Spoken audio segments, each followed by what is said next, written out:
Hello, what's good, and welcome to the Collegiate Contender Series presented by Wisdom.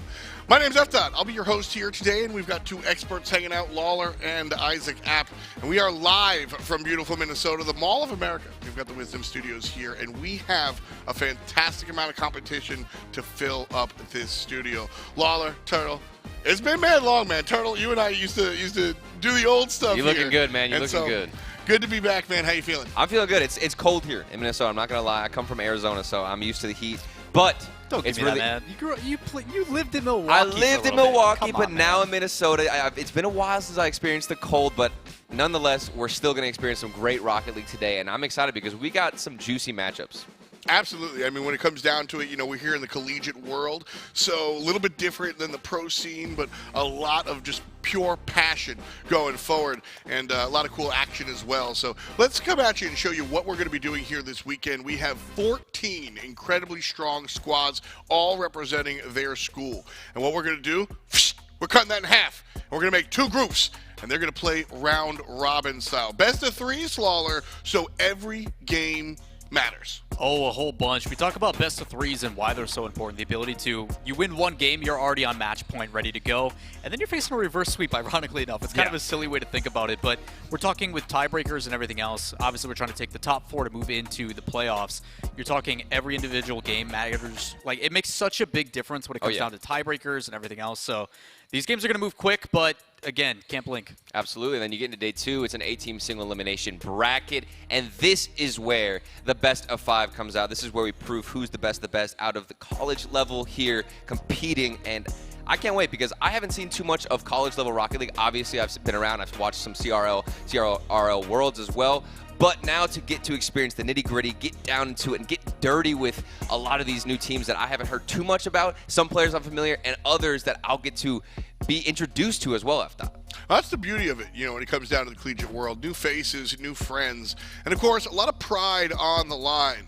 But more than just pride, here's prizes, baby. $25,000 in scholarship prizes that we have out here this weekend. First place going to take home 10 G's in scholarship stuff. So this is really a moment where, you know, everybody always talks about the cost of college and how and this, that, and a third. Well, being able to supplement your world of education by doing something you love is playing video games, man. Honestly, it's beautiful, man. I think the coolest thing, we've talked a lot about this off camera, the ability of what this actually equates to for a lot of these players. For some of them that are not, you know, backed by like the colleges, student-run organizations, the ability to actually come through and say, hey, we did accomplish something. The efforts that we put forth have a monetary value to them in scholarship money that we're earning, and then being able to translate that and position that to their colleges and their universities and say, hey, we should start a program. We should start building upon something, and we are going to see some first-time teams here as well this weekend. So I think it's a really cool opportunity, and for some of these with minimal expectations,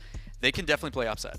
That's the fun stuff. You know, Isaac mentioned before the world of like CRL, our Premier League, and seeing these giant, robust teams with infrastructure and stuff. And here today, this weekend, we're going to see some teams that have their collegiate esports club. And then we're also going to see some real punk rock DIY style where it's just like players putting players first. And so definitely want to keep an eye on all these different squads. Here's half of them.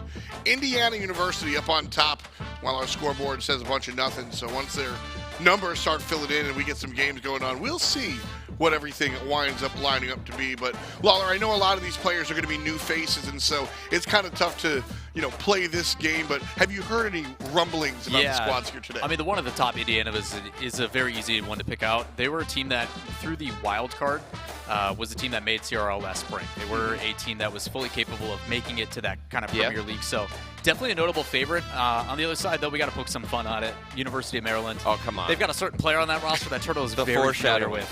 The foreshadowing, I guess we're going to have to get into that a little bit later because that might be our first matchup, but I'm excited. Okay, look, I'm finally getting to cast the man, the myth, the legend, Turtle, as well as some new faces that I haven't seen before. He's just talking about himself in ranked. He just casts himself when he plays, right?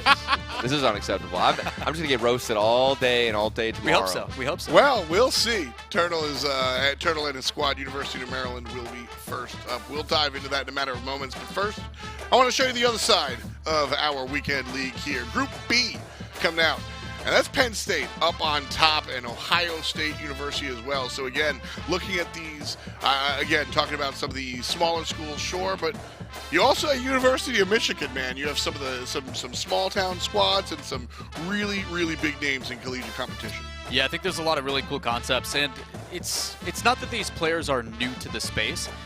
Colby in particular over on University of Iowa is a player that attended their RLCS World Championship. They are familiar with what this ecosystem is, so the fact that they finally get to showcase that in front of an audience, for a lot of them is going to be a kind of a flipping of the coin. I was a spectator, now I'm the player being casted and stuff. For a lot of them, it's a really cool moment, but at the end of the day, it's about $10,000. Yeah, and also you've got teams like Penn State who made it to CRL Worlds, didn't compete in the league play, but still made it to the World Championship, and that is definitely a healthy and wealthy resume that they can come into this tournament with a lot of confidence now, and so they're big favorites to win this whole thing. Well, as we said, today we're going to be playing round robin. We're going to have 7 rounds of action for you, and of course we'll be showing one match per those rounds. So this is what our first round is going to be looking like. We've got our Group A and Group B matchups. UW and IU will have the buys for Group B and A respectively. And so taking a look at these matchups here, you know, again, it's tough to say. Usually we reserve our judgment for 1 round, maybe 2 rounds in, I think, is really where you start to get a feel for who these players are, how they play, and how strong they could be. Yeah, a little bit of reservation for me out of the gate, just because play style wise, nerves, jitters, usually teams start to settle in roughly around game 3. And that's when the series is over. So yeah, exactly. I'm probably going to be a bit reserved in that first match and kind of let them get their footing, and then as they kind of settle into competition, that's when I think we'll start to see the true names made out. I definitely think that's the main point here for the best of 3s. You know, how are they going to get warmed up, especially when the pressure is on the line? But tomorrow is when we get into the beautiful matches, because those are best of 5s, and we get to decide who walks away with $10K. It's crazy. I mean, I'll be honest. I love the mosh pit of day 1, man. Yeah, I love seeing all the squads bang helmets and just see what winds up coming out at the end, right? Sometimes you wind up with, all right, we figured it out. These are the 4 teams that are on top. Other times, hey, they got lucky. But now they're here on Championship Sunday, and maybe they can make something happen. Like, that's the drama. That's the beauty of this format, right? Like you're talking about today is definitely a grueling battle. It is very, very tough. We got to see that in RLCS just yesterday. The ability to, over the course of like a Swiss format, this is round robin. They're playing even more matches, more different play styles, more teams. And then tomorrow it's a clean slate. All it takes is 1 upset, and now you're top 4. Another upset, you're in the grand final. Yeah. So it is a grueling process, but that's kind of the exciting thing. We're not here to make it easy on you. We're here to provide competition. So when we're putting $25,000 on the line, you got to show up on the weekend. Absolutely. You know, you got to bring the real stuff, and you got to kind of be there in position to go ahead and make those moves. You know, as we take a look towards our first round, we start to see some of these squads and how established they are. Let's introduce our teams. University of Maryland is going to be going head-to-head against Illini Esports. That's the squad representing University of Illinois Urbana-Champaign. We've got SLKV and Osho. And something I want to mention real quick. Thank you for hanging out with us on our stream. However, if you are representing or loving one of these individual teams, we are going to show their perspective on the stream as well. So you can see there on that 4th line, twitch.tv/V_RL, and you can ride along with the Illini guys and see their perspective specifically. And each team is going to have something familiar, so you're going to be able to kind of ride along with whomever. But Turtle, looking at Illini, yes, sir. You know, talking a little bit about that idea of some of these organizations have a lot of school backing. These are those DIY guys. Yeah. Student-ran organization, not varsity or school-sponsored at all. And I think that's amazing, because not only are they going to be able to represent themselves, like you said, as a DIY team, but now they have a chip on their shoulder. They're fighting for a little bit more than just that prize pool. It's trying to make a name for yourself, trying to prove not only to your team, maybe your classmates, maybe to your school, that this is a legitimate thing and something that other people, maybe, and especially your school, should be investing time and money into. So there's a lot more on the line than just winning some Rocket League. I mean, you talk about the thick of it. You and I have been in this industry for quite a while, F-Dot, and you talk about like what the origin was. Sitting in a basement or like a convention center or like even like a town hall, and you're sitting there and you're playing, and it's like you've got people that start to flood around you, start cheering for you behind the back, and it becomes this very grassroots mentality. That's what I kind of feel from INI, the ability to together collectively come together for a common goal and be like, you know what? We are going to have a program, and we're going to use that, our tapered expectations, and completely overwhelm. It's the beginning of a new generation. Look at that name.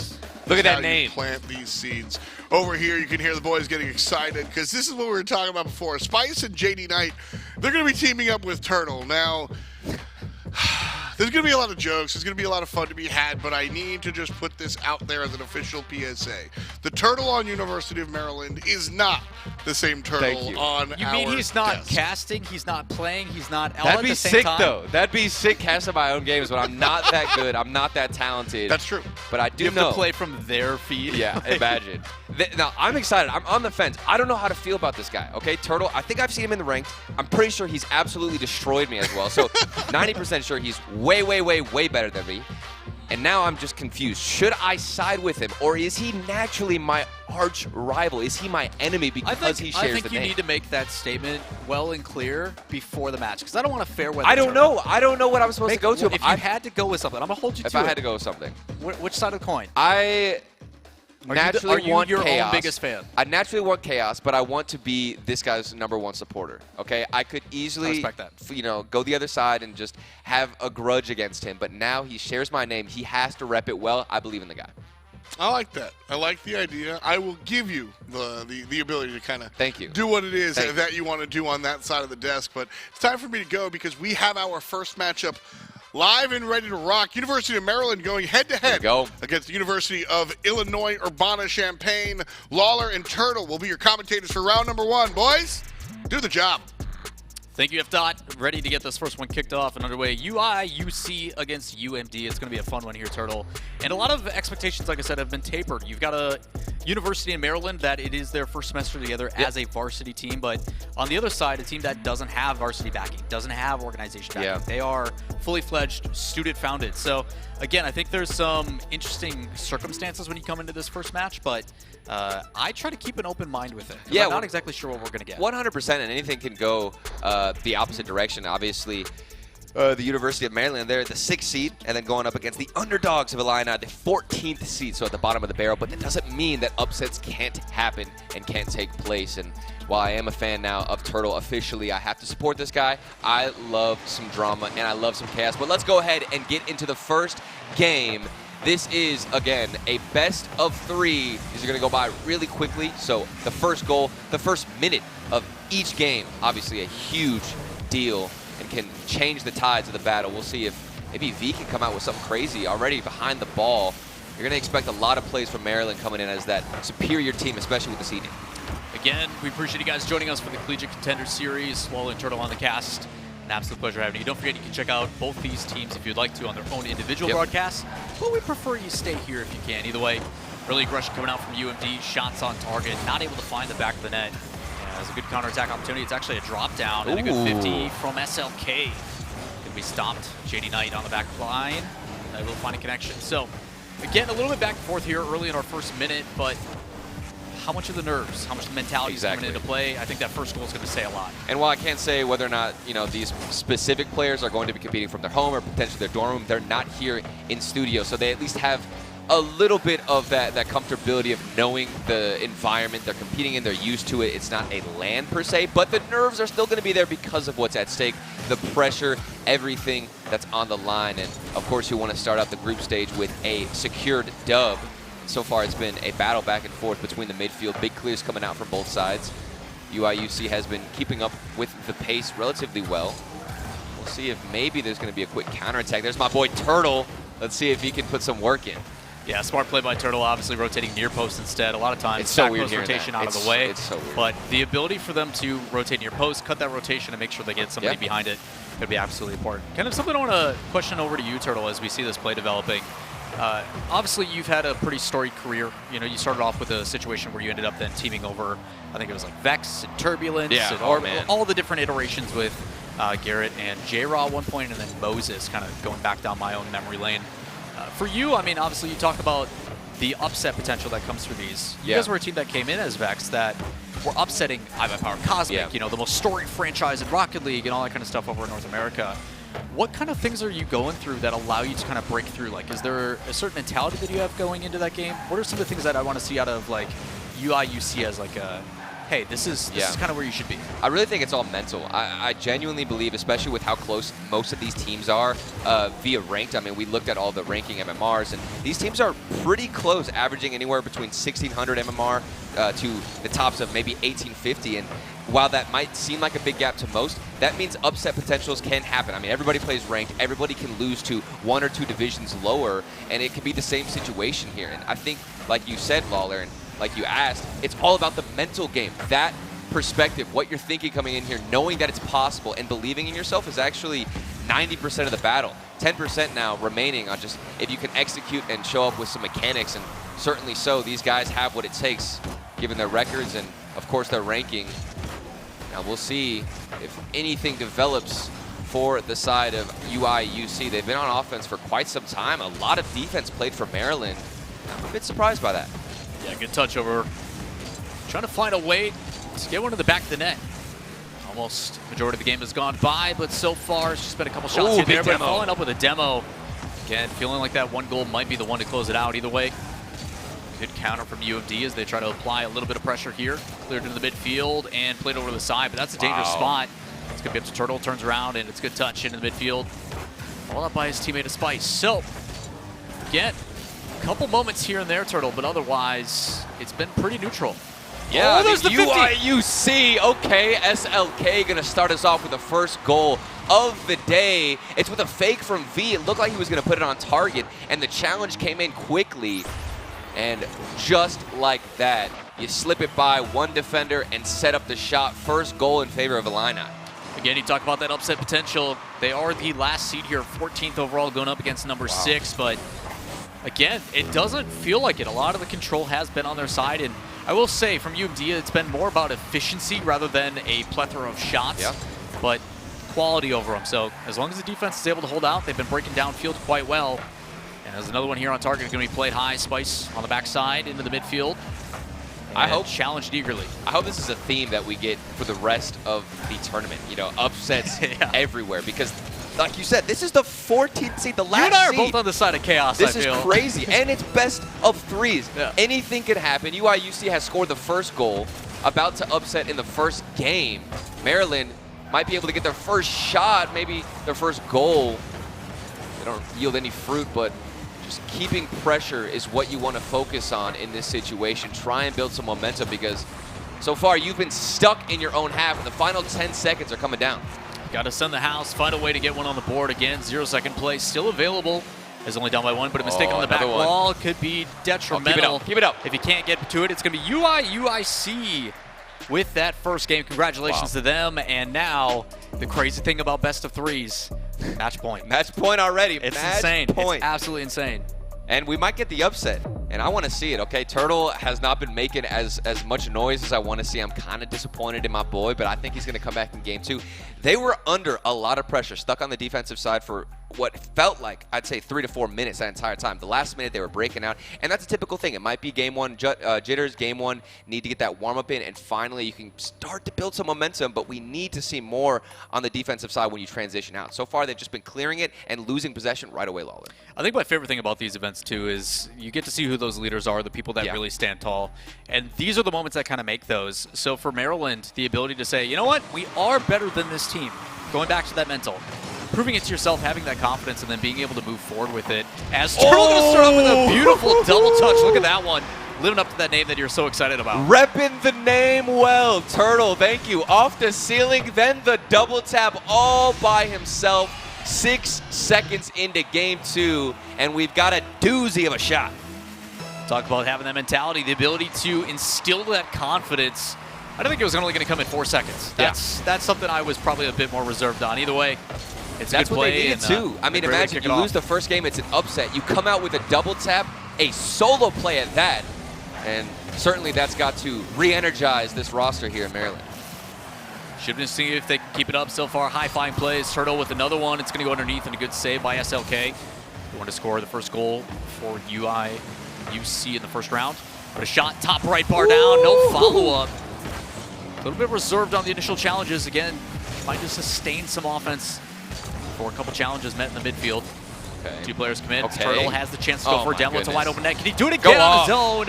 Turtle, yet again, it feels really weird saying that because you're right next to me. Go off, King. This man is doing it all by himself. There was even a double commit, but he decides to leave the ball and get physical, takes out the defender behind it, and leaves a wide open lane for that ball to simply roll in. We haven't even gotten through a minute in game number 2, and Maryland are off on the right foot with 2 goals.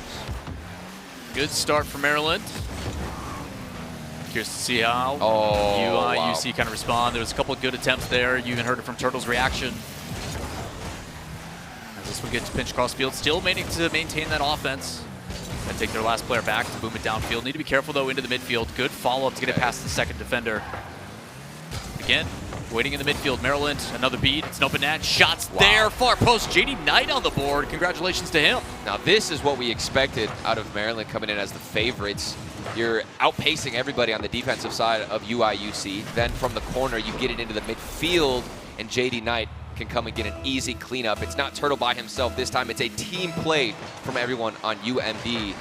UIUC have been a bit stagnant. Another one for Turtle. Make this man the MVP of the game. He just has to be a hat trick to his name. A good 50-50 off the kickoff, an even faster cheat, and it is 4-0. I think it becomes that dual threat that they're really looking for over on Maryland. Obviously, Turtle starts off and says, hey, I'm going to be a little bit more selfish with it. I'm going to open up some opportunities. And now the defense is kind of sitting there watching like, hey, we have to go challenge that guy. We have to make sure. You get JD Knight open, and then immediately off the kickoff, you got the follow-up and the support. But chance there in front of the net. Those are the ones that you really need to put away. And it just feels like there's so many shots that, or passes, excuse me, that wipe across the field. And we do have a match check-in. You can see UNL up now 2-0. I believe that's going to be a series win against NU. Congratulations as well as another match checkup. This has been a crazy day, Lawler, so far. We aren't even past the first series. Yeah, Purdue going to be dropping down that one to Minnesota Twin City, so congratulations to them. But again, first match of the day, 6 more rounds to go. Wow. We're just breezing through these. Yeah, they're going to be flying pretty quick, but glad to see our first one has been a nail-biter. Most likely going to a third and final game, but again, still over halfway through. 4-goal lead. Not very easy to come back from as this one up above. Should be able to steal it away, and well done by them. Okay. As UIUC not going to go down without a fight. Okay, this might be the start to a comeback. Approaching halftime, you get your first goal, 3 more to go. The defense has surely not been impenetrable from UMD. There's been chances, like I mentioned earlier, where the ball rolls across. I have seen SLK miss a couple of those chances, so if he can start to pick things up mechanically, get into a little bit better of a position, I think he's misreading the play slightly. It's only 1 or 2% of a change that he needs to adjust for. We might start seeing a frenzy of goals fall in for UIUC and even some more drama, which we're all for. We want the chaos, Lawler. You and I both on the side of chaos, without a doubt. As V plays the one to hide, good follow-up. Shot not exactly on target, but there it is. SLK not hesitant whatsoever to move in. And this is what I was talking about, that efficiency from UMD. Their accuracy has been pretty stellar, but when UIUC gets on the field, when they're up front on offense, it's one shot after another. They spread that defense thin. They just have to find that one finishing touch to put it away. Before UMD is able to break on out. Maryland looking pretty solid on that offensive half as JD Knight, chance to set up for himself, plays off the backboard, but the defense is there, able to clear it away, back the other way. And within 3 touches, we have gone all the way around the world of this field. And again, not the worst idea. It's a good way to kill time. Yeah, absolutely. I mean, at this point, you're coming down to the end of game number 2. You just want to run as much time off the clock as you possibly can. You've got a 3-goal lead. So much security for UMD. They have recovered and fixed a lot of the issues that we saw in game 1. And it was mostly with their execution. They were stuck on defense. They couldn't transition. And also, the execution was not there. Barely any shots for them. But this is a completely different game, completely different play style. They're more aggressive. They're hitting their shots. They're finding their marks. And for UMD, a big step in the right direction to potentially winning this best of 3. Well, in this final minute, Illini down by 3, trying to find one to give some of that chance. The top right banger from BE. What a placement on that shot. Oh my goodness, this man has been inspired from Torment. Top right Tommy, here comes V. All the way in there. Tommy. I don't know why. I don't know why we call him Top Right Tommy. I guess V's gonna have to take that nickname. Maybe V's name is Tommy, I'm not quite sure, but my goodness, that was superb accuracy, and it actually gives them a slight beam of hope because there's 40 seconds left. They've won the kickoff, and they might be able to get another one. Can they find the comeback? Oh, unless this one falls in, it's just wide. Maybe a pinch in the midfield. No, does not work out, but that's going to be more and more time wasted. UMD, the backs aren't against the wall quite yet. They still have that security, but maybe something spicy from UIUC comes out, and this could be it off the ceiling. A follow-up off the crossbar then, and out. This is ridiculous stuff. They've come so close, but can't find it. Trying to go down with the fight. Just a crazy redirect that hits the bar and goes out.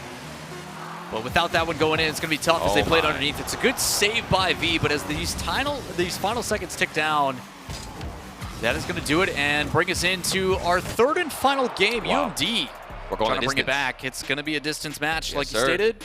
And again, side Look of at chaos. my boy. Look at my boy right there. Everybody sees him. Turtle putting in work. That man was popping off. I believe it was, what, 8 seconds in, maybe 6 seconds, where he hit that double tap by himself. That was a real statement goal for Maryland, and that's what got him off on the right foot. Then the second goal, this dude does it himself again, takes out. I'm not even biased. Like, this man was actually just putting the team on his back.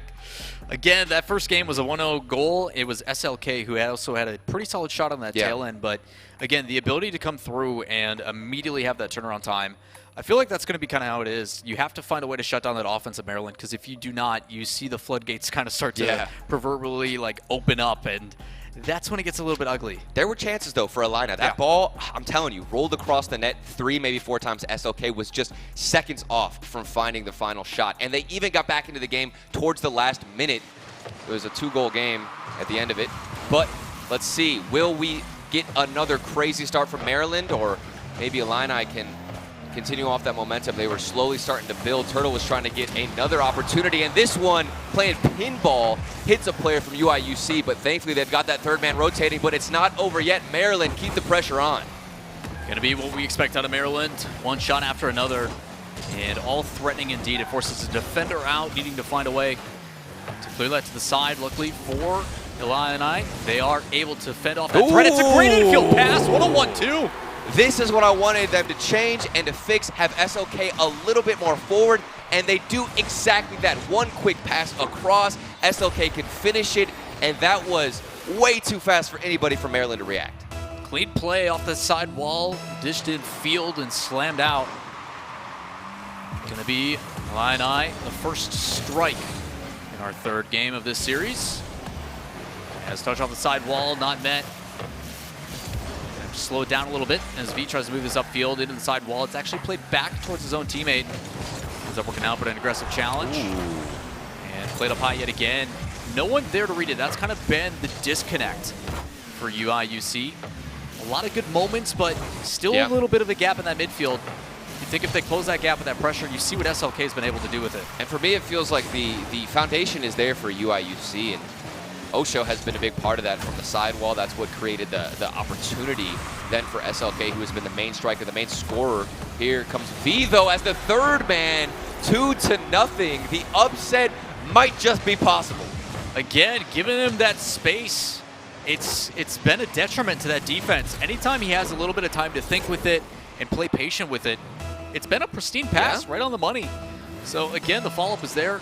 It's an important one, a 2-goal lead, something that they weren't able to do in their first victory, but as they start building that confidence, you're curious on what it may lead to. It's going to be up to Maryland to have a response. V there on the defense, near post, and pinches it out.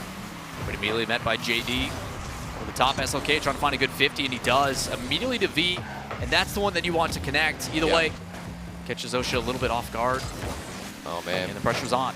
But you can't count Maryland out. There's been opportunities, good looks from all 3 players. Turtle had a chance about 20 seconds ago that was on target, saved from UIUC, but JD9 has also been putting in some work. They're stuck now in the half of UIUC, adding pressure, a taking boost, trying to starve them out. A big miss from Spikes, but it works as a fake instead, and now they're going for the connection downfield. They don't find it, but there have been much better looks, a lot cleaner gameplay from Maryland, and this is the groove they are looking to find. Now the question is, when will we start to see those goals come in? And my goodness, when they start to happen, it comes in at a rapid pace, Lawler. We saw what happened in game number 2. The first goal came, and then all of a sudden we got 2, maybe 3 more within the first minute or 2 of that. Yeah, there's been a lot of things I've been enjoying of Maryland in the way that they approach this. The initial threat that comes in, they then quell out, and they're able to transition that downfield. The difficulty is when they do that transition, it is an immediate shot on target. While that does draw out of the defender, the secondary, that follow-up hasn't really been there to sustain it. This is the first time that we've seen for an extended period of time that Maryland's been able to keep this on offense. They're pairing it with demos. They're denying the boost in the corner. There's a lot of really good things they're doing. They just got to find that one shot. Multiple touches there off the back wall isn't going to do it. But the makings to have it are going to be there. Is this one an open net? Can they get back in time? It's almost a save, but V, the third for UIUC. That is looking pretty dang good. Oh, man, you respect the hustle right now from Turtle, who accidentally got bumped by his own player. I'm not sure if there wasn't any contact, would he have been able to make it back in time? But at the end of the day, it doesn't matter. The third goal is going to fall in favor of UIUC.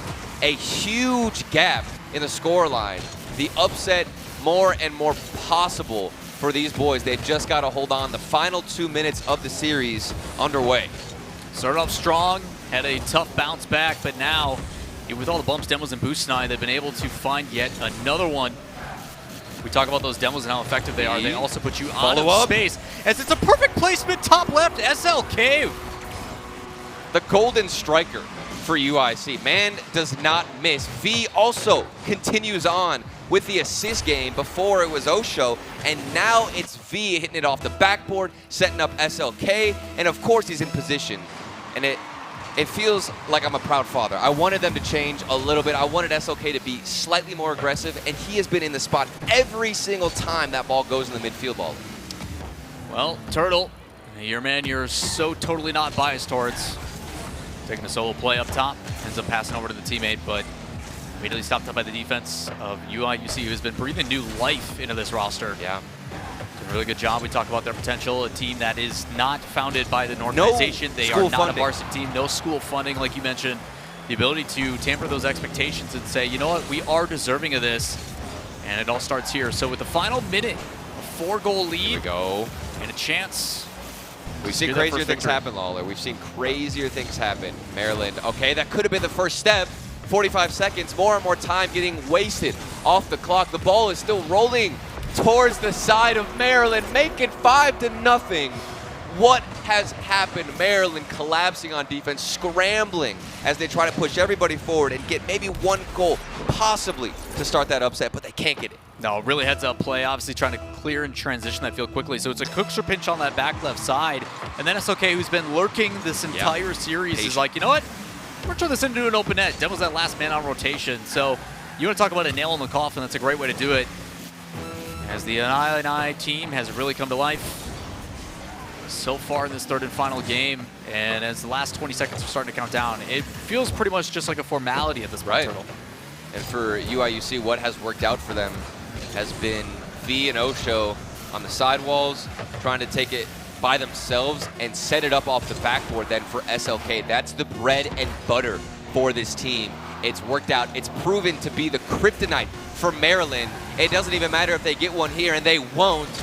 Illini are going to take the series win. We went the distance, and they proved to be the superior team. 5-0 lead in that last game. 6 on the board total in the course of that best of 3. And looking pretty dang good doing it. in their victories, man. But man, I think the thing I like most about that is even though you don't see a whole lot of goals and saves and stuff from Osho, it's the setup. He's been doing a really good job of enabling his teammates, which you always need that person. It was something that I always used to give you credit for back in the day. When you had, you know, someone like Garrett on your team, it was kind of tough to steal that spotlight, but you know, he was getting his hands dirty too. I mean, he had a couple of assists, but I definitely agree it was Osho doing most of the work, and SLK, the striker, that dude was killing it. The accuracy too. There was a top right Tommy shot we saw. There was even more shots hit from the corners, and my word, I did not expect that, especially from the last seed. And FDOT, how are you feeling now? I mean, I'm feeling, you know, this is a perfect way to kind of start things off. You know, as you said, we went the distance. We saw all 3 games. And first one, all right, kind of a taste tester. We're doing it. Second one, bang, 4-0 from the other side. We saw UIUC kind of come back a little bit, but then that's the way it goes. And then third one, bang, 5-0 just like that. So, I mean, seeing the low latency scoring, I think, is very exciting. Yeah, you want to talk about that momentum too. I think the kind of the big moment was, even though they went down 4-0, those 2 goals towards the tail end as we take a look at the replays, it kind of instills that confidence going into the last game. Not being shut out is such a big deal for that mentality. So we're going to see it here.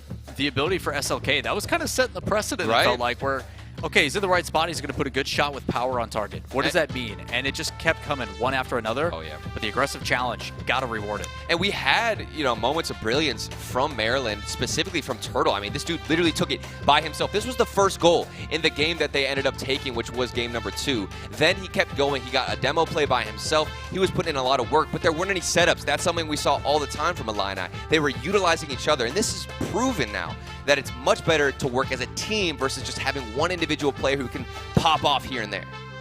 Obviously, this is a team game, my man. Absolutely. I know you're the player of us all, but... Bro, have you read Reddit?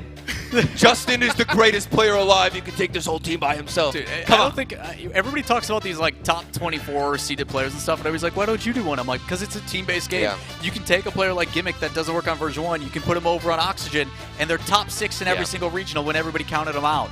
It is a team-based game. It is a collective. Plays like that are what make Rocket League special, and I will love to see that no matter what level we're watching. It is what makes this game so beautiful. That's the fun part of Collegiate, too, is as you have players kind of come in, players graduate out of the system, this, that, and the third. I will say that there is something to be said about individual prowess and performance. It is but possible, Collegiate. It's all about complementary play styles, right? If your superstar can be aggressive, or honestly, your superstar can be the second man. Yeah. The Be a brick superstar wall, can be, you know? Exactly. You don't know how frustrating it is when you're putting so many shots on target and just none of them go in. Because in this game, we talk about all the amazing things that happen in Rocket League, but at the end of the day, the only thing that actually matters is ball go in net, which is ironically one of the taglines we got from one of these teams. Ball go net. He's like, we put balls in nets, and I'm like, that's a good motto to have. That's how you win games, so I respect it. Sometimes it's just that simple. At the end of the day, the way to win the game is to have more goals than the other team. That's what UIC does right here. And across the league, we had a whole bunch of different teams kind of doing the same thing. So let's take a look at how our Group A and Group B has been doing it. So Penn State, no surprise, with a big old sweep. And I'm going to say the same thing about OSU. Also, no surprise seeing the 2-0 there. But we did actually get the only 3-game series. So I've got a big brain, man. A little bit of bonus Rocket League picking that one. I'm happy about it. I mean, we were in the middle of that series and we were getting the updates, and those games are flying by, as you can see here in Group A. UNL taking down NU. And any surprises right now, Lawler? I think the one we just casted has to be the biggest surprise for me. I would have to echo that sentiment. I thought Maryland was going to have a little bit more of an easier time, but again, team beats individual apparently, and I say that, but SLK takes my MVP. Boy, absolutely stellar with those shots. Impressive performances. And again, the fun part about Collegiate is that there are going to be names here that we're relatively unfamiliar with. This is where these careers get started. Yeah. You make some noise here in the Collegiate Contender series. Next time around, you make a little bit more noise. Next time around, we see you on a big stage. All of a sudden, you're lifting a trophy like Turtle once did. So, I mean, very, very cool stuff. I don't think I ever lifted a trophy. I was just trying to You lifted the trophy at my heart, Turtle. Thanks. I was trying to give you something here, man. What, because he never got to lift a trophy? So lifting a fake one would make you feel better. So, there you go. You want to go buy one of those little gag trophies? Yeah, that are like, I'm down. World's best dad.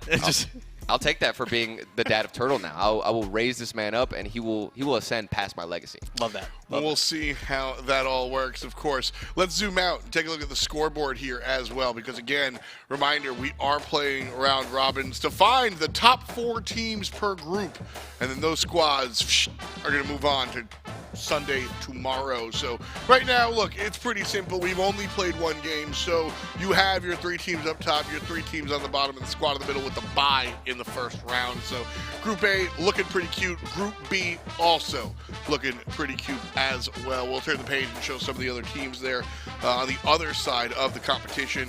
And like we said, Penn State and Ohio State being up on top does not really surprise.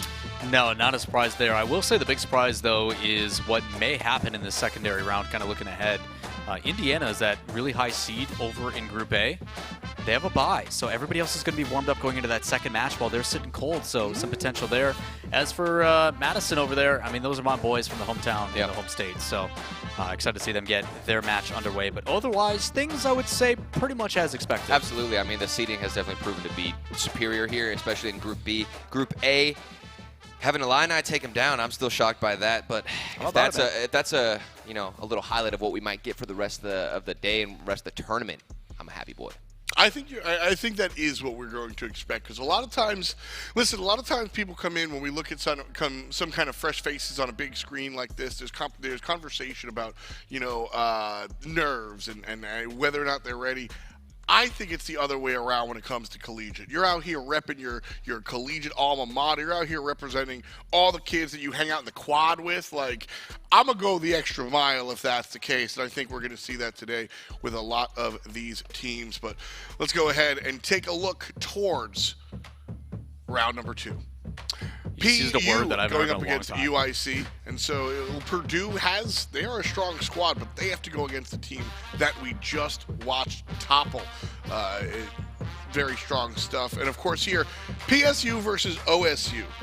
That actually a little bit of foreshadowing, but I think that might be the most competitive matchup we have here today. Yeah, you're talking 1 seed versus 4 seed in that same group. That is a grueling one. Both teams we expect to be at the top of their group at the tail end of the scores, but to kind of have what maybe is essentially a tiebreaker match already in that first round. That one's going to come down on the other side of Group A. Try to stand out. I want to see if UC can continue their way, but as we jump into our next match, Penn State University. This is one of the favorites coming into today, Turtle. Absolutely, and you can see on the little fun fact that we ask all these players to give us, they were the only team who qualified for CRL Worlds through the last chance qualifier, and they did not play in league play. That is ridiculous stuff. Able to make a run, able to prove yourself and make a name for yourself at Worlds, and you didn't even make it through the league play. We talk about the emphasis of what league play does, too. When you're playing against that high-level competition, it makes you susceptible to changes, and it kind of is that iron sharpening iron mentality. So for them to come in through a secondary tournament and then come through and play in that main event, it's a big deal. So a lot of credit given to them. Jamaican Coconut, obviously the star player on that one. A little bit of a social following doing his thing. So shout out to Jamaican Coconut. If you want to check out their perspective, you can do so on his YouTube channel. Definitely one of the more established squads here. As the guys have mentioned, they made it to the Collegiate World Championship this summer in Texas, and just so those are some expectations for sure. And over here, Ohio State University, also one of the more established squads here in the Collegiate Rocket League space. And, you know, at the end of the day, it's about having fun. We all used to play soccer. Real soccer turns to car soccer. That was me as well. There's something about it. I think that's why I gravitated towards Rocket League, at least in 2015 when I picked it up. I was like, hey, because I had just injured myself, and I was like, if I can't play real soccer, I'll just play soccer with cars on a video game, and it turned out being way better than real soccer. So I'd much rather play Rocket. For me, a little bit, yeah. So that's a very interesting fact that I've actually noticed a lot of pro players can do that as well. But if you're watching at home, you can still look at the player perspective of Ohio State University. Go ahead and head over to that Twitch channel and check out those crazy goals, because this is going to be a nail-biter of a series. We got the 4th seed up against the first one at top. Yeah, like I said, definitely one of the more competitive matchups we're going to get a chance to see here. Penn State, established, made it to CRO Worlds. Ohio State, we've seen these guys play on screen, on stage as well. So, you know, listen here, I like seeing the fresh faces. I also just like seeing good players play Rocket League, and we're going to get a good matchup here. Yeah, looking forward to it. Obviously, Purdue, another team that's kind of waiting and waiting. But for Penn State, this is the team that has the ability to kind of set a precedent for what this tournament can become. Yeah. I've gotten the chance to play against Jamaican Coconut in a couple tournaments recently, and every time it's kind of been teetered off. He had internet issues. His computer was overheating. I'm like, no Johns this time, man. No excuses. I want to see what you're fully capable of. So be able to do it. He made a big stink about it, and has been living up on that social media. He's been doing some content, to get some people involved. So I'm excited to see what he does here, but it's living on his own channel. So I'm excited to see what it turns into. Well, let's do that and see what it turns into. PSU versus OSU. Guys, do it for the Vine. Why? Why would you ever bring that back? I can't believe it. But thank you so much, F. We have, like I mentioned, a nail-biter of a series. I'm really excited for this one. We just came back from a doozy where we got a huge upset, and this one I'm certain will go the distance. Let's see if we can get Game 3 in this best of 3. Penn State, Ohio State. surely somebody here has got to be at least catching your eye, Lawler. Who's your star player? Is it going to be Jamaican Coconut? Are you expecting some crazy stuff out of him? I'm actually going to go with Bran. A lot of focus is on Jamaican Coconut, but Bran, one of those players that is a high level. The big thing that this Penn State roster has is, if you guys are unaware of the ranking system of Rocket League, Supersonic Legend, or SSL, is the highest rank. It comes in around like 1850, 1860 MMR. Yeah. All 3 players on PSU are in that rank category. So it's going to be an early aggression here. Brand with a good 50, sets it up for Carol, and they knock it down 20 seconds in. Oh, my word. How does he do it, Kareem? This man just comes through with a easy shot as it was given to him off the backboard. Just free, absolutely delivered right away. And that's one-day delivery in front of the net. First goal in favor of PSU. A good start for them within the first 20 seconds. Still a good solo opportunity. It's Liss. Able to bring it downfield. Wins the 50, but the follow-up not exactly there in time. So, again, I expect to see quite a bit of aggression trying to break down these challenges before they even happen, as it's a solo air dribble and a demo attempt. Gonna have to rotate back, probably cut this one off as Brand. Solo play, nice and clean, but doesn't have the height or the boost. And they continue on the pressure that they started off early on. Penn State, come on. This is Jamaican Coconut getting involved with it too.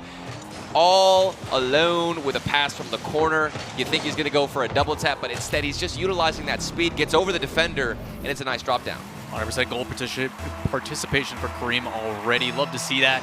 Again, we talked about the involvement. That is the triple head threat of PSU and what they can provide, but don't count out Ohio State just yet. Early aggression, a lot of high shots. That's going to be kind of the focus, I think, for them. Yeah. Controlling that boost and playing it high. You've got to find a way to get these players to expend that boost and put them out of position.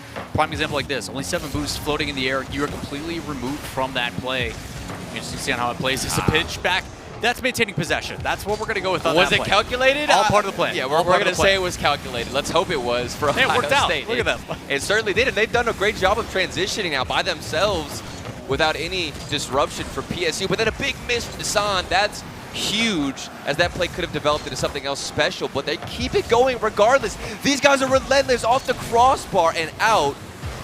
OSU, they somehow managed to hold on to possession even whenever a 50 or a touch doesn't go their way.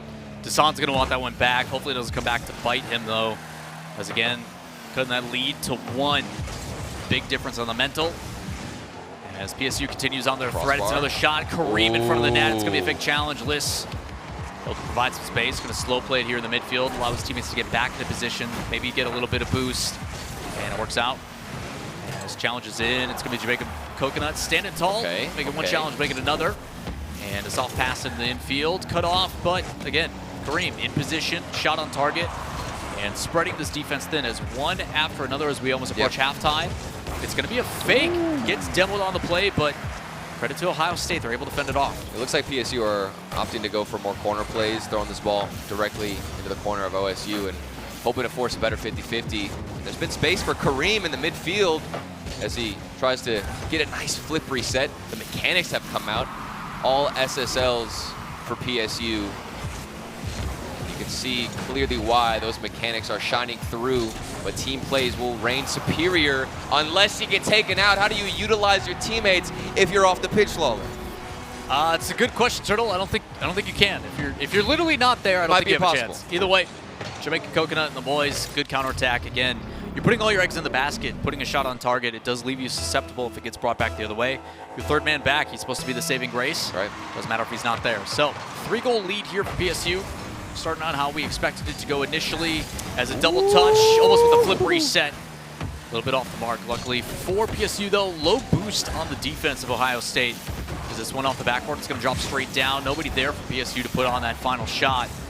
But the pressure continues off the back wall, going to deny the corner boost. And you can feel how effective that speed difference is, Lawler. I mean, with PSU, they're outpacing OSU on almost every single challenge. There's another one flown by as PSU can take it themselves. Then get the boost. There's all the space in the world, but he gets bumped out the play. That might be something that they're trying to get revenge on. Previous goal ended up in favor of PSU simply because of the physical play. Maybe you fight fire with fire. I mean, it's a really important matter that if you have a team that is outpacing you, you got to find a way to break that rotation.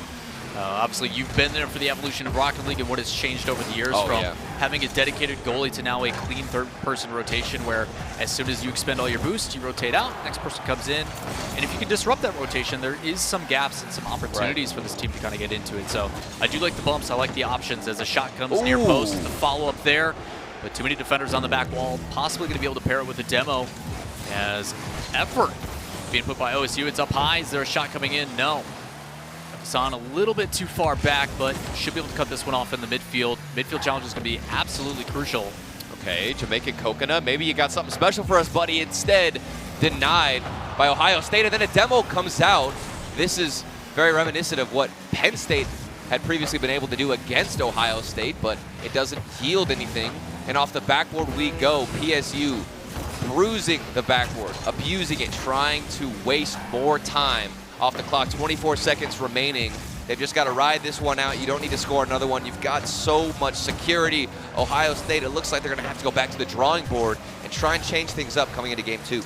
Again, at this point, it's just insult to injury if they get another one. So, like you said, killing the clock, a formality yet again.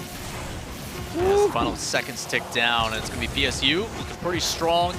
Talk about that speed, the aggression, the violence coming out from PSU. There's a couple demos, not enough to give them the answer, but playing in that 0-second time, again, they talk about how Rule 1 still doesn't exist. Blasphemy, look at it right here. Exactly, and there were moments of weaknesses, I'd say, for Penn State. A couple of awkward touches for them off the backboard. Maybe they were stepping on each other's toes, maybe once or twice, but for the most part, very tight-knit. And if you're a team like Ohio State and you're getting outpaced, I think the decision now needs to be made to bring the ball down, go for a slower approach. If you try and outpace them every time, you're going to lose for at least after game 1. They were getting obliterated with the speed department. They didn't even get a goal to their name, and I think you're going to take boost, you go for slower plays, try and force a better 50-50. It's got to be a smarter option, and for me, that's the route that Ohio State should take. Yeah, I think that's kind of the beauty of the chess match of Rocket League, right? So you see this team that's outpacing you, they're playing faster. Okay, if we can't beat them, join them. You know, we don't have that option, so what do? We got to find a way to change up that pace, slowing it down. It does make you more susceptible to demos and everything else, but we haven't been seeing that much out of PSU. We haven't seen a ton of demos on rotation like we did in our previous series. So I do think by slowing that pace, like you said, forcing them to come to your position, it draws them out. It's not as clean as it once was, is a really good idea. If they can implement it, that's a different story. Yeah, that's a different we only show these rosters and their direct teams, but there is coaches in some of these behind the scenes trying to help them and bring them to that next level. So yeah, I'm excited to see on the adjustments that we get here in game 2, because already best of 3s, man, match point. It is scary to think about. Match point already. I thought we were going to go the distance. I still believe that we will go the distance. I believe in the adjustments that Ohio State can make. I do genuinely think that going for dribbles and trying not to outpace them and match them in that aerial department will be a smarter choice. Yeah. We'll see if they go for the dribbles and slow down the play. Now, out of Penn State, you don't really got to change much. You've been dominant in the air. No. You've been winning with the shots. You've been accurate, finding good passing plays between, and also we do have a lobby reset, so we'll get right back into the action. Going to make sure everybody's players and everybody's connection is going to be on point. That's always critical, especially for online plays. But until then, we just got to wait it out and see what happens here for Ohio State, who are, I wouldn't say they're in shambles, okay? It's a fast series. No one said that, Turtle. They're not in shambles yet, okay? But game 2, if you get a slow start, that's when you start hitting the panic. Yeah, I think it's a little bit scary. The biggest importance here is coming out of the gate swinging. You got to find an early goal, and you can do that in a plethora of different ways. We've been talking about slowing the pace. You know what? You slow it down. You get a fake it. You know, a little bit of a mind game. Maybe you slow the pace and you designate somebody else to go for the demo. Yeah. That's always a classic one. Okay. Couple options that they can do, and I think this does benefit Ohio State, the ability to have this little bit extra breather. You know, I'm not saying anybody did it on purpose, but you know, it's a good strategy. Absolutely. I was about to say something controversial here with another team that would have. Oh man, there's always drama that gets started here. Somebody's controller, you know. Maybe. Oh, don't even mention the controllers. Don't even mention the cords. And that actually happens. I don't know what it is about controller cords. What was it? Season 7 of RLCS, I had to fill on desk for 35 minutes. The classic. Because South America's cables wouldn't work. What is it? Okay, I can't be the only one who thinks that every single controller cable is just the worst. Yeah. Is Bluetooth a viable option? I don't even know. I've never tried Bluetooth. There's like a latency but like wireless has gotten better too, so I don't know what that situation is.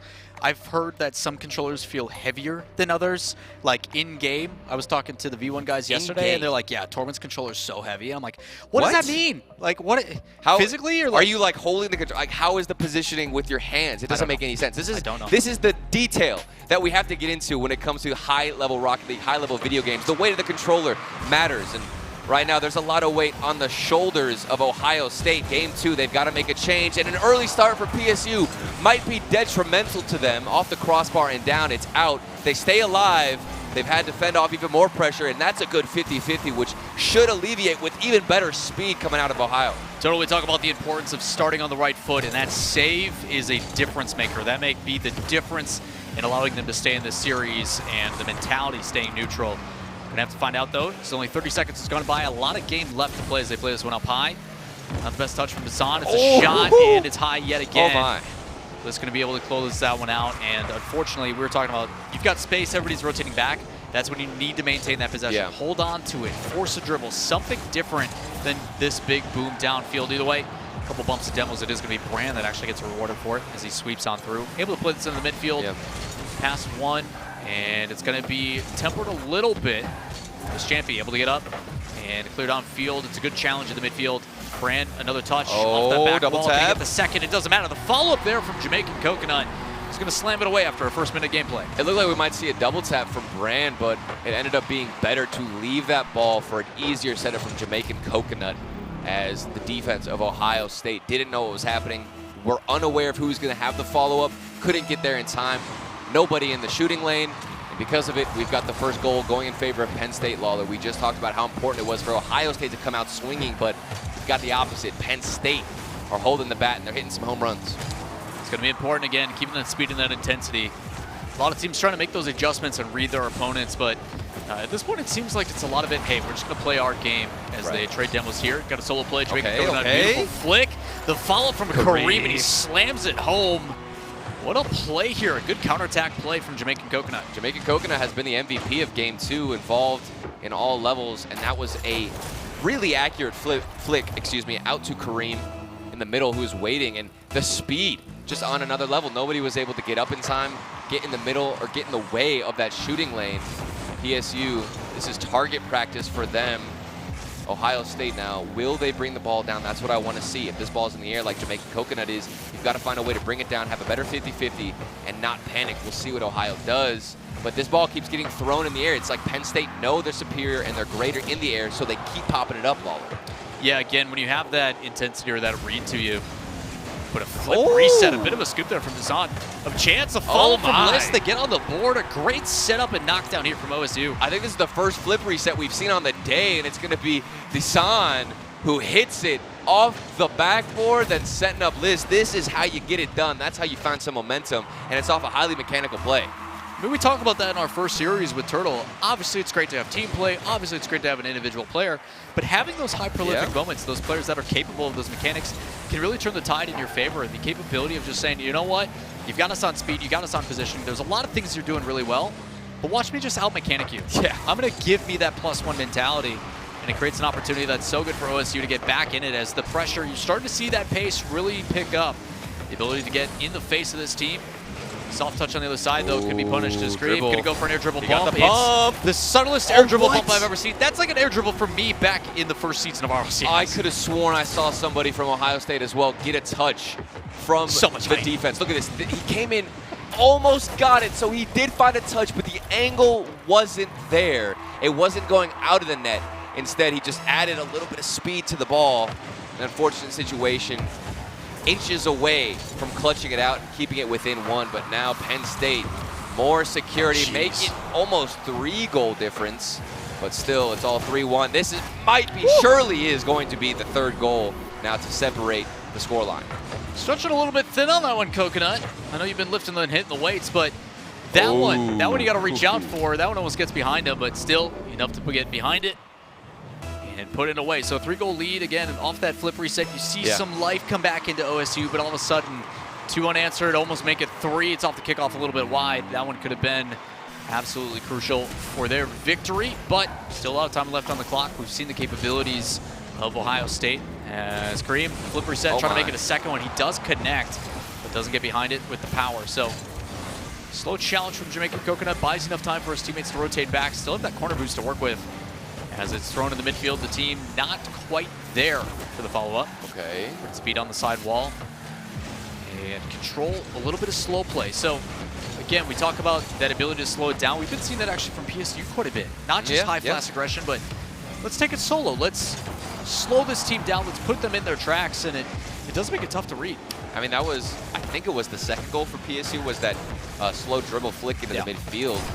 And they've actually listened to our advice instead of Ohio State choosing to go for some dribbles, the enemy. And it worked out. We accidentally helped the enemy team to not get a longer series. So what do you mean, man? This is a skilled, tactical aerial bump. It's going to get physical. It's going to get dirty on the field, and Brand makes use of it. Boo. No, just jokes aside, incredible play by Brand. The ability to air dribble over one defender and then set himself up. He knows it's a one-on-one situation. The ball, trajectory-wise, is perfect. That's another dribble. These guys, they hurt us. They said, you know what? We're dominant in the air, but we're also going to prove that we can be better with the dribbles. This is every department of Rocket League just superior for Penn State. But maybe the backflip, maybe the little booty blast from Liz is going to work out. Not the terminology I would use, but still a good backward That's shot. That's the professional terminology. The booty blast. I know I've been out of the RLCS for like 3 years. I didn't realize that the terminology has changed. That is the official term in the rule books, okay? Who wrote that in there, Stumpy? Probably, but oh man, this has been lights out for PSU, but Ohio State, a sign of life. Final minute. Do we get the crazy 3-goal comeback just to tie things up for Ohio? Final minute left. Got to make something happen. This champion trying to bring that one downfield. Let's get the flick over the top. It's a bunch of regression. Luckily, List there again, who has both the goals. Maybe can make it a third. Himself a hat trick. Needs to find a way. It's good. 50 into the corner. So pressure is on, but no boost to support it. Difficult plays here in the final 30 seconds, Turtle.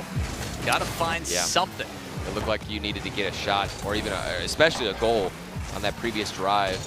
Might be no time left, and there's certainly none after this shot from Brand does slot into the back of the net. 21 seconds remaining. 4 goals separate them now. I don't think it's possible. This looks like a Penn State win. No, it's just good heads-up play from Brand. Obviously, applying that pressure initially on that back line, rotates through after denying that corner boost, and just goes, hey, I'm open. Played into open space, turns and makes a good shot on target. So at the end of the day, as long as PSU keeps doing that, taking those opportunities and smacking them down, they're going to be looking and sitting pretty. And it's final 10 seconds. Click down here. And OSU just trying to build a little bit of confidence before they get into their next game. Don't forget, got to have that goldfish mentality, because immediately after this, you've still got another 4 rounds to go. Plenty of Rocket League still going to be played for Ohio, but at the end of the day, in this series alone, Penn State will take the win. Jamaican Coconut there, sitting pretty in the middle alongside his teammates Brand and Kareem. Excellent job done and excellent work from Penn State. They were very efficient, not only with their own boost, not only in the air, not only with the dribbles, but also finding each other. There were passing plays. We really got everything we could have asked for out of Penn State, and that's what's expected. I mean, they are the #1 team. They've got the CRL World's experience, and they come out here and prove that they should be respected as we do. 9-2 in a goal differential as we welcome F-Dot back to our desk. An absolute pleasure. From your perspective on the outside there, F-Dot, anything that's really glaring to you? I think the biggest one for me, everybody involved for Penn State. That is a true team effort. Yeah, real dominance taking a look at what Penn State was able to do here, especially in that second one. You saw a little bit of Ohio State actually getting the ball out, going and go, and we saw Ohio State score at 3 minutes, and then bang, less than 30 seconds later, there's 1 goal from Penn State, but then they follow it up again. And I think the low latency response is always important. You get scored on, and it's important to score again, but that secondary opportunity, that secondary goal, that's like, all right, we've matched it, and then some. And that's really what I look at to see, the longevity of these squads. Let's roll the tape and take a look at how strong this Penn State University team was as they hit the field running. And as I said, as we jumped in here, Kareem and the boys, definitely one of the stronger teams out here in entirety this weekend. Yeah, there were also some, or not some, just one, but it was still impressive. A flip reset out of Ohio State, and that kind of proves your point, F-Dot. The fact that a flip reset came out from Ohio State, and you think they're going to get some momentum that they can build on, but Penn State smacked them back down. A lot of the legwork was done from Jamaican Coconut, but at the end of the day, it was a team effort. This is the flip reset I was talking about. It didn't end up going in, but the setup was just as pretty, and certainly a highlight performance, at least in that play.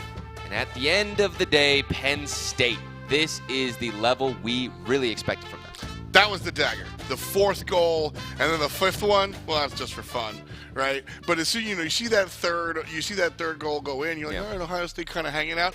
Bang, number 4, just to let y'all know. The booty blast wasn't going to be enough for Ohio State. The professional term. That's the accurate dictionary term. Look it up. Actually, right, Lawler? I'm going to probably leave early, I think. Check with the notes, people. I'm really excited. This is kind of where we're at in just our second matchup of the day, because we see some of the top teams out here. Penn State go head-to-head against Ohio State. So now we have sort of like the bar. The bar has been set. This is what some of the better teams are going to look like. Jamaican Coconut, one of the better players out here. Yeah. I didn't say best. Better, because I think there are going to be a lot of surprises out here. Penn State might not go undefeated. We're going to see some squads out here that are going to tussle. Scores from around the league are coming at you right here as far as our second round is concerned. And one more time, a league full of sweeps and one going the distance. UNL loses out to Rutgers. That's what it is, baby. Takes them 3 games, but Rutgers got it done, man. Boys of Madison did as well. Shout out to the home state. Love to see that. Biases aside, no, I think it's pretty crazy that we're seeing that trend already. Yeah. Our early storylines where one team is going the distance while the rest smooth sailing. Dude. So the other one, UIUC, able to close it out yet again. I'm kind of hyped for that. Illini might actually be my sleeper pick. They're the 14th seed, the last seed, and they are on a roll. They take down Maryland, and then they come out here, and they take down PU. I mean, come on. That's a crazy result. 2 series win now. Will they make it out of groups and even make a run in playoffs? I'd like to see the 14th seed win. Well, that's the fun part. Again, this is the student-run organization, Illini Esports, that outside of the world of Rocket League, they play other games there on their campus, and there is a strong student-run community of collegiate esports at that school. And these weekends are how you turn it from just couple of kids in the quad playing some games into becoming one of these, you look at these established schools like Penn State who have a lab to play in presented by the school. These tournaments, these weekends, this is how you go to your dean and you say, hey man, look, we just brought home 5 figures of scholarship money doing this activity. We've got these players passionate about it. This is how you kind of put the money on the notebook and say, hey man, we've got the numbers. We're showing you what's going on. So I love to see schools like Illini kind of making it happen. Yeah, making a name for themselves. And also Maryland, I want to note they actually had a bye, so they are able to recover, maybe take a break, take a breather after that tough loss against Illini, who we are talking about a lot. So they might come back swinging and even stronger than what we saw in the first round. Yeah, the other upset, University of Lincoln, Nebraska, suffering a loss. You got 3 really high-level players over there, all non-scholarship players. Obviously, this stuff does go a long way for them, but to suffer that loss 2-1, it was a nail-biter. It's going to continue to be a fight as these teams kind of get into their path of victory or whatever it is, the war path that they're on. I think there's a lot of excitement of, okay, who's going to taper that? Who's going to slow that down? Am I going to be that brick wall that you go up against?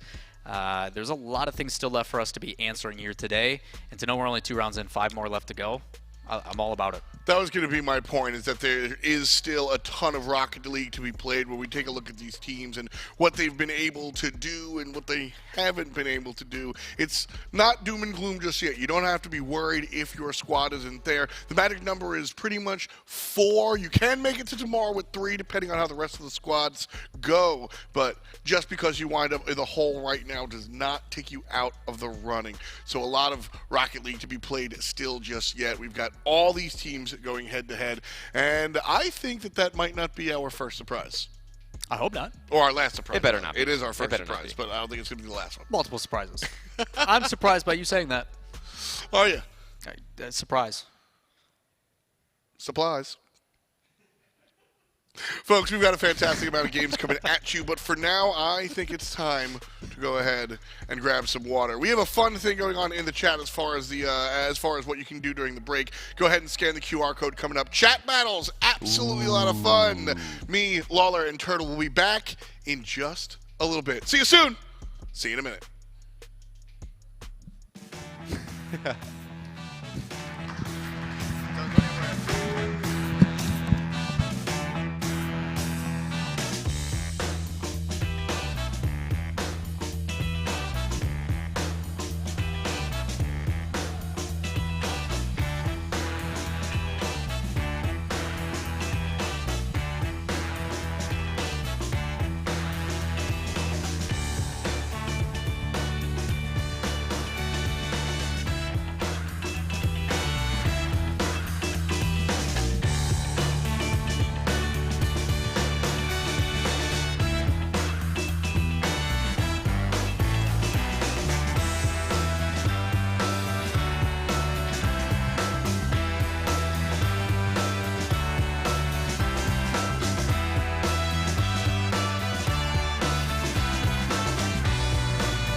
2 rounds down, 5 to go. Welcome back to the Collegiate Contender Series live from beautiful Minnesota. Turtle and Lawler. We've swapped it up just a little bit as we get I had to get a little closer deeper into. I missed you so much. He's invading. I hate my co-commentators, but I love Rocket League, and so we have a whole bunch of games coming at you. So far, we've seen some pretty cool matchups. Yep. Both of them were pretty high octane. So let's turn the page and take a look at our next one. It's the Battle of Michigan. Michigan State going up against Michigan U, but this is everybody that's going to be playing around here. So a number of cool matchups. Again, my eyes on Rutgers University, being the guy from New York with the accent. They're going up against Penn State, and that is, for my money, the toughest team in the competition. Yeah, hard to disagree with that one. Obviously, my eyes biased towards Madison, so shouts to the Badgers, see what they can do over there against some counterparts nearby. But Turtle apparently has opinions. What is this bias from all of you? I don't even care where I live, where I'm from. My team, listen, my team is Illini, and I have never been to Illinois. I respect that. And they're my team. They're my boys, okay? They came in the last seed. I want to see them make some waves here against Northwestern University. Also, we'll see how Maryland bounces back. So Group A has a lot of juicy matches, in my opinion. Maryland bouncing back is definitely a good place to put your eyes here. Purdue University, I think, is a strong middle-of-the-pack contender that could have some big legs coming out through the end of tonight and into tomorrow should they make it. So Maryland, I think Maryland's a squad that we have seen their good side and their bad side in the one matchup that we got a chance to see on stream. And so this might be the litmus test for them. After we come out of this one and we took a look at the score from Maryland and PU, that might really tell us the type of squad that Maryland is actually bringing here today, Turtle and Doll. So I've got my eyes on that one for sure. You know, taking a look at some of the other squads here, I know you have Michigan on the mind. And so what are your thoughts before we head into the next one? Which is the Battle of the Michigans? Who's going to be the better one? Is it State or University? That's kind of the conversation. Seating's close here, too, man. Yeah, these are both kind of that in between, right? Like they both have a chance to kind of play up to their competition or down to their competition, and that's kind of a tough circumstance. The ability to separate yourself from another player, another team. I think these really come down to who strikes first. Yeah. Getting that early lead does instill that confidence, allows you to carry through, and in a series that is a best of 3, that first game sets such a huge toll for the rest of the series. It sets a precedent that's, I think, super crucial to the circumstance of getting an outcome, having the ability to bounce back. I mean, we even look at like OSU. They play against a really tough team now on a bye. Getting that ability to kind of refresh and then come back into another series, not as easily done within a series that happens blink of an eye. Yeah. Like it's almost over immediately.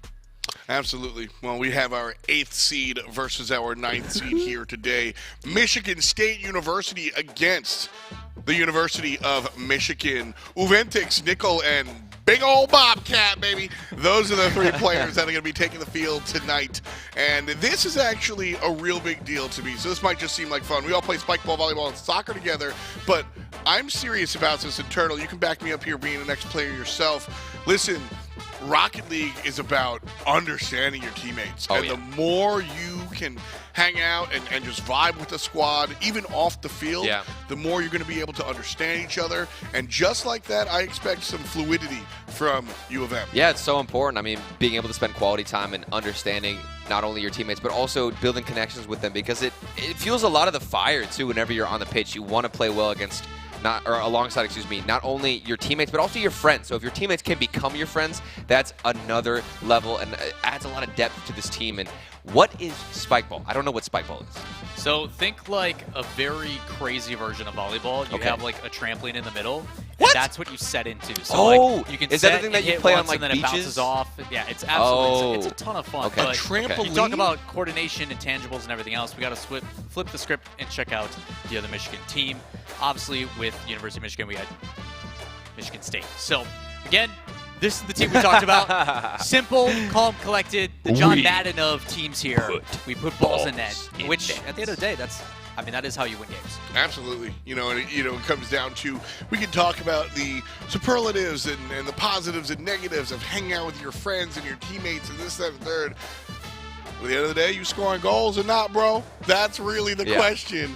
And here, MSU is certainly putting their best foot forward. Shout-outs to Rocket Man, who's streaming his perspective in this matchup for sure. So when it comes down to it, listen, University of Michigan, definitely the larger name in traditional sports, but This is esports. Shake the Etch-a-Sketch. The legacy that we see from these big teams doesn't necessarily translate over, and the lack of legacy from these small name schools could be the beginning of something great. And I don't know if this is the thing. I went to college for 1 year, okay?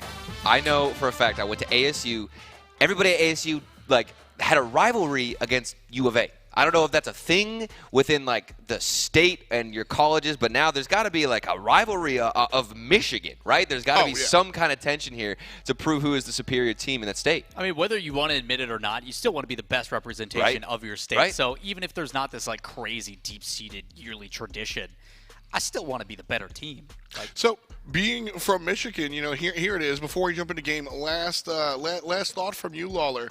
My last thought is that I'm from Wisconsin, so go Badgers. Potato, Wisconsin. potato. Michigan, Wisconsin. You know, I'm from New York. On that note, we're going to say goodbye to Lawler here and jump into our matchup. Michigan versus Michigan. University of Michigan and Michigan State University, to be specific. And so taking a look at some of these squads, I'll tell you right now, the fun part of collegiate esports, a lot of unknown entities on these fields. Got to just, honestly, see him play the game before we can really get too deep into it. So you know what? Let's see him play the game and get deep into it. U of M in the blue trunks and Michigan State University in the orange. We'll start things off on the orange side. Blue squad. If Rocket Man's favorite song isn't that Rocket Man, is it just called Rocket Man? Elton John. Elton John, yeah. Okay, if that's not his favorite song, we're going to have a problem here. If Bobcat and his favorite animal is not a bobcat, we're also going to have a problem. If Mar, favorite planet is not Mars, we're also going to have a problem, okay? Well, I mean, big old Bobcat could also just be a construction worker that uses the, land mover called Bobcat, yeah? Oh, well, how? No, that's too specific. We just got to stick with the animal. You're going a little crazy here, okay? I believe in this man, and his shot from the corner actually does go a little bit wide. We'll see, okay? The Battle of Michigan, who is the superior team? The rivalry's got to be there. It's got to be there. It is, and especially at the collegiate level. Ooh. As Uventix tries to take it out, Orange disrupts. Up top, can they make the waterfall happen? Defense kind of snoozing. Offense doing the same thing. Where's the alarm clocks, folks? As Rocket Man going to be pushing up forward, but absolutely, when it comes down to college, when it comes down to these state rivalries, that is real. That might be more important than the actual scholarship money, depending on who you talk to. MSU, though, looked like the dominant team, at least in game one. First minute and a half, they have been on the offensive side. Every single second clears, finding teammates, passes into the midfield. Shots not as on target. Like you said, we want to, of course, make sure we have the alarm clocks enabled and can wake up a bit. But the striking should improve as we get warmed up. First game jitters might be coming out. From the corner, we go into the midfield. The demo from Rocket Man might set up even more shots. It does. Yugen slightly wide, and then the shot followed up gets denied by another 50-50, but we've still got more pressure from MSU. Eventually, they will find one. It's the first goal. Beautiful setup here. Off the corner, you see Rocket Man not thinking about himself at all, just setting up the mid-lane rushdown. And Yugen, with a heart, finds our first goal of the matchup. Like 1-0, just under 3 minutes to go. I like the heart. We got Justin, who they actually have placebo for the name. Yeah. It gets that deep. Depending on your name, maybe you'll play better or worse. So they change it. Justin would go from Juicy Justin to Not So Juicy Justin to Justin spelled out to Justin also JSTN. Maybe Yugen, that heart, it's needed to have a good performance. And so far it's working. First goal in favor of MSU. And they still continue the onslaught of pressure off the backboard. The double tap attempt goes wide, and the follow-up does two off the post and out. Then we get the third shot to come through. It's Mar, who's playing out of this world, and finally hits his mark. MSU with the stick-to-itiveness, the third man just not giving up on the play and providing that tertiary opportunity. Fantastic stuff coming out of MSU. And because of that, they've got 2 goals above none. And it's a whole bunch of 2s as we've got 2-2-2 on the clock.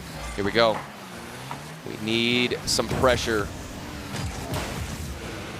Let's see if UM can handle something. Instead, it's just given right away to MSU, who the clears keep finding teammates. I mean, look at this example. That clear popped up in the midfield. Somebody was able to follow up. Then a poor touch from UM, and we've got the third goal in favor of MSU. A big mistake on the defensive side.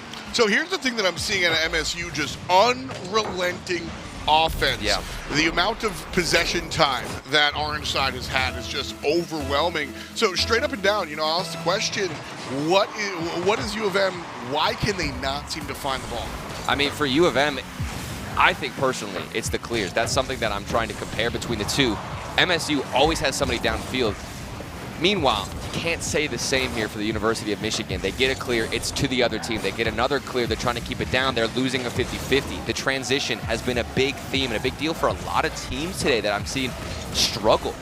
And that is probably the hardest part when it comes to Rocket League, is maintaining pressure, or at least getting on the offensive side to have that first chance. And it's all about the transition. It's so crucial. But finally, University of Michigan gets up, steps up to the plate, and as soon as I say that, a player gets taken out from Yugen, and then dished out into the midfield. What a pass, what a save. The follow-up is there, which is another thing we got to take note of. There's always a follow-up at that. That's really the key. That's how they scored their second goal. That's how they scored their third goal. But I have seen a step up as far as the University of Michigan is concerned on the defensive side. I think these past couple of opportunities from MSU. That might be it. What? University of Michigan. It's a fake. How on earth did this end up slipping in? You can see he gets the touch, then goes in for the second follow-up, but no boost to his name, and it's going to slide right past the goalkeeper. Fun stuff. Rocket Man just could not get in place. 60 seconds. We'll say go.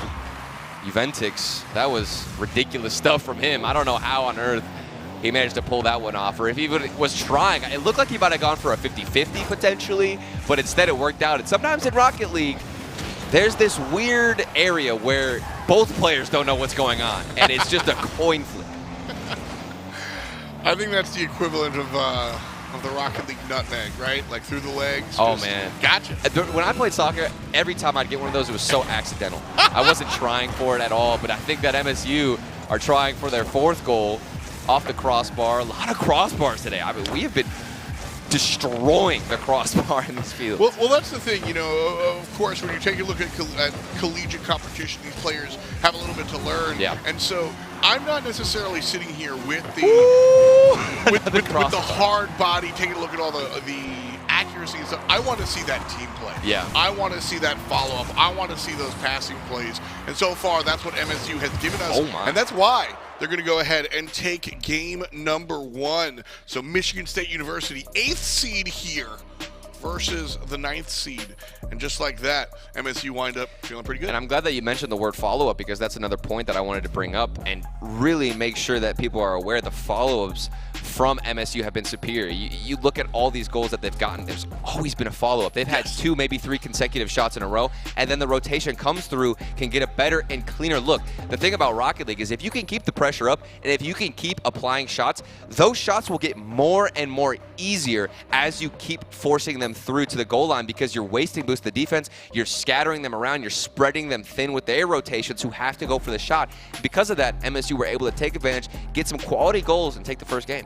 That's really where you start to see that teamwork come out, that how tight-knit the squad is, because the first shot on goal, you've practiced that. The second shot on goal, you know the rotation. The third shot on goal, well, you're starting to run low.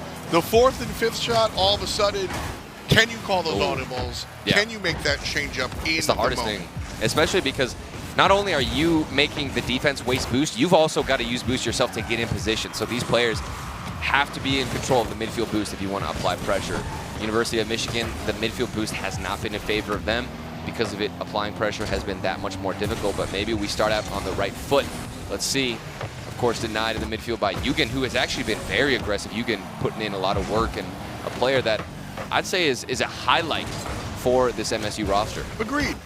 Yugen has been either scoring the goal himself or the better part of the assist. Yeah. So. Look at him go. Look at this man go. Trying to disrupt the blue side. And U of M has not had much time with the ball in possession. Ooh, okay, off the backboard. Is because of it. Mar can't get there quick enough. And another defensive stop from Blue. I mean, that's got to be a symbol of how confident MSU are. They're positioning players on the backboard of University of Michigan. That's crazy and something that requires a lot of risk, and they haven't been caught off guard because of it. Mar has to get a touch. It's going to be off the ceiling and down. A perfect setup, an accidental touch, and Nickel can clean up. See, this is just heads-up play coming out from U of M. Mar makes a mistake. Nickel basically takes a pass from the other team. Mar wanted that to go in a different direction, but seeing U of M ready to react, absolutely, that's how you come out of a game number 1 loss and react to game number 2. You score your first goal off of an oopsie-daisy from the other side, and all of a sudden that momentum that MSU may have had, I think, is neutralized. I mean, just being in the position to punish is really important and something that requires skill in and of itself. Another shot going in favor of MSU. 2 demos, and then the shot is wide. Yugen, we had been singing his praises all game long, but when things mattered most, he could not come up with an accurate shot, and that has got to be a painful one that he is going to want another look at. 3 minutes to go here. Shot going to be high, but the follow-up is good. And one more time, Yugen up on top. That ties us up 1-1. I said he wanted another shot, and he actually gets that, all thanks to Mar, who says, you know what? I see that you messed up. I'm going to hit you up again. Maybe that's a lot of the practice coming into fruition. These guys obviously putting in the work outside of the field, and it has come into play here against the battle of who is the superior Michigan State team. You know, I really did think Lawler was from Michigan. I mean, they look the same. Let's be honest, Wisconsin and Michigan have like the same outline. They've got some lakes, and I mean, Michigan, they have Nickel, so that's already a plus. Goal number 2 here. Nickel does it for himself. Gets a little bit of help. Oh, no! Painful. The second look there, and we see Mar again. Kind of playing for the other team, man. Not what you want to see. Yeah, MSU. You think back to that original play that got the first goal for UM, where it was off the ceiling and then an easy setup, and then now off the corner, Mar's rotating back. And I don't even know if I can really blame him. Like, somebody should have ideally rotated out to the corner to have a touch. Mar was just trying to get back in net. My man seems to be innocent, but regardless, innocent or not, you're still going to give up a free goal, and now the lead to University of Michigan. Coming through, ball lazily rolling towards Blues goal. Bobby Cat over here. Not going to be able to make a clean clear. So Rocket Man's team will be able to maintain a little bit of control. Swing out from U of M, who have the lead at the moment. But Uventics going to be disrupted here one more time by MSU's frontman. And not really going to have an opportunity to score here, Turtle. But it looks like MSU trying to find a hole, and U of M doing a better job this time around of disrupting the offensive rotations. Yeah, I think MSU are waiting for it patiently. It finally comes out. FDOT completely cast or cursed it. The pain sets in, not only for the University of Michigan, but also for FDOT and his mental state. Oh, man. Tied at 2 now. It hurts. It hurts, man. Hurts, don't it? And I don't blame you, because University of Michigan, they would have been withstanding a lot of the pressure. Good clears. The transition game that I talked about earlier on had been cleaned up. They were finding ways to get out of their own half. But Yugen, the man of the hour, I think he's the highlight player from MSU. Oh, yeah. He's really stepping up. He might be the highlight player of this matchup, to be honest with you. Big statements. Been really impressed with Yugen. And as far as the 6 players on the pitch is concerned, I think he might be numero uno. But as we said, just game number 1 in the pocket. This is game number 2. And 2 games is all Rutgers needed to take down Penn State. And previously, Penn State looked like one of the strongest teams out here. So Rutgers definitely making their mark this time around. That's a big upset, too. I mean, we just witnessed what Penn State was capable of, and it didn't even go the distance. That's a 2-0 win for Rutgers, who's your team now of the tournament. Are you proud of that, FDOT? I mean, absolutely. It's all fun and games here. Real talk. I want to see the best team win. Yeah, sure. It'd be cool to see Rutgers do it. It'd be cool, but it'd also be cool to see Penn State come out and prove what they're capable of. And they have done that as well. And Rutgers, while it will be considered an upset, they are the 3rd seed compared to Penn State's number 1 seed. And We'll see what comes out of the Battle of Michigan. A wide open net, MSU, they take the lead, 18 seconds left. They forced it to match point.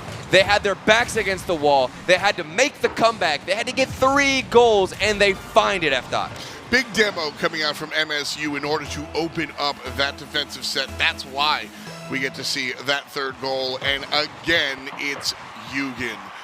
Let's put 14 seconds on the clock. Definitely doable here for U of M to tie and bring us to an overtime. Uventix, right side of the goal. Is there a player that can center it and find it? And with that push out from Mar, it's going to be a big old no from this guy. And it's going to be a big old win for MSU. 2 above none. What? And Michigan State University topples the University of Michigan. That's got to break your heart, F. I mean, University of Michigan started that game so strong. Granted, there were a lot of mistakes on the defensive side. They were in the position to punish. One of the goals going off the ceiling. The second one was an own goal where you're rotating back, and Mark couldn't correct himself and ended up knocking it in himself. But still, you had the lead. You had some solid positioning where you were able to punish, but still, at the end of the day, they ended up losing and taking the L because of that big comeback. And Lawler, I don't know if you just witnessed what we did, but that was a painful one. I did definitely witness some slander about Wisconsin and Michigan being the same. I didn't say they don't look the same. The outlines are nowhere near. There's literally 2 parts to Michigan. Like, yeah. Wait, there's 2 parts to Michigan? Yeah, there's the lower and then there's the UP, Upper Peninsula of Michigan. Why did they?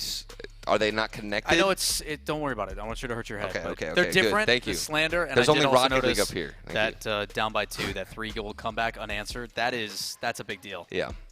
That was really what I was looking at, is that second game. You know, our first game, cool. But the second game, that's where they were actually tested. They find some responses, and we'll roll the tape back and show you exactly what went down. Game number 1, as Lawler said, dominance coming out from the blue side, just goal after goal. And again, Eugen seemed to be the man. That's what me and Turtle kind of brought home here, Lawler. I want your input on how you felt Eugen really kind of made a name for himself. Yeah, I think there's a lot of really good things that you can kind of pinpoint on him, but it's mostly his positioning. Look at the patience coming through. He's always in the right spot. Yeah.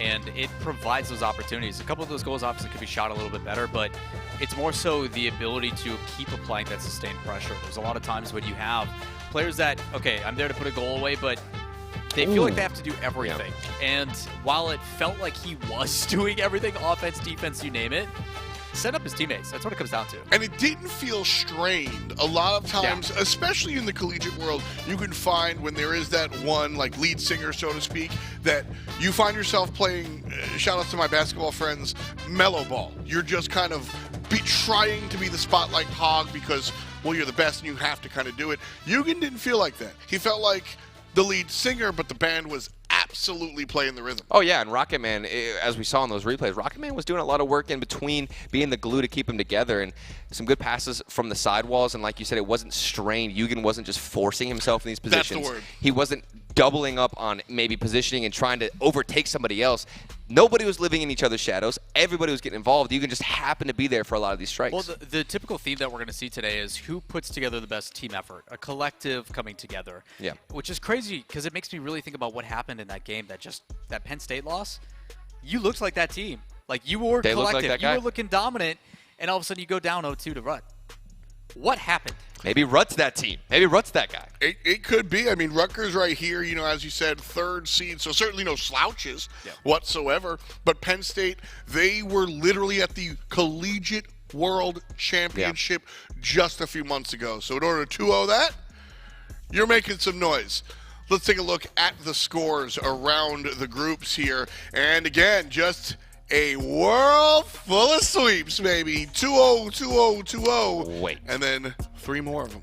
University of Minnesota Twins taking down, what is that, Indiana University? That's ridiculous. That's a huge upset in and of itself. What are we getting today? We're getting U.S. for the chaos. Any given Saturday? There it jumping is. ahead This of is day just a little regular bit? Rocket League. Yeah. I mean, honestly, true. I mean, we've seen so much Rocket League over the years that it really does come down to the day. And with these teams, you know, a quick turnaround time, right into another match, you never know what can happen. And some of these guys are going to just be carrying momentum. So finding a way to be that brick wall that stops it. Illini, My boys Illini, keep it up. 3-0. Oh, dude, 3-0. I'm an Illini fan right now, okay? I want to see these guys make some waves. They are on a tear. Can they go 4-0 in the group stage? This is ridiculous. I hope so, man. I'm really enjoying it. We talked about that magic number, what it is in the standings that puts you ahead. You take how many teams there are, 7 in this case. As long as you're above that 50%, you're feeling pretty good.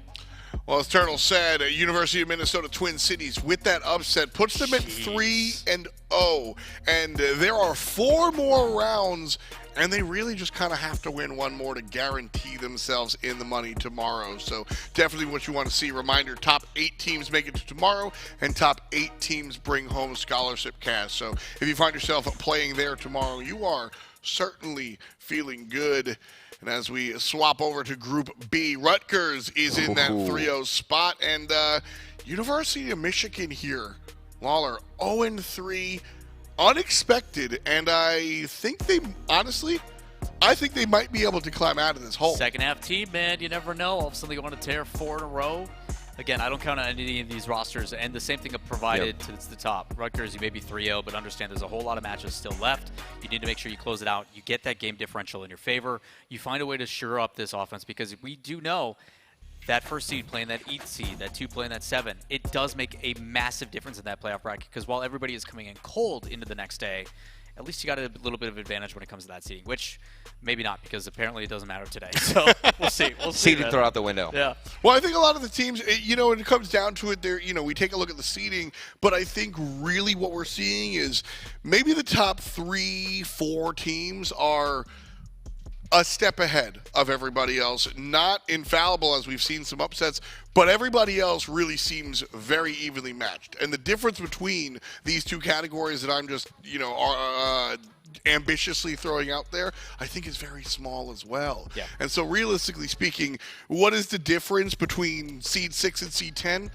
Maybe a couple of centimeters at most. Exactly, and that's what makes it fun, though. That's the best type of Rocket League, is whenever you get teams that are neck and neck with each other, even if maybe the seeding is a little bit different, and you say seed 6 up against seed 10. Sure. You could see big plays from either side, and for a team like Illini, who's making waves at the bottom seed, Penn State has dropped a series now as the number 1 seed. They've got the experience. This is classic Rocket League. This is what I don't want to say expect, but hope for when we get any tournament. Yeah, when we talk about the intangibles, we talk about that usually at the micro level, talking about the players on the field, the little things, the nuances that they do so well. But when you look at the macro side of things, the camaraderie, the chemistry, what your mental preparation is coming in, those things are a really big factor. They make a massive difference in who's successful and who's not. When we see these upsets, it is us with these seedings trying to give you a general idea of, okay, this should be the expected result, but with best of 3s, with these guys coming in with a bunch of pressure, $25,000, those intangibles, they really start to stack up. Coming up next, we have the 3-0 University of Minnesota Twin Cities going head-to-head against Nebraska, and it should be an interesting one for sure. These are the other matchups that are coming through as we pass our halfway point of the day. Purdue and U of M will take a seat. And, okay, we haven't really mentioned the bye, its importance, if it's good or bad. This is a situation where I think it is great. University of Michigan, go take a walk. Touch grass, take a breather, and then come back in round 5. Because these are not shots that F-Dot is throwing out. No. He is saying, go relax a little bit. Yes. Reset the mental. Not, hey, you're a nerd, go outside.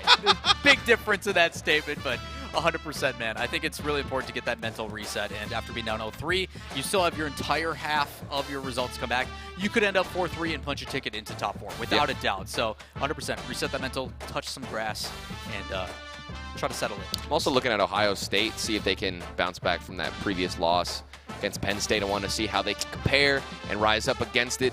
It's going to be a long but quick day now with the series, of course, best of 3s as we have seen. Other interesting matches, of course, Illini up against IU, Indiana. Let's see if that actually ends up being something that could be an upset. Sure. I'm excited. Penn State, I think this is one of the better positions for them to be in, as they're coming off of a rough loss, and they'll be going head-to-head against a squad that they can probably usurp.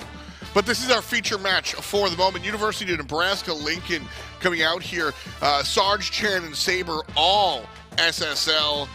And ain't no money there either. So these squads, like I said, there's pride and there's prize money on the line, but there's also a very real institution building going on here. Yeah, I think a lot of it, we talk about how these teams are starting with Collegiate. There's a lot of opportunity, not only for the colleges on the side of what they're doing with their universities, but also for these players. And for some of them that do have that capability, SSL is a big deal. You're talking the top of the top to get to that level in ranked. So to still go to a university without a scholarship program, without that kind of advantageous position for some of these players, that's a big talking point for Nebraska Lincoln. What's the percentage to be SSL? Dude, I think it's like less than 0.5%. Insane. Less than 0.5% of Rocket League players. It might even be like I think might it's even be less than 0.2. that. I thought it was like 0.05 or something like crazy. 0.2 sounds correct to me. Basically, the point is that these are the best of the best of the best, sir.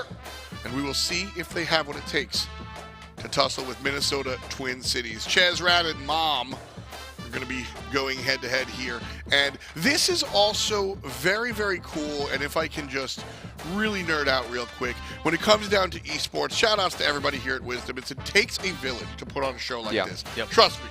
It's not just me, Lawler, and Turtle. If it was, it would be horrible. It would not look good. We'd look disgusting. Turtle would be playing. He'd be casting. He'd also be running production. He'd be a camera op. He'd be making the graphics. Why am I doing everything? What are you guys doing? What is this? And so to see the opportunity, sorry, bud. All of our players get out here, but players or excuse me, students running the production, running the adminning, running all of the stuff behind the scenes as well, gives these college students an opportunity to kind of get some real world experience running these streams, seeing what it's like in a burgeoning industry. Like, real talk, you can't go to school to do what we do here.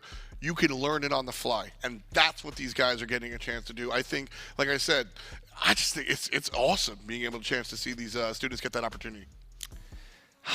Listen, this might be a doozy of a matchup too, okay? Who do you think has the edge? Who do you think has the actual advantage here? Is this just another toss-up? I have no idea, man. I've seen so many upsets today that it is almost impossible for me to be like confident, like, yep, this team. Like we just saw Penn State suffer a loss, and they're supposed to be the clear favorites. Based upon what we saw just a series ago, and all of a sudden they come out and they get smacked 0-2. So it's tough, man. Well, we'll certainly ask you afterwards. Great job breaking down this last one, and I'm going to make you do the work after this one as well. So shouts to Lawler. Me and Turtle going to jump on into this one. University of Nebraska Lincoln taking on the University of Minnesota Twin Cities. Who put my mom in? Who put my mom in? This is unexcusable. I didn't know she was a Rocket League player. I didn't know she was this great at the game, but I'm excited to see if maybe she has that potential. She's probably better than me. I mean, that goes without saying. Yeah, that's true. That's true. That goes without saying. But we will take the field here. 5 minutes on the clock. UNL in the blue trunks and Minnesota Twin Cities repping the orange team. And so, again, University of Nebraska Lincoln, these have 3 SSL, Supersonic Legend players. These are the highest that you can get from your living room, so to speak. And so this is, I expect UNL to kind of set the bar here. Yeah, 100%. I think that they will be leading the way with mechanics. 100%. I mean, SSL, the mechanics on an SSL are ridiculous. Like, you're hitting flip resets. You're hitting double flip resets now. They're going for weird pitches off the sidewall. The speed is unparalleled, obviously, and that's why they are the top of the top, the best of the best. And that doesn't mean that you can't beat them with quality team gameplay and team-focused play styles, but it's going to be that much harder because the challenges have to be better. You need to know, you need to anticipate what they're doing, and sometimes when somebody's going for a flip reset, you have no idea what's going on. I just want to clarify, SSL is 0.01. That's what I was saying. I said like 0.0. I knew it was like crazy. So these UNL players are better than 99.9% of players that play this game. That's absurd. And we'll see if Minnesota Twin Cities can contend to this farm. At the moment, we've had a minute and a half of play, still scoreless. And honestly, it has not been UNL being dominant. Rad's going to go ahead. Defense a step behind. And Minnesota Twin Cities is the first team making a mark. We're talking about SSL mechanics. That was a very high level and high quality air dribble from the side wall. Ridiculous stuff right now from Minnesota. That was something I didn't expect coming through. We're talking about SSL's UNL. Oh, they're going to have the mechanics. Then, boom, we get slapped in the face. Gotta watch out for that for sure. Sarge, just like that. Coming on back, Saber is going to be the goal scorer here. Oh my. And I mentioned this earlier in the program, low latency response, very, very important. Listen, it's not all doom and gloom if you're down 1-0. Now, if you sit at 1-0 for a couple of minutes, that starts to really dig at you and feel. But if you're able to respond and tie it up, well, all right, it's a new game. 3:08 on the clock. Let's do it again, baby. And we got a high-quality pre-flip, too, to get that first goal for UNL. And I'm not sure where the third man was, but certainly dusted in the backfield. Back towards the other side. Minnesota looked to be the superior team in terms of possession. They've had a lot of big clears, good answers downfield. But this one is going to actually go unanswered as Saber takes charge. Gets the follow-up off the ceiling. Creative setup and almost a better follow-up, but unfortunately, UNL are going to have to go back to the drawing board as we're approaching halftime, FDOT. Nice disruption there from Saber as Minnesota was off to the races. Saber rears his head, makes himself known, and stops the breakaway. Rad's still here. Of course, he was the one to score earlier for Minnesota Twin Cities. Seeing if he can do it again. At the moment, keeping it on his side, but a little bit of boomer ball here. No one with real control of the moment. Shot shoved towards mid. The third opportunity, and Ches finds the back of the net. It's 2-1, Minnesota. Oh, this is all about the speed from Rad, and then the setup then to Mom, who follows it up with Ches. I mean, everybody was involved, got a piece of the cake on that play, putting them up. That's the way you want to go up in a game, utilizing everybody. Minnesota Twin Cities, this might be, I don't want to say an upset, but after learning about the SSLs and what we're going up against, I was surprised, and they have answered the call. Well, there's also that other conversation. Listen, y'all can be 3 SSL players, but when are you one SSL team? Oh my, is that Shakespeare? I don't understand how you can spit so poetically. I gotta write that down. That was a really good one. I might have to end up using that later, FDOT, and not credit you because I am not a friend of yours. Okay? I believe that. We are mortal enemies. Well, I'm immortal, so that's that. Okay. Minnesota up 2-1 here, folks, and $1:20 on the clock. Chan trying to turn things around. As we see the ball just rocketing towards the moon. He's got Sarge boost. rocketing towards the goal. Nice disruption there from Mom. And because of that, it's going to stay 2-1. There we go. Mechanics have finally started to emerge from UNL, and so has some high-quality possession. This ball has been stuck on the side of Minnesota Twin Cities. Sarge looking to create some chaos, hope for a good 50-50 that can squeeze out in front of the net, in front of the box. But it does go all the way to the other side, and Ches is forced to do something. I love the patience, keeping it low, bringing it down, forcing a better 50-50. You've got to waste time. There's 42 seconds remaining. Hold on, and you've got the first game win. Still, 40 seconds can be an eternity. And for about the past 60+, we have been on Minnesota's front porch. UNL trying to kick the door in, but it lazily goes.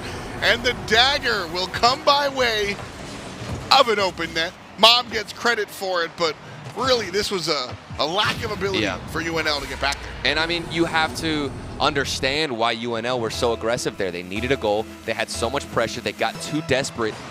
And you respect it because you need to send the full house if you want to get that follow-up goal, that tying goal, to give yourself a chance.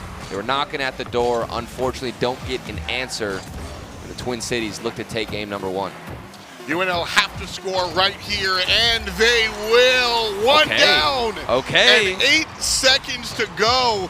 And folks, if you're new to the game, 8 seconds is more than enough time to find another one. If there was 1 second, I'd still think there's a chance, and there always is a chance so long as that ball doesn't touch the ground. 8 seconds. This kickoff, crucial. It needs to go in favor of UNL. It's, of course, going to go to the side of the Twin Cities with 3 seconds left. The ball needs to stay up. It's over one player, and maybe they get one to go. It's going to drop in front of the net. There's no buzzer beater, and the University of Minnesota Twin Cities will take the first game.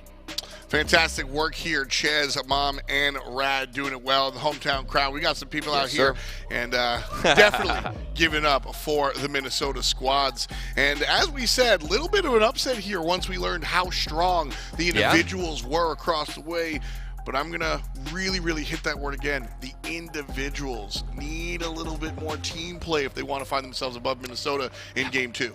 I don't know. We were getting a lot of pressure, though. Like, it's easy to harp on them and to talk about the upset, which certainly is something that we have to hit here. But the pressure, I mean, there was 2 minutes straight that felt like we were seeing only UNL get dominant 50-50s, win on the challenges, then get some shots in. The execution, that's a different story. But they couldn't find that but it'll next come. step. It'll come. How you just have to wait. The patience, okay? Okay. Patience. I think that this is probably the easiest step now. Building pressure, applying it, and then you wait for the results to come through. Eventually, something will come. See, I like that.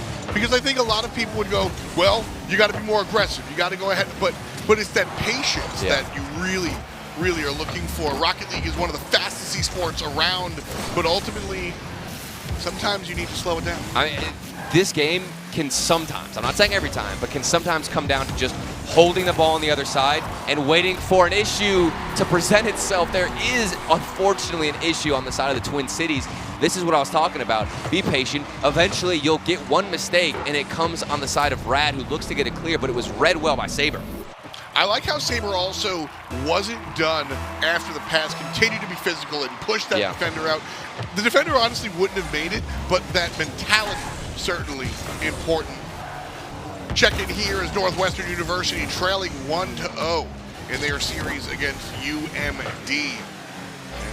And against UIUC. The boys. I'm gonna show my bias for them this entire time. I don't know why.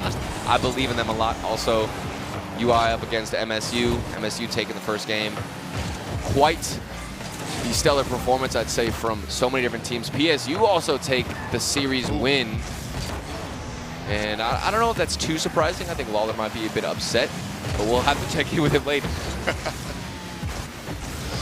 Our feature match here, University of Nebraska Lincoln versus Minnesota Twin Cities. Nice defensive stop there coming out from Sarge from a strong shot on Orange. The ball going to be kept on the blue side. Rad shoves it down towards mid, but there's so many blue jerseys that there will not be a shot opportunity.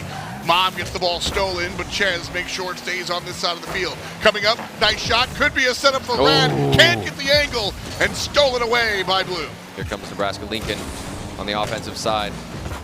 They were buried on the defense, but somehow found a shovel and got their way out of it. And here they get forced back into the hole. A big clear down the other end does go in favor of blue. Nothing yet developing. Couple of passing plays, couple of opportunities, but most of it going now in favor of the Twin Cities. They get the follow-up. Rad, the player who had made the mistake on defense to cost them that first goal, gets some revenge and redeems himself. A little bit of a problem here defensively, and that's why we see the ball go in. Two players at the same time jump for the same shot because of that. Nobody available to block that secondary opportunity. Because of that, we are now tied at 1. Sub 3 minutes. Ooh, almost had a read on the side of Minnesota Twin Cities. Dangerous. Like what I'm seeing from them. Orange really know how to keep this ball and apply a lot of pressure. While they're not holding pressure at times, these shots, the chances they're getting when they put the ball in the midfield, they look deadly. I don't think the quality is on par when you look at Nebraska Lincoln. Looking for a reset here as it's a new game. Just over 2 minutes to go, and Mom shoves the ball. Stuck here in the corner, and Sarge unable to make the run. Only one orange jersey here, so not going to be a real opportunity for Minnesota Twin Cities. And more of a opportunity for Nebraska Lincoln to slow it down and kind of restart. Oh, there it is. That's the restart you wanted to see. Sarge, he took it himself in the corner. Then he's also getting the setup. That man has done a lot of work on the side of Nebraska Lincoln. And then a big dunk from Ches. That was huge. Critical plays. University of Minnesota Twin Cities have been on the forefront with all the aggression. Game 1, most of the aggression was in favor of UNL. Game 2 always seems to be in favor of the Twin Cities, and they're also the team who won Game 1. So this has been a big step up from the team with the momentum. At the same time, UNL doing a much better job here in Game 2 than Game number 1 for my money. Unable to find their opportunity there, and a good clear coming out from Mom to kind of take the breather. What a shot off the crossbar! But a little high, and so not anything doing there. 60-second warning coming out. Rad dropping down for the follow-up, but Blue gets there first. So again, stuck here in the corner. There's got to be a dent left on the crossbar after that heater went. And then Chan, he's not hitting the crossbar this time. A shot early on from the midfield. He got one dunk, huge win, and then a big clear down the other side. Nobody can rotate in time, and just like that, Nebraska Lincoln can take lead. Sniffing a game number 3 here. As we see 45 seconds on the clock. And UNL need another one to totally be safe here. Minnesota Twin Cities have looked really, really strong. And honestly, if I was a betting man, I would bet them to go ahead and tie this at 2 with the way this game and the last one have been going. And so right away we find them off to the races here. Left side going to be disrupted and no opportunity. Double in fact, tap. Blue, no double tap, but the teammate tap. And Saber follows it up. There's that third goal, and it's going to be an uphill battle for Minnesota to avoid a Game 3. And this is the teamwork that proves not only are you an SSL player individually, but also as a team. Everybody got a piece of it, and that was the best setup I think we've seen all series long. That started in the midfield, ended up in front of the net. Now we've got a 2-goal lead for UNL, 10 seconds left. Might just go the distance in this series. UNL have taken me by surprise. I thought this was going to be a Minnesota win, given all the pressure, but as that clock ran down, things shifted, and UNL definitely felt that. Again, that third goal, so important. And if you ask me, the difference here between game number 2 and game number 1 was the camaraderie. Yeah. I saw much more teamwork, much more sharing of the play action, and much more just follow-up and follow-through from UNL, and I think that's why we're headed to a Game 3. Yeah, and I want to see now. There's been better predictions, too, from UNL. The first goal was actually a read on where Rad was going to clear the ball. UNL, there's less ball chasing. They are looking at what's developing on the field, trying to predict where the ball is going to go, and that first goal was a clear indicator of how they've improved from the first game. They're reading the play well, they're noticing what's happening, and as a result, positioning themselves because of it. And hopefully, in the next game, we see the same thing, but Minnesota Twin Cities can certainly match that level of play. Oh, absolutely. You know, and I look at, you know, what's going on here, and that's honestly the big difference is when you're able to kind of make those first goals, but those secondary opportunities is really what you're looking for. You're going to hear us talk about mechanics and accuracy and hitting the crossbar a lot, but at the end of the day, what separates the goods from the greats are the ability to read the field, read your teammates, read your opponents, and then make moves based on stuff that has yet to happen. Sounds crazy, but that's literally how the game is played. You gotta predict the future in Rocket League. This game is so fast-paced. You have to predict what's going on, read the future, while also keeping up with the pace that's happening in the present. A skill that you develop over time, and some don't even develop it at all. I mean, I lost that skill. That's why I'm here casting. It's very hard, very difficult, but both of these teams have what it takes to read the play while also matching the speed. A good shot early on from Minnesota. Does get saved out, but they keep the pressure forward, and a good rotation in from Rad. Maybe he reads it whenever it hits the waterfall part, drops down. Unfortunately, doesn't get it, but this is a good start for Minnesota. Strong defense. Those were both very, very nice looks on net. And UNL just gets there first. Tied up at 1 here, big picture. This game, scoreless. What a touch. What is that? Oh my goodness, I wanted to see that one go in, or at least bounce off the backboard, but the defense, I guess, is just that good. Yeah, that is what we've seen here. Game number 1, UNL loses because of a myriad of options. And by game number 3, it seems like they have fixed up a lot of their issues as far as I'm concerned. Sarge here stuck in the corner, not going to be able to make that opportunity. And so Mom trying to clear. And Blue getting in the way at every opportunity. Makes it past the defender and can't get it done until there. This one hurts. This started with that missed touch there on the sidewall where he's going for a pinch, a Cookseer pinch to try and get it to the other side, but it goes the opposite direction, and that's going to lead into some pressure from Minnesota, who take advantage of it. Gotta say, do a lot of different games, see a lot of different names. Mom, one of the better names that I've seen in esports.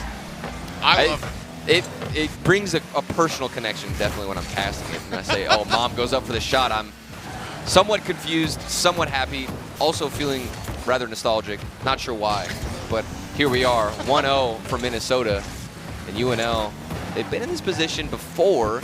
They didn't take game 1. They started out strong game 2. Backs against the wall in game 3. Short series at the end of the day, but I'm happy we at least got to go the distance.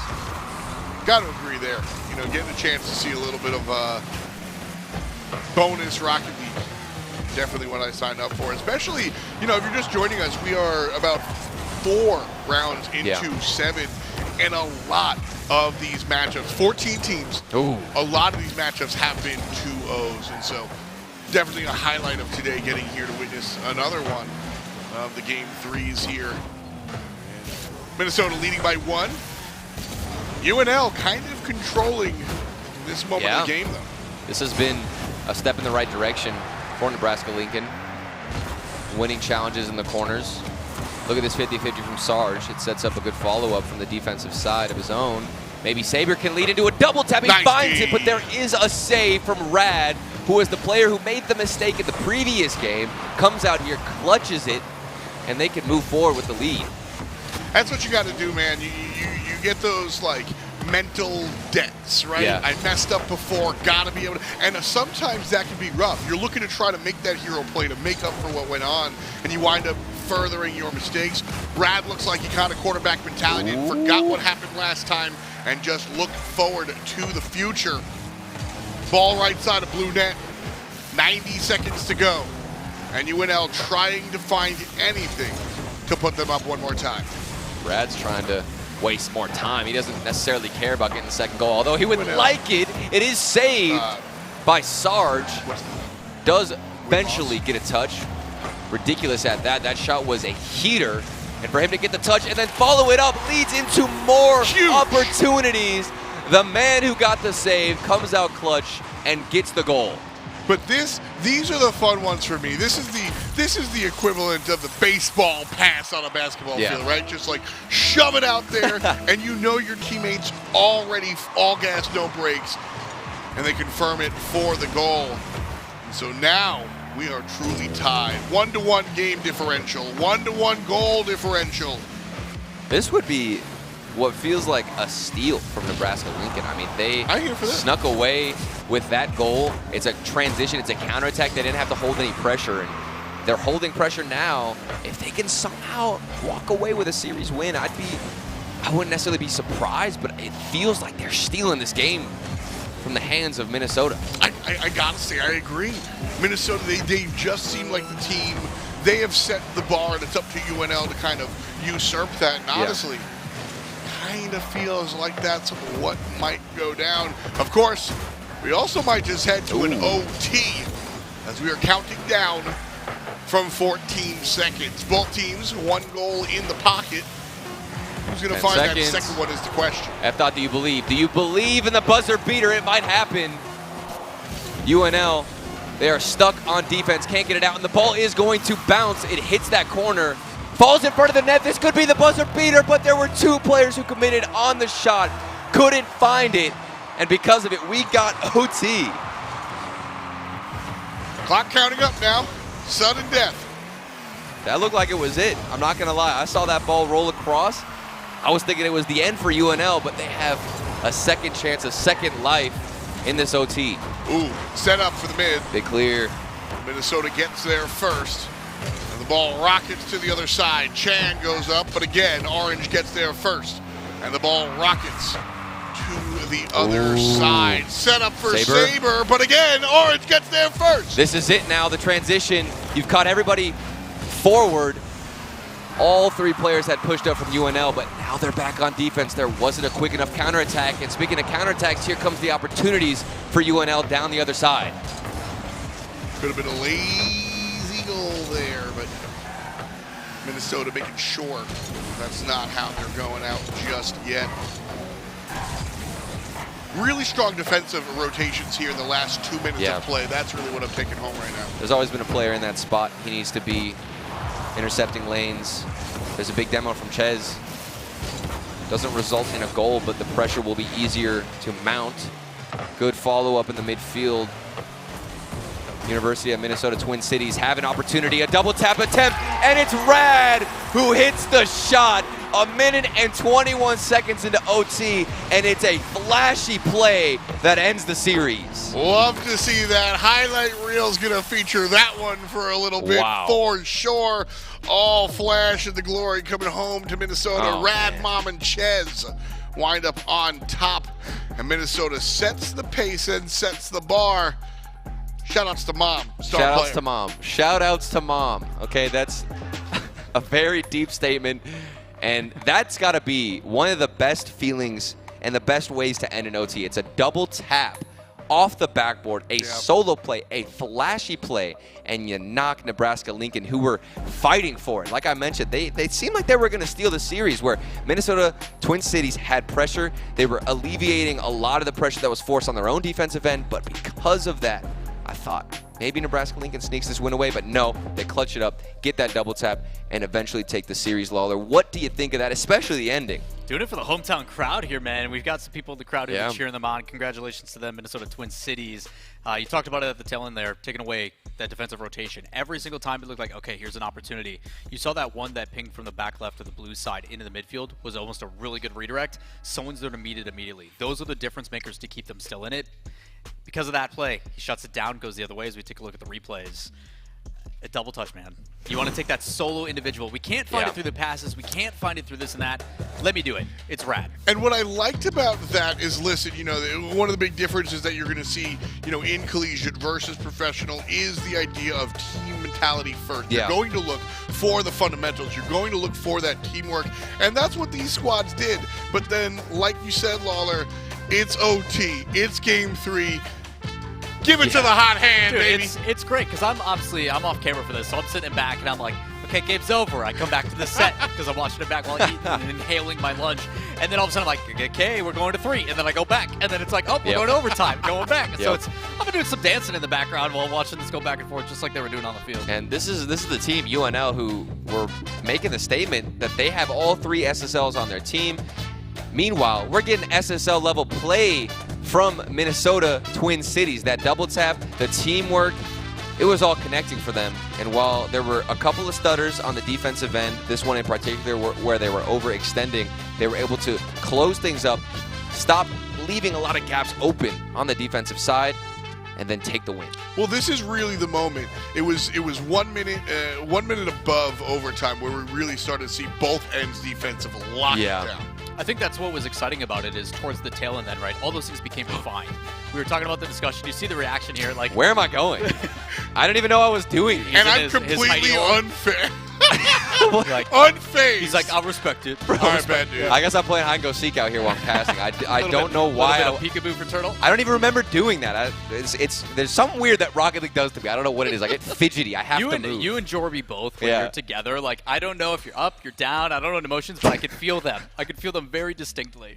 I mean, that's the thing, is that, you know, we're up here, we are channeling the game. We're the conduit, right, for what's going on here. And so far, it's just been electric. Really strong performances out of some of these teams. Really surprising performances out of some. And then other squads just kind of giving us what we expected. Seeing that prowess out of top teams like Penn State, definitely very cool. But let's take a trip around the groups and see how everybody was doing this time around. Turtle, why don't you talk us through round number 4's I've been matchups. waiting for this. Where are they? Where are they? No, Turtle. What? What is this? Indiana. Oh my! I respected Indiana. They're the 2nd seed. But Lina, they were my boys. I wanted them to come out and get some upsets. There's still plenty of other crazy matches. I mean, Penn State ended up getting back into their groove, finding that win against Madison. And listen, we're both taking L's right now. Sorry, it's okay. From handshakes. We'll bounce back. It'll be all right. And then you've got him over there, and he's all like, oh, me too. So you can join in our handshake agreement, because Rutgers also suffering a tough loss against Ohio State. That bye, it came into play. Absolutely did. OSU took a seat in round number 3 and then able to come back and win some in round number 4. And so with round number 4 locked in and loaded, let's go ahead and see what the big picture looks like. Group A is University of Minnesota Twin Cities, and straight up and down, they're in the money. We see them tomorrow, and they will at the very least be bringing home 4 figures worth of scholarship money. Still some competition to be had here for some of the other teams, so we'll see who the other 3 teams are that lock themselves in from Group A. But Group B, Lawler, some strong competition. Nobody at that 4 win just yet. So overall, shout out to the hometown team leading the charge. Yeah, I think it's absolutely fantastic seeing this across the board. Again, it is anybody's competition here, which is exactly what we want. Me and Turtle obviously kicked off the day and said, hey, we're on the side of chaos. Yes. And we're getting that exactly in Group B. Everybody's getting wins. Everybody's staying super close. And unfortunately, that does make 2 teams a little bit of the punching bag. Luckily, it is not where I am from in Michigan. Okay? I am not from there. Listen, I've been to Iowa. I love corn. Okay, I'm a big fan, so I think they can bounce back. Maybe they've got, like, you know how there's sensu beans. That's your reasoning? Listen, there's sensu beans in Dragon Ball, right? Maybe there's like a sensu corn from Iowa that you can eat and somehow activate your Rocket League skills. Man, you grasping straws there, buddy. Is that what you were trying to find on the floor during that last yeah, season? that's what I was looking for, dude. The sensu corn. This really brings me back to the old days of me and Turtle doing the grid out here, where he's just talking about the anime stuff, and okay. So Rocket League. Every sentence is just an anime stuff. Oh yes, absolutely. Okay. Hey man, love the passion, but love the passion here at the Rocket League. Round 4 in the books. We've got 3 more coming at you. The Collegiate Contender series continues after this.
14 teams showed up today, and tomorrow there will only be 8. Welcome back to the Collegiate Contender Series. I'm your boy F. Joined here by Lawler and Turtle. I object. And I might just need a lawyer after that. But I'll tell you one team who doesn't need representation. That's University of Minnesota Twin Cities. They are your only team right now, as of entering round number 5, that are officially qualified for competition tomorrow. Undefeated, 4-0, looking extremely well. And we've got this hometown crowd. We've had some people stopping by the studio throughout the weekend, and it's greatly appreciated hearing those cheers and those hoops and hollers. Yeah. Specifically, I think it was for Rad. Was that one that's got that OT? Yeah, Rad with that Rad with the double tap, They went OT crazy. ender. Come on. I mean, I also think we have the matchups, too. I want to see what everything is looking like across the board. There's got to be some banger matchups ahead of us. We've got UIUC up against UNL, who just took the loss against Minnesota Twin Cities. And I want to see, it's all about the bounce back. I'm really interested because these are fast best of 3s. Teams can have literally a roller coaster of emotions, go up, and then the next second you're all the way down, so they're going to have to battle back. Got to find yourself digging out of that hole if you find yourself in there. Minnesota Twin Cities, well, they get to put their feet up. They get their bye after they're qualified, so that's got to feel real, real good. Rutgers, on the other side, find one of their first losses, and they have to kind of bounce back, so they will be sitting out here in round number 5. But a bunch of interesting matchups here. Penn State going against MSU, I think, will be one to keep your eyes on as well. Penn State, our number 1 seed here, but MSU, Michigan State University, has been very strong, and I think surprising a couple of different players. Yeah, I also look at the top of that board. You got UW, the Badgers, going up against Ohio State. That is I mean, when you talk about history and traditional college sports, those are two, and that's why we do it. So awesome to see. There's a bunch across the board. Again, don't forget, a lot of these channels do have their own broadcast that you can go and check them out. Make sure you guys go do so and show your support, or just stay with us. That's where we prefer to have you, but no I don't know. We have objections. lawyers over here, so there's kind of I said no there. objections. Okay, good. I even Never made the Never mind. joke. We're good. And we also have, sometimes we'll see Mom. I don't know if that she comes up every once in a while. He comes up every once in a while. It's kind of nice to have that on a team. Very reassuring. Coming up, our next matchup, certainly going to be an exciting one here. Northwestern University, they're going to go head-to-head against Purdue. Enerps, Plain, and Bob. They're the 3 players that are going to be taking the field here. And Plain actually went bowling in the White House, and he met Joe Byron. Insane! Joe Byron. Man, no need to flex on us, Plain. Did Joe cool. That's Biden pretty go cool. bowling? I want to know that. Doubtful. Like, was he out there hitting strikes? Yeah, how's Joe on the lanes? Like, what are we talking? Oh yeah. How's Joe on the sticks? Maybe he's using the bumpers. I want to see Joe Biden play Rocket League. Dude, I would pay good money to see that. Okay, I want to see. Maybe he's got the flip resets hidden under his belt. But overall, maybe Plain is gonna have some kind of inspiration out. He went to the White House. He got to meet Joe Biden. He's come back. He's energized. He's ready to go. Well, it's possible. I got 2 words for you. Really, really good at Rocket League. Okay. Let's take a look at the next team. Northwestern University. It's going to be Airplane Adam, Elevad, and Timur Rocks. And again, they have their own student-run broadcast, twitch.tv/Northwestern Esports. And listen, their Rocket League team is very new, and they just started competing again last year. So Northwestern University, no strangers to the world of collegiate competition, quite obviously. But again, the endeavors into esports certainly new for a lot of these schools, and jumping in here, excited to see what the purple and white have to offer. I think it's got to be a really cool feeling as well for Timur's teammates, Airplane Adam and Alavao. I think that's how you say it.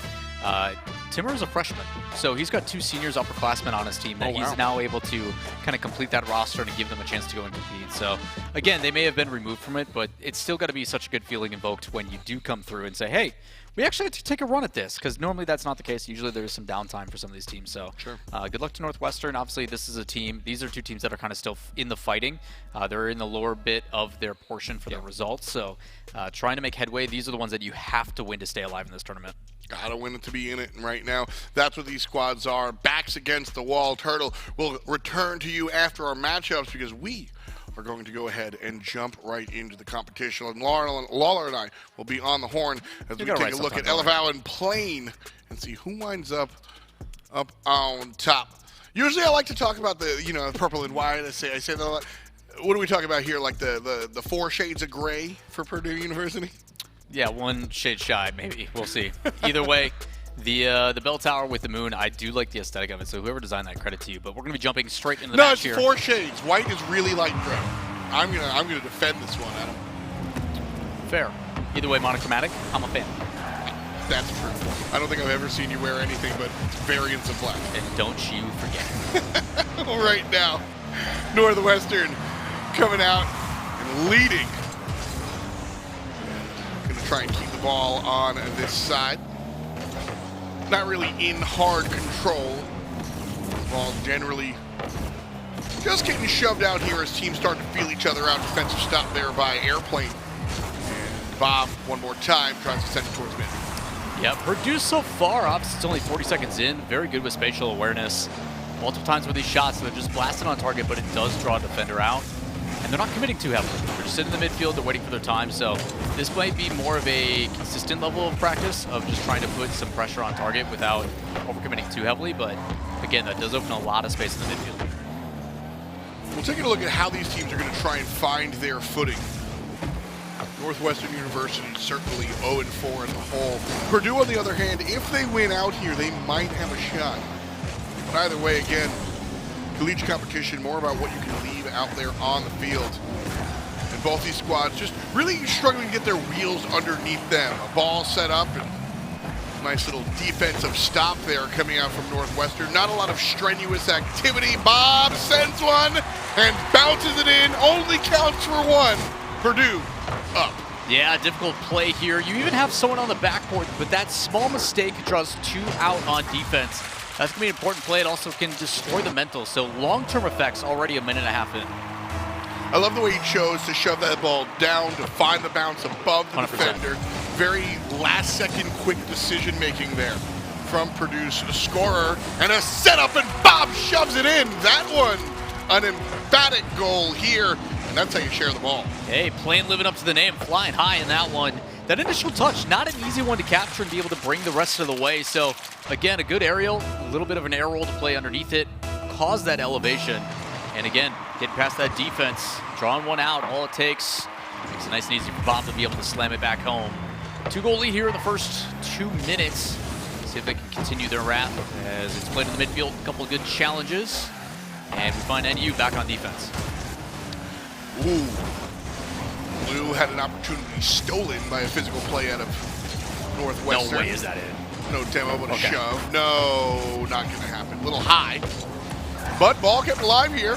Second opportunity, again, disrupted, but Plane up high. Drops it down low. Teammates out getting boost. So no follow-up just yet. Blue still trying to keep it up here. Purdue University, 2 above none.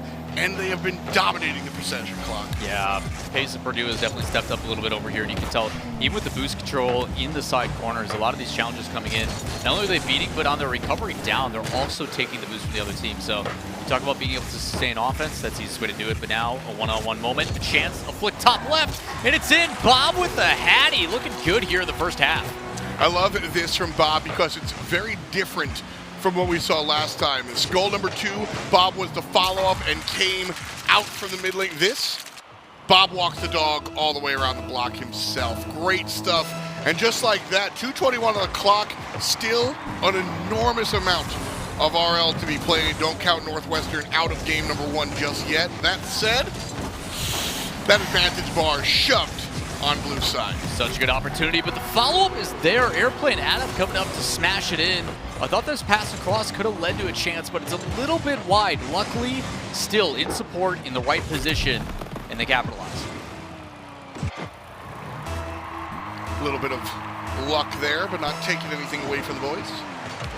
You can't plan for those odd angles and the ball scoop-ups like that, but you have to be prepared for what you can't plan for. That might be Rocket League in a nutshell. We talk about the reactionary game, and there's only so much you can play for. Everybody talks about the luck and the different nuances of Rocket League, but realistically, there's only one thing of luck that really happens, and that one is just by pure happenstance. Played right on the moment. It's a good challenge in the midfield, but his follow-up yet again, that is not an easy angle to hit. He gets a little bit of help, but still following through with your touches, getting in front of the ball. That is completing a play to the whistle. That's the key there, and that's just don't give up till it's done. Continuing to follow his own shot through, and that one, well, it's a little bit of a lazy river. Again here, you know, this is a strong kickoff, not gonna go ahead and chalk it up to luck, to more. So you could break this down slow on purpose and then wind to fun. Yeah, you'd like to see that. Again, if you're going to beat to the kickoff or they're not neutralizing in your favor, you can go for a delayed challenge. We talk about this being a physics-based game. It is a physics engine that determines everything. That luck being removed, purely intentional. Slow kickoff, least angle of resistance, it's going to go back in your favor. And if the other player isn't cheating up on the kickoff or putting a person to punish that, wide open net. So again, and you've not out of it just yet. A minute and a half left to go. And unless they can get a response here, we talk about, you said, those quick responses. Here's another one. What a beautiful setup. That first shot was just a little bit off the mark. Look at this beautiful shot by Laz and Plane. Listen, that shot, 95% chance that shot goes in without Plane needing to follow up, but that 5% chance in case it's off, Plane is there, commits to the play, and what do you say? Making sure to play it all the way through. Purdue up 3 goals, honestly, because of their stick-to-itiveness. Makes a big difference as well, by being able to get multiple chances. It has been the offense of Purdue. As someone needs to challenge out as it's a flip reset, a little bit off the mark, but still draws the defender out. Has 2, one playing for the bump, one playing for the other side. It's a demo, and it's going to let that one roll in. Wanted to get a little bit selfish with it, and gets punished. He wants to make the save, he wants to make the tackle, and he wants boost. You got to pick one, man. And so here, listen, shout outs to my friend Anatoly, who told me luck is the intersection of opportunity and preparation. And that right there, a little bit of luck, but it wouldn't have gone in if Timur wasn't right there, prepared to bring it on in. Team separated by 2. Reactionary gameplay, you got to be in that position to turn it around, but it keeps happening. Purdue has an answer for everything, and of course, it's nobody but Big Bob. Now what's Bob gonna do now that he can't sing? Great stuff here. 6 goals above 3, and we have a spicy one here. Seeing 6 goals is just a feat. I love that Bob really plays into his name a little bit of Rocket League lore on Neo Tokyo. Bob's Ramen, that's also his banner. So he's fully aware of what he's doing. Absolutely love it. Half a minute to go here, and it looks like Purdue has this one in the bag. Of course, we are playing best of 3s. Northwood not all out of it. And we have seen 3 goals scored in under half a minute, but I will say that is probably a dragon's tail. So right now, Purdue thinking about the next game. You know what? Northwestern probably thinking about the next game and trying to figure out how to kind of fix their holes. Lawler, I'm going to ask you to put on your coach hat. Ken, you're coaching, and you. What are you telling the boys after this game? Kicking a bucket, figure it out. No, jokes aside. On this one, I think there's a lot of good things to be taken away from. You're trying to instill that confidence of like, hey, look at the 3 goals we did score and how we did it. It was through missed opportunities. They are making mistakes. They are susceptible to certain things. All it takes is a demo on rotation. If you're rotating back as a third person, you get rid of that last guy back, guess who's not sustaining that offense? There is plenty of chances for them to bring it back. I mean, 3 goals on a team like Purdue when they're coming through with the high flashy plays. Yeah. It's a little bit of risk that's being provided. So again, punishable options, they can do it. Also worth noting, I mean, one of the things that I think you also have to look at in a game like this is 3 goals would have won a lot of these other games. Yeah. We've seen these scores from around the league, and games are being won 2-1, 2 above 0. So you put 3 up on the board, you're absolutely doing what you need to do. Now, 6 on the other side, maybe you got to pick it up on defense. But really what I'm trying to drive home is that this is not an unsurmountable goal. This is absolutely within reach of Purdue's opponent. And when you look at what they're trying to do here, you know, I think we could see another game 3. Yeah, I think a lot of the rotational play, too, coming out from Purdue, there is a lot of control, some pace, aggression. And even though we talk about it being volleyball or boom ball, where you're just clearing it, you're throwing possession, that might be the play. The ability to just immediately alleviate that pressure, put it to the other side. Now you're in position. If you're aware of you clearing that ball, give them possession. Make them go for it. Make them expend their moves. Go out of position and sit and wait.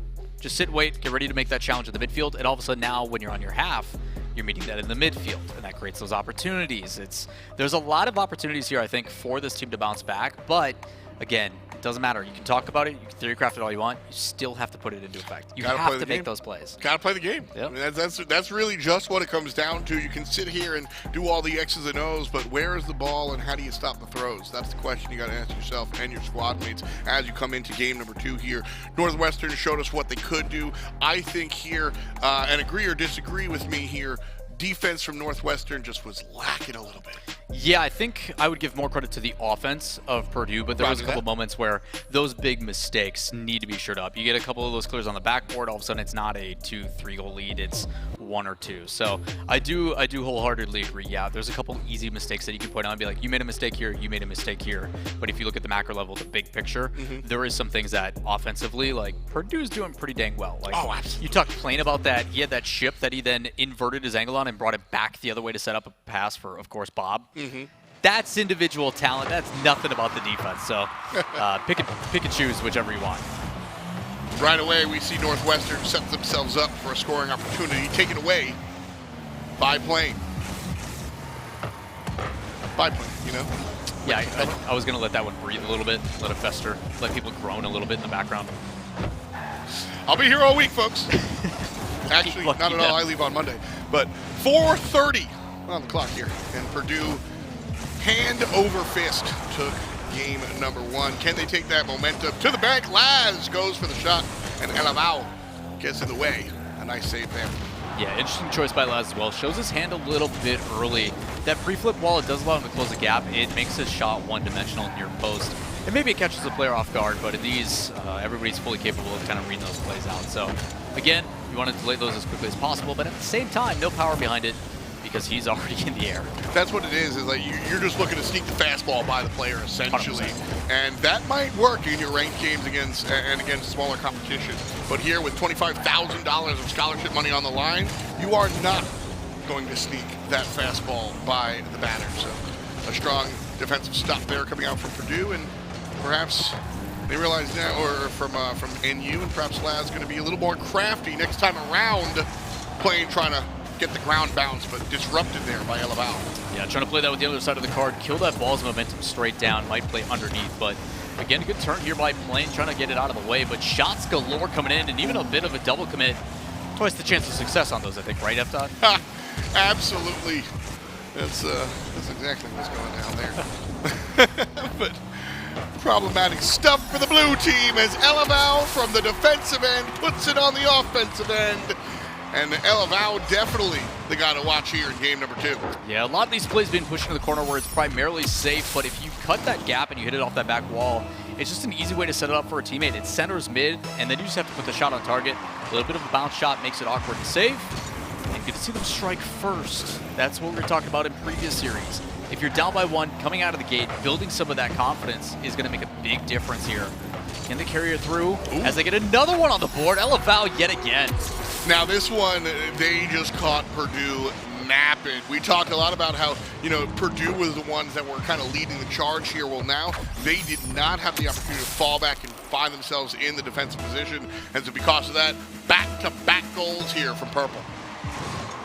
Can't be too overconfident. Oh, no. Oh, no. He's almost able to make it 3. A little bit wide, though. If you get 3 goals out of the gate, that's a pretty big uphill battle. Either way, going to need Purdue to figure it out.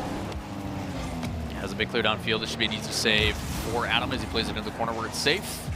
Gets his boots tonight, but an easy clear. Talk about those movement clears, alleviate the pressure, putting it into form. There's another one. Timmer might be able to make a play. Can't get the height. Teammate follows up, puts it a little too high. Ball stopped from going to the blue end, and Orange maintains possession. Shot towards midfield. Airplane Adam not able to be in the right spot because of that. A great setup. Kind of wasted here by Northwestern. Yeah, a little bit of that boom ball, but I talk about by clearing the field, if you're not there for the follow-up, you can become susceptible. Bob in the midfield there, he had a shot at open target. There was a double commit on offense, but he didn't have the boost to get up and actually put it on an open net. So will that come back to bite them? Is that going to be the chance to cut the lead in half? We'll see if they get another one, but with plenty of time left to go, I would expect this team to find something here as a bump attempt. Demo here, and it's a great read by Adam to kill it in the midfield. And that's really like one of the fundamentals here of Rocket League, as we see a shove and another shove. Adam winds up finding goal number 3 here. Great look here from Northwestern with a $133 on the clock. Purdue has their work cut out for them. But real talk, I think they could do it.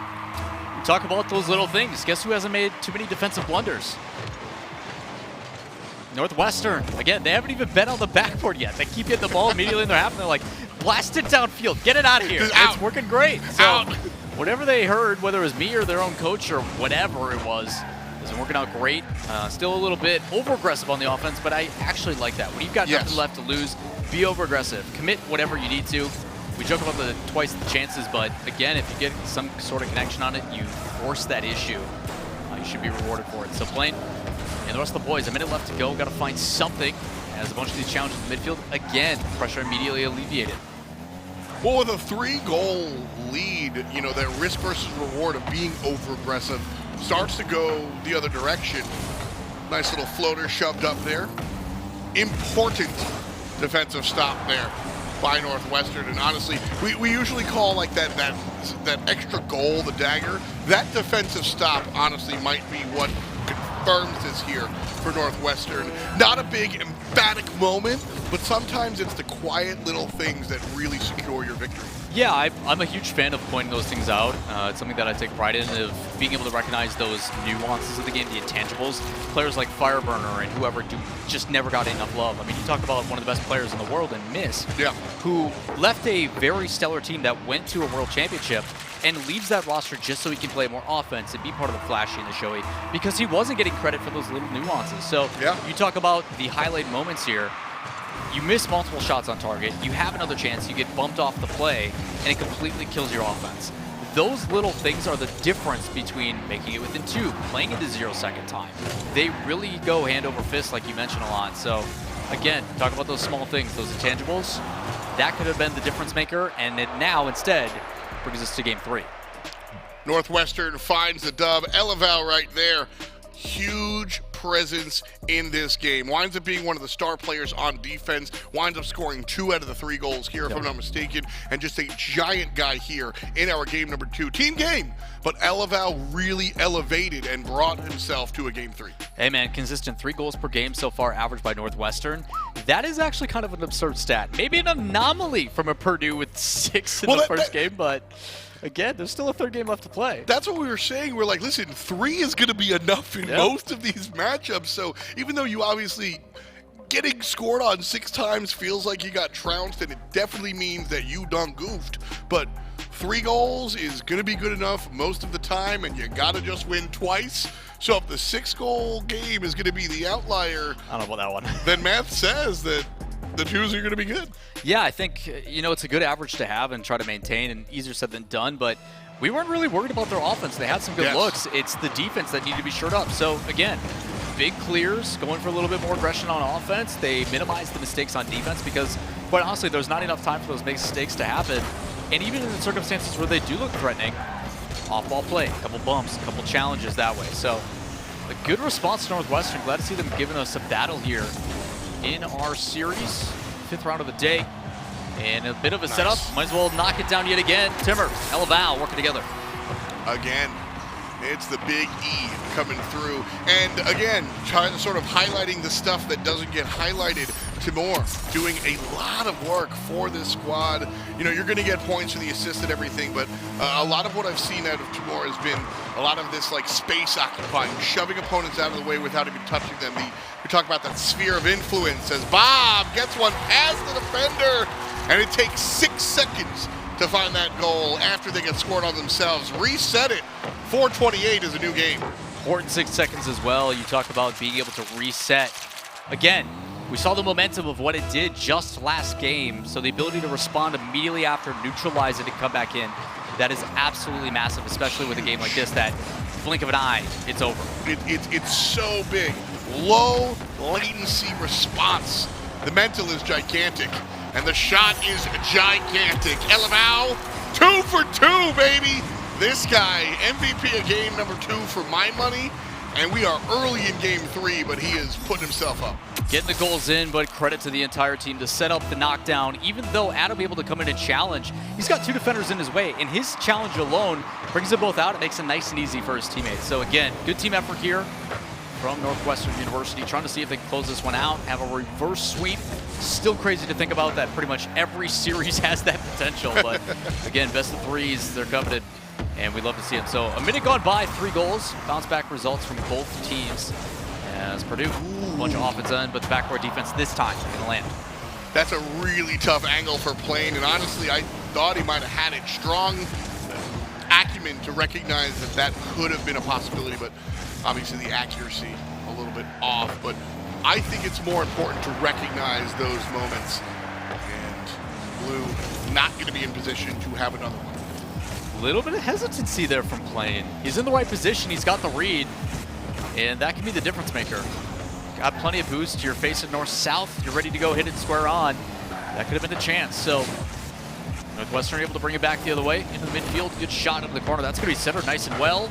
And again, that's the difference, those challenges. It may not lead to a goal, but it applies pressure, it draws the defender out, allows them to sustain that offense. But in this circumstance, Purdue doing a good job of breaking out. Plain one more time. Largely been the setup man for Purdue, and tries to do it one more time, but guess who's in the way? Elaval one more time. This guy is just all over the scoreboard. Makes a big difference, again, when you have a player like that that you can rely on. A little bit scary there for Timmer, though. And I like the heads-up play. He wants to rotate down and grab that corner boost, but instead he gets a pass, and he sets him up again. Elaval, hat trick on the field. That's such a good play from Timmer. It really is. Just and Elaval making sure he's in the right spot. But Timmer did the hard work there, did the heavy lifting, not only beats the defender up that left side wall, but also drops the ball down at a perfect angle for his trailing scorer. That's the reason why Elaval winds up looking fantastic there. Talk about the reactionary play. I was a little bit worried. I was about to talk to him like, oh, Timmer, you went for that challenge. You have 0 boost. You're in no man's land. You're in trouble. All of a sudden, he gets a pass right to him as he wants to rotate out for boost, and he goes, hold up. Yep. I'm gonna back up just like Terry would, and I'm gonna put a goal away for my team. So great plays here all around. Pass a little bit off the mark, and it's gonna be a big transition. I like that look. And I like that look. His Plain winds up finding his second one here. I wanted to give Elaval his flowers. A little omniscient there. A little omniscient. You're like, I like that one. Why? Well, here you go. Well, I like this one too. I like them all, baby. But real talk. 2-1-2 on the clock. We'll see who's going New York City style, as Northwestern still leading by 1. Dangerous on the blue side, as Northwestern was not happy getting scored on, and Elaval here to just, This is not a 1-goal game. I refuse it. And Elaval, is he getting another hat? Is he wearing 2 hats? I don't know, man. There's a lot of gameplay left to go, but I want to focus more on the mental side. Like, every single goal you've had, you've been immediately responded to twice now. Yep. And it comes down to the point of where you start doubting yourself. It's like, it doesn't matter what we do. How are we supposed to stop this guy? So, again, these are the ones that it's tough to kind of take yourself out. We talk about Rocket League and how grueling it is and how exhausted players are after a series. You are hyper-focused this entire time. So to have someone hopefully on their side that can pull them out and be like, yo, Elaval is a problem. Yeah. Find a way to do something. And I do like this setup. The solo plays are a good way to do it. It draws the defender out. They have to respect your touch. And that is a way to open up some opportunities. So, again, keeping it out of their hands. As of right now, Northwestern, when they get in a groove, they've been scary. Right now, they are certainly in the groove. We'll see if they can pump it up just a little bit. 4-2 at the moment. And I'll be honest, I don't know if the 2 goals is going to be enough. It might be, but I'm not confirming that one at all with the way that Purdue has been able to find a couple of these answers. But Timmer makes it around from the left all the way to the right. And with the 60-second warning coming out here, Blue still on the clock, and Bob shortens that lead. Team separated by just a single goal. Hat trick in game 1, going to need him to step up again here, and it's a good solid touch. Tough read near post as well. You've got him coming in with Plain with that secondary touch. Is he going to chip it? Is he going to go back inside? And you try to position yourself the best you can, but it's actually a dump off. Bob slots it in, and it works out pretty well. So Laz going to rush to this one, see if he can get past. They pair it with the demo on the back end. This could be their chance depending on how this touch goes. Blue doing a good job of keeping it here. It's Bob one more time. Can't find the angle, and the trailing teammate gets there a little bit late, so no goal-scoring opportunity. Timmer playing with fire here, stopping it on his own half. Can Blue take advantage? Purdue shoves it on the ground, stopped right in front, shoved it by Bob. We're tied at 4. Such a good opportunity on the back end, and I still can't get used to the fact that it's like hype, anticipation, Bob. I'll never get used to that. I'm sure Mom's on that same level. Like, I don't know. We've seen Dad in the historic moments with Dad over at the NBC 2v2 way back in the day. Maybe it's a chance for Mom and Bob. It's possible, but right now, we are tied. Kobe on the clock. Somebody trying to find the opportunity to break this tie before OT. Plain going to be the one taking it away, and Orange can't find the follow-up. Slow in front of Blue's net. Here comes the trailer. Northwestern will miss the opportunity. Close one there, Plain on the backside. A good 50 to the midfield. Probably just trying to play this and kill it on the ground as he has no boost. He stays alive, and we're going into overtime. A big moment for both these teams as it's been constant back and forth in this game. Bob has been the cape wearer for Purdue. Elaval has been the guy at Northwestern, but honestly, it's been team commitment from both of these squads. Because as I've been highlighting Bob, Plain has been really fun for me to watch. A lot of solo mechanics to set up his teammates. Again, using that effort to give it to the other players. Need to be careful though, this near post is going to be dumped aside. Unfortunately not downfield. It does get centered and it's over to Bob. Has a chance, double set, lets it go. Help. It's a shot on target, top right, and Plain's going to smash it in. The man who's been setting them up all series is the one to knock it down. Poetry in motion. Northwestern University sets themselves up for victory, and Purdue, paw by paw, claws their way back into it and finds the dub in Game 3. Laz, Plain, Bob, doing a great job out here. Doing a good job, like you mentioned, and again, at the tail end, we've been talking about the setup and the knocking down. Bob, obviously another hat trick, but it's Plain doing it all, offense, defense, as well as the aggression. But Laz, again, you don't really see his name spoken, but that's because he's doing, again, those intangibles. Want to give credit to the players where it's due. Yep. The aggressor on the team getting that medal, it shows that he's bumping players off, getting demos, opening up space for those teammates. Because again, an air dribble from that midfield isn't going to happen unless they go for demos. I mean, obviously, as a methodical player yourself, Turtle, you know all about that mid space. Listen, Bob's Ramen is proud. As proud as can be. Bob was repping the name and doing it proud, and I loved hearing the cast. You guys, like you said, just Bob. But in all seriousness, that was ridiculous. It was back and forth. It started out, Purdue was absolutely destroying. Plain came out as the star striker, and then we saw Northwestern get back into the series. We saw Elaval elevating with the play style there, and he was destroying them with all of his shots, his striking capabilities. The ball was getting fed to him, and then somehow their defense started slipping up at the end of that last game. I don't know how we got so much content in a best of 3. Well, I wanna run back to you, you know, Turtle, as the ex-player, Purdue going into that Game 3, and then they're down 3 goals. To mentally come back from that, talk to me about how that acts like. For me, I think that the most important thing about that mentally is the fact that they won Game 1 in the fashion they did. They absolutely obliterated Northwestern that first game. They ran down the clock, ran up the score line, and because of that, they knew the entire time they had what it took to destroy and really make use of those opportunities. So in Game 3, in the back of your mind, you know you're capable of it, and that's always going to prove and be very worthwhile mentally. I mean, they scored 6 in game number 1. We'll take another look at it. And we were talking about it, how, you know, the 3 from Northwestern is going to win most of these games.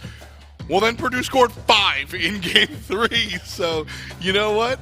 That's how the cookie crumbles. But, yeah, Purdue, like we said, they started this one off really hot. Lawler, 6 goals. Yeah, it was a back and forth, and I'm glad to see that defense sure up. It originally started with a couple defensive mistakes. You saw that first one on the back wall that set up nice and easy for Bob and Plain, but eventually the bounce back started to happen. It was because of alleviating that pressure. Going for those big clears, just booming it downfield, it doesn't even get to the backboard half the time. And the setup, it's one thing to find a way to get those goals downfield or those balls downfield, but to have a player that's kind of lurking. That one from Timmer was absolutely impressive. He's in no man's land. He's got no boost. He's got to rotate down to get that corner. And instead, a ball goes up to him, and he's like, you know what? Time to back it up here. Let me get a pass in field. Let me put it right on the money for you. So For team effort. Purdue, I think mostly moving forward, there's only positives to take note of here, but there's just a little bit of doubt in my mind with their backline defense. I think in Game 2, there are really weird instances where the goal would just be left wide open. Yeah. Rotations need to be cleaned up, especially moving into playoffs. You're going to get another opportunity, another chance, because those will be best of fives. But Purdue, they have just that one thing that I would harp on a tiny bit, move.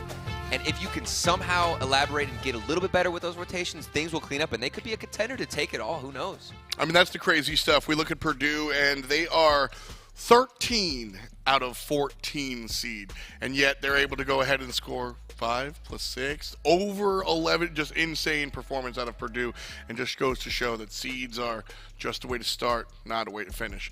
Let's take a look at the scores across the way, and you see, just like this, a couple of 3-game sets. UNL winds up losing to the Illini esports squad in 3 games.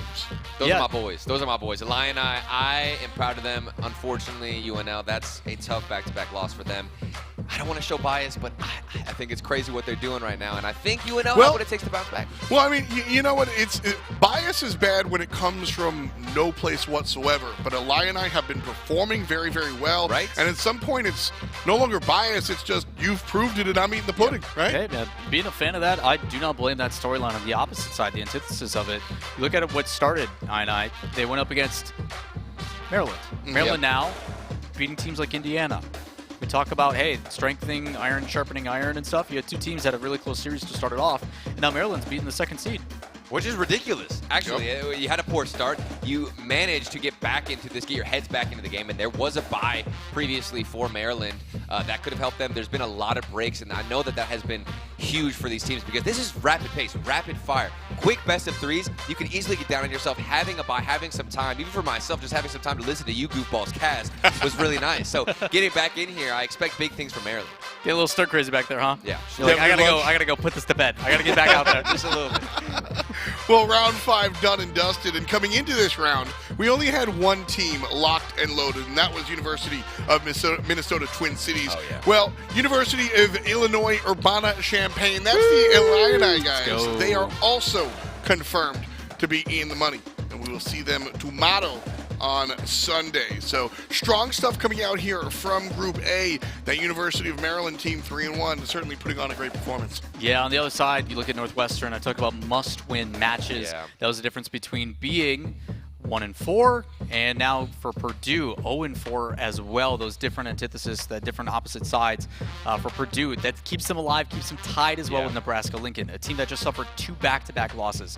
Now you have a chance to leapfrog with Indiana, 2 back-to-back losses as well. Again, maybe this is that ascension in that second half of these matches we talked about as we take a look at Group B scoreboard here in just a sec and see how that one's playing. Up on top, we've got Penn State. And our first seed will find themselves in tomorrow's competition as well. Just a reminder, the top 4 after 7 rounds of competition here today will go on to tomorrow. And everybody tomorrow is guaranteed 4 figures of scholarship money. So definitely what you want to be looking at. Rutgers and Ohio State tied at 3-1. Those are the teams that are on the cusp of finding themselves in tomorrow's matchups as well. And honestly, looks like they might just make it. Yeah, I feel like they're doing okay. Just okay. Just a little bit. Doing all right. Just a little bit doing all right here. Rutgers certainly very, very fun. Obviously, I'm the tri-state area guy, so sure. But we also have some Rutgers graduates from here over at Wisdom, so definitely some fun being had here in the collegiate world of esports. Round number 6 coming at you. These are our matchups. And one more time, we are going to see some of the best play up against each other. Minnesota against Illini is going to be a fun one for sure. But Penn State against U of M, I've also got my eyes there. For me, I think I'm looking at that Indiana University matchup against Purdue. Purdue looked solid, looked great. And I think that going up against Indiana, they've been beaten and bruised as the number 2 seed, taking a couple of rough losses, and this is a good chance for Purdue to get back in. Yeah, I'm also looking at that one. I don't know if we're going to get it on broadcast, but we got Rutgers versus Madison. Probably better that they're not probably playing that one next, because if you and I are making the calls there, F-Dot, it might get a little bit aggressive and hostile. So, again, looking at that board, I think I'm never hostile. cuts me off. What are you talking about? I'm going to go over. Turtle, how you doing, man? There's I'm too much gonna conversation scoot over by here, you, bro. you know? I don't like this. F-Dot's kind of like my scary big brother who just I don't want to hang out with anymore. He bullies me. He's mean to me. Well, we have Look at him. He's a smiling. He's must-win uncomfortable. See, he's moving on. situation here. Obviously, I must win versus the desk, but Rocket League situation must win here for Nebraska. They are going up with their backs against the wall, and they're going to be head-to-head against Maryland. But the University of Nebraska, Lincoln, as they said, these individuals are very, very strong. But in order to find themselves sticking in the competition, they have to come together as a team. I still think back to the poetic lines you hit me with, F-Dot. Okay, they might be SSLs individually, but as a team, you have to play as one whole SSL. Or whatever it is you said. I don't know the specifics of it. Yeah.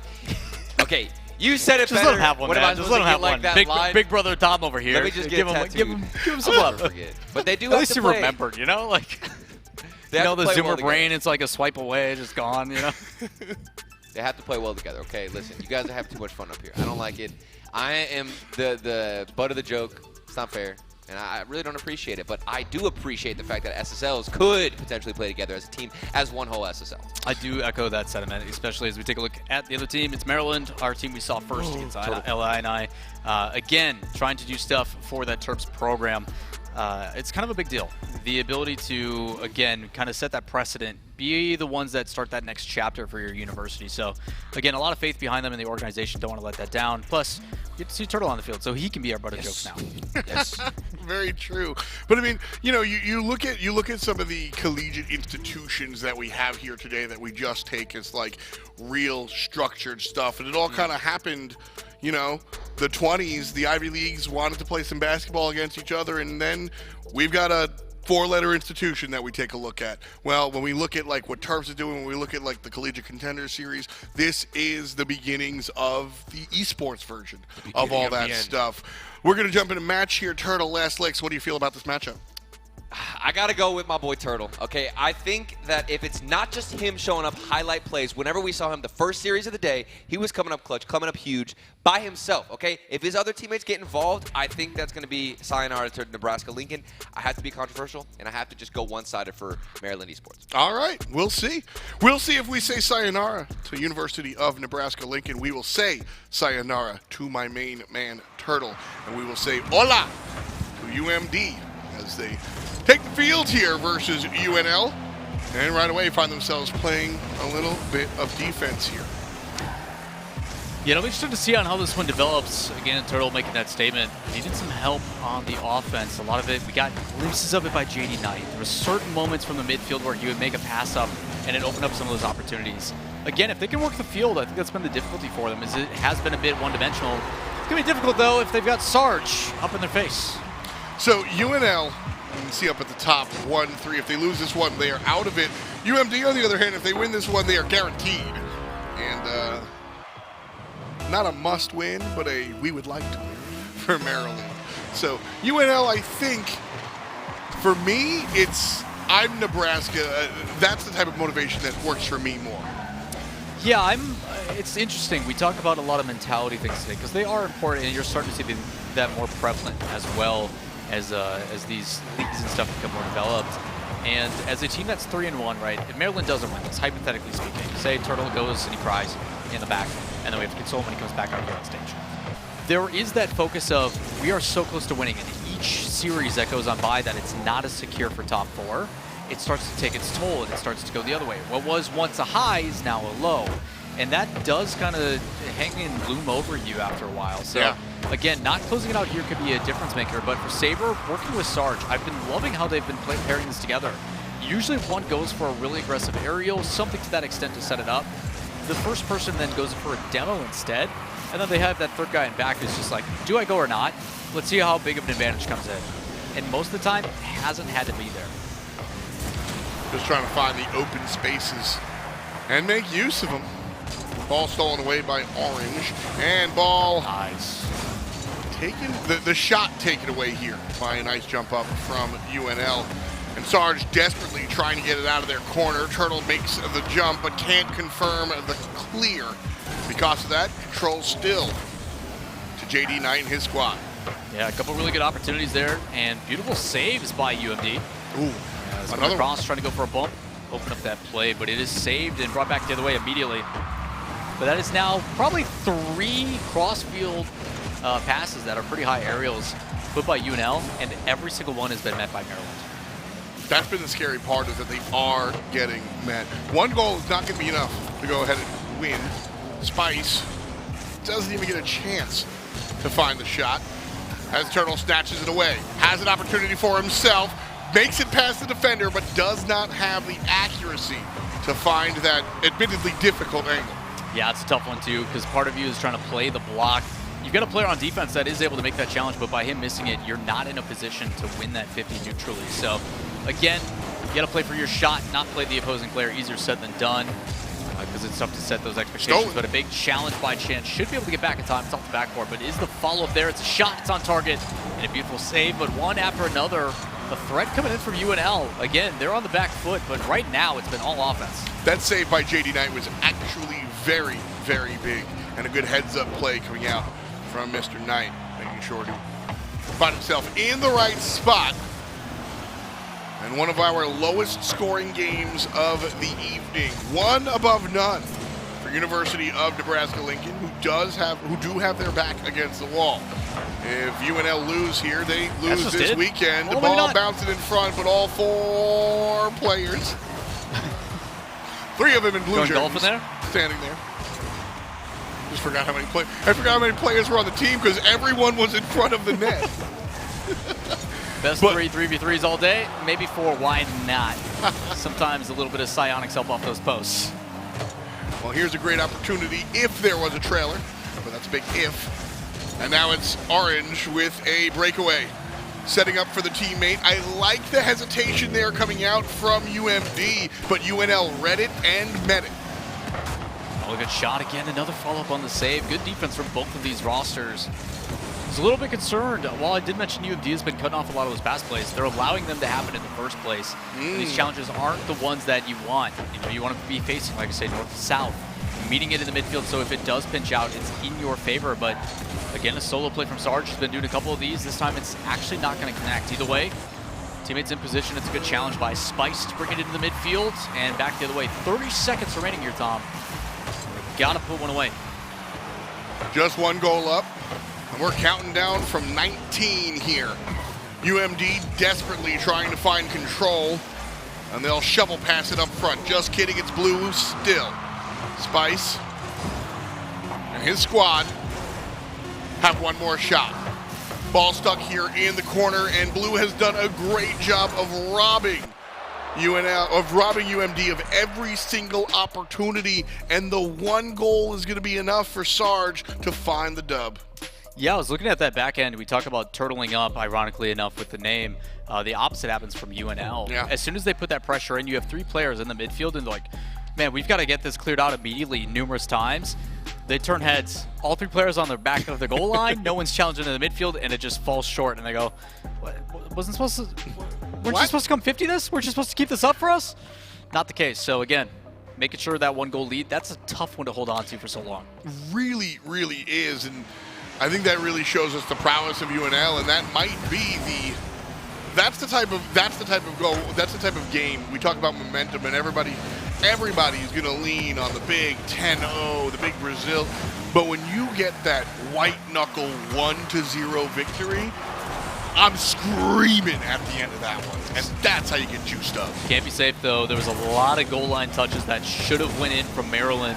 There was that one that I almost was like, yeah, I think that's just in if it bounces down right. I know the one you're talking about. And it goes on the goal line and out. So again, a lot of really close circumstances. Still good defense from UNL. Can they rely on that yet again here? Two us who would do wonderful things for them based on their score lines. Well, a new game, a shake of the Etch-a-Sketch, and a shake of the head. UMD have to just shake it off. Let's see if they can sing like Tay-Tay. Got to find the back of the net somehow, and that teamwork is going to be the key to victory here. We've seen Sarge and Saber really sharing the ball, and that's, I think, what led UNL to their dub. So UMD, they've got to find their players. Who are the 2 players that UMD want to play through, if just 2? I think it's really tough, but I think it's not the ones that everybody's thinking about. I think more than just 2 players. it's one that hasn't been talked about enough, which is Spice. I think JD and Turtle have obviously been very prevalent up on the offense as we take a look at our check-in. PSU up 2-0 over UM.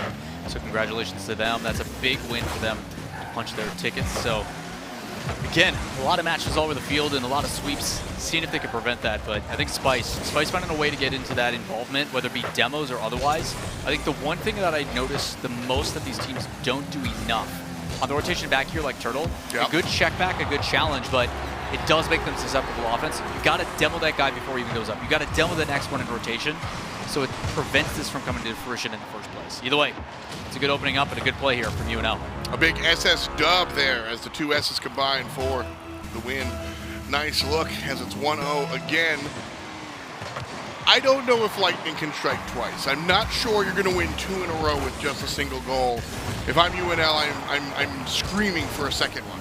Well, you hear about Shogun, European caster, now in the RLCS, his perfect sweep, running a best of 7, all 1-0s down the line, fastest, like a speed run of a game. It's the most European take I've ever heard. In best of 3s, I think it's a little bit more plausible, but again, I think it's going to be a tough one. We've been seeing the efforts of Maryland in their challenge game. There's a lot of really good moments, but I think right now the confusion that they're throwing with UNL, it's like infield passes like that, the guy cuts in and it's like, okay, I didn't expect that one. Sure. Leaves Chan wide open, pass over across. Like the positioning, the spacing of the field has been pretty stellar. It surprises me that they're 1-3 right now. Okay. Why is that? Just based upon the way they're playing, right? Like, I see the way that they work the field. They're quick to the ball. They have good boost management. Mechanics are pretty solid as well. I mean, overall in their rankings, they're technically 5th seed for us. So I'm curious on what it's been that's been forcing them to break away. And maybe it just is that. They've only been able to score on average 1 goal a game, and it's not enough. So there's still mistakes on defense, and we saw it. Like, those trickling in front of the net are scary.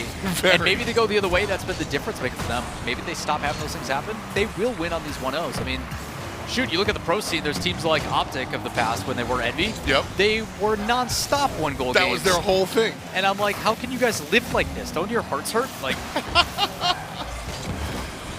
well, when you look at that old squad and the players that made it up, I think there's a certain type of player. Kobe Bryant always did better in stadiums that booed him, right? So, like, there's a certain type of player that feeds off of those tight, crazy moments, and maybe that's Turtle and the boys here, or excuse me, maybe that's Saber and Sarge and the guys. So we'll see if UMD can find the answer, as it's been much ado about nothing for the past little bit here. Great Dangerous. shot. Yeah, good redirect and a double touch opportunity. Either way, it doesn't land. And he passes it up. It could have been a shot and just put it on target, but instead get the team involved. Again, one more would be so crucial for them. And so here, I think I'm seeing where the 1-3 comes from. Fantastic setup, fantastic gameplay, but just the mechanic of the accuracy is a little lacking. So these one goal games, I think, might have been the issue, because I'm seeing a lot of good, but there's definitely some pockmarks there for sure. Yeah, if we want to like really hindsight it, you know, at the tail end, you had 3 opportunities for shots on net. The first one, a good pass, it's a setup. Then you pass it back to the guy on target, and now you're on the defensive side. You get a double commit. You have the ball trickle in front of your net, and because of that, you're now stuck on defense. That's 2 clears killed because you're playing it into the sidewall instead of downfield, and that's all it takes. Now we're tied up, and now with 36 seconds left, you're on the back foot with momentum against you. This possession is going to be a big deal. Right away, it is UNL. Shoved over here in the corner, and the small section of the game remaining.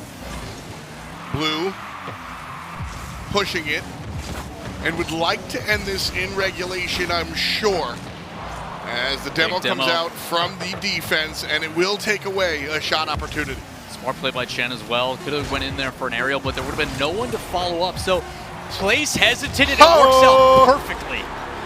Fantastic, man.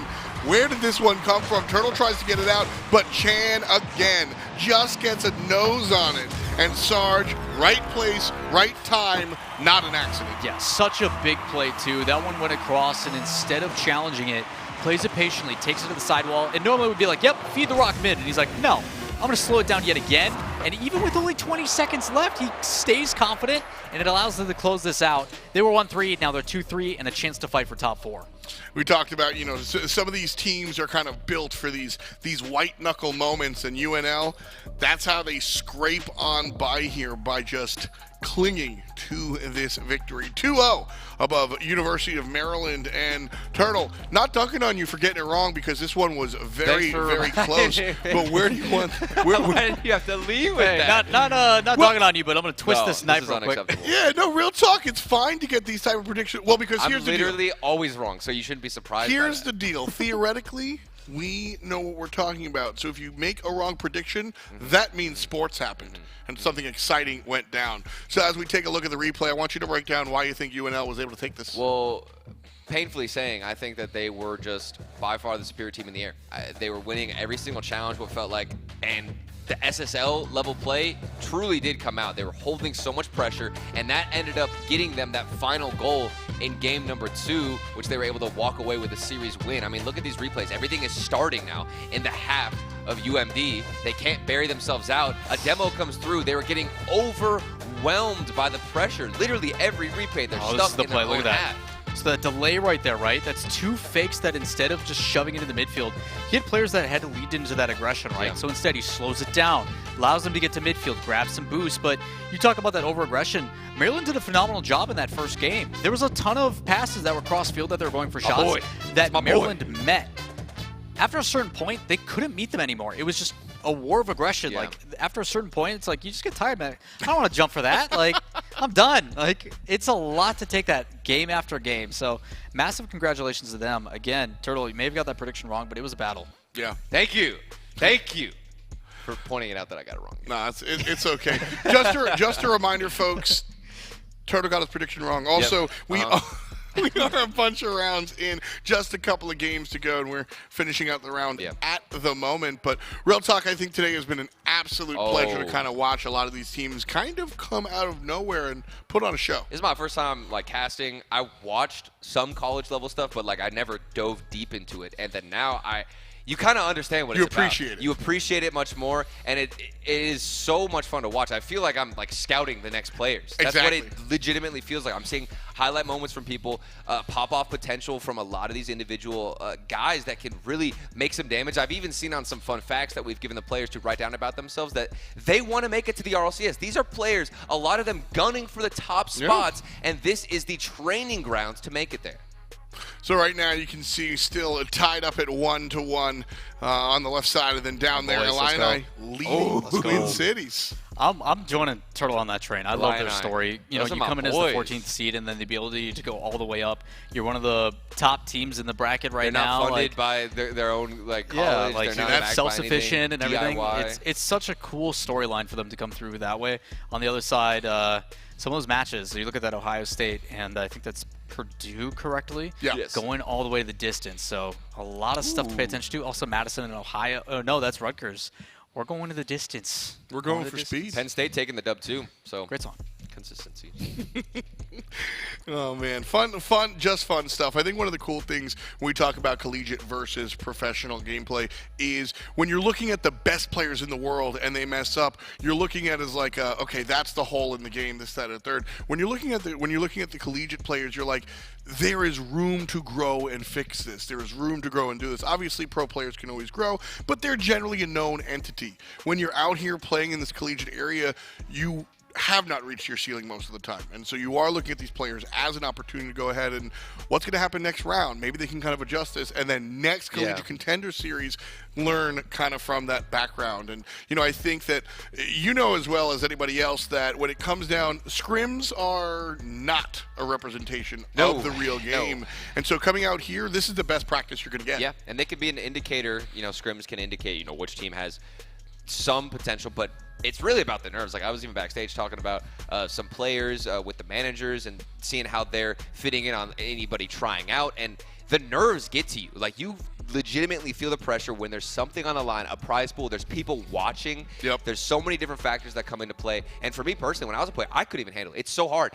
you play on a LAN environment specifically, and also whenever there's something on the line like this for being an online tournament, there's so much at stake. You get nervous and you start feeling heavy. Like you get the heavy car bug. Yeah. You don't know what's going on. Hey man, we made a video about and it, and it like still blows my mind. Apparently, Jack in Europe wears 2 pairs of socks because he's like, yeah, warm feet means warm hams, and I'm good to go. And What? I'm like, He plays that two- makes two no pairs of sense. Everybody's got their thing. Yeah, it's different. They got their thing, and you know what? It's fun. You know, we take a look and like just that feeling, like tax shooters. You're playing Counter-Strike or Valorant. You're that last guy alive, and there's only 4 people watching you, and you're like, oh my god, you've got thousands of people tuning into this stuff, and you've got to put up. Everybody's even more kinda so watching. when it's in person. If you're comfortable talking about it, Amsterdam, the things that you guys went through with Orbit Oh and my that gosh, Mocket it was situation, horrible. like to have to Horrible. bounce back from that is such a different level when you've got a crowd Yeah. cheering, you've then got everybody online, the money that's on the Yeah. line. Like this is a small glimpse of that, and even still, when you're talking, you're a DIY program, you're trying to build into something,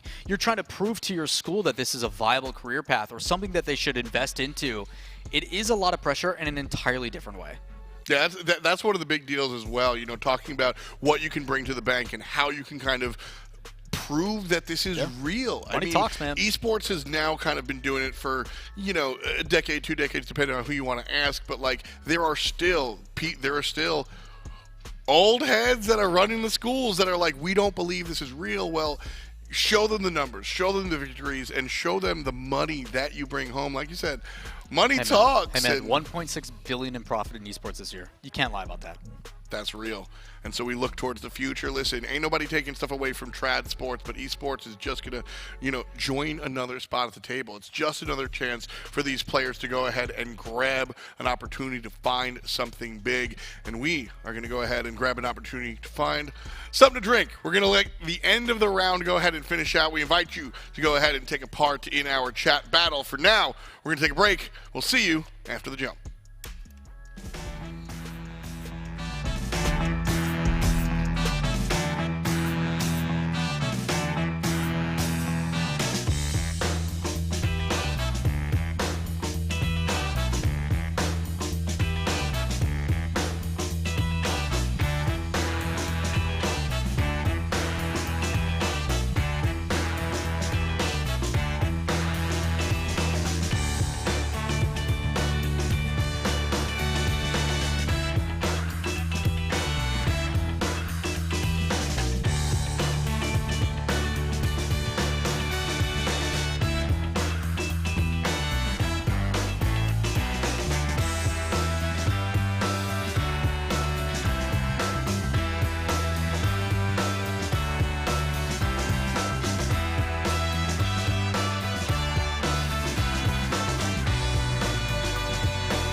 And we're back like those dinosaurs. One more round to go. Such a good movie. And so we are gonna see how it works out. Thank you for getting Dude, that I reference. haven't seen that. Dude, the shopping cart with the little boy in the red cap. Absolutely. Man, who plays the T-Rex? I'm sorry, but that's like a brain blast. Like, I just unlocked a core memory on don't live know on what we're talking broadcast. Well, we've got one more matchup coming at you, and we are going to find our 8 teams that are playing on Championship Sunday. Reminder, $25,000 in scholarship opportunities on the line. So let's show you the scoreboard and see where everybody's kind of sitting down at the moment. And right now, it's University of Illinois, Urbana-Champaign. The 14th seed out of 14 teams is 5-1. I think production's messing with us. Like, something happened. Like, they flipped. Did they Oh, write is it these wrong? upside down? Yeah, No, is it? no. Did I do this wrong? Like, what is going on? I'm all Put some about it, though. respect on my boys, all right? They deserve that win. They deserve to be at the top. This is classic. And one surprising result is Indiana University, while they're not out of it yet, they are sitting middle of the pack, and they're the 2nd seed coming out of here. So, really, this is up for grabs. That 25K, anybody can grab it. Absolutely. First place taking home the lion's share of that for sure. And so let's growl over to Group B and see who's got the main. It's 5-1 for Penn State. Now they're a #1 seed. They are doing what they are expected to do. Yeah. Rutgers there at 4-1, also a 3rd seed, so very high up there. And Ohio State University, 4-1. So those 3 teams have punched their ticket, and they will be there on Sunday. But this last round, we'll find our 4th team from Group B.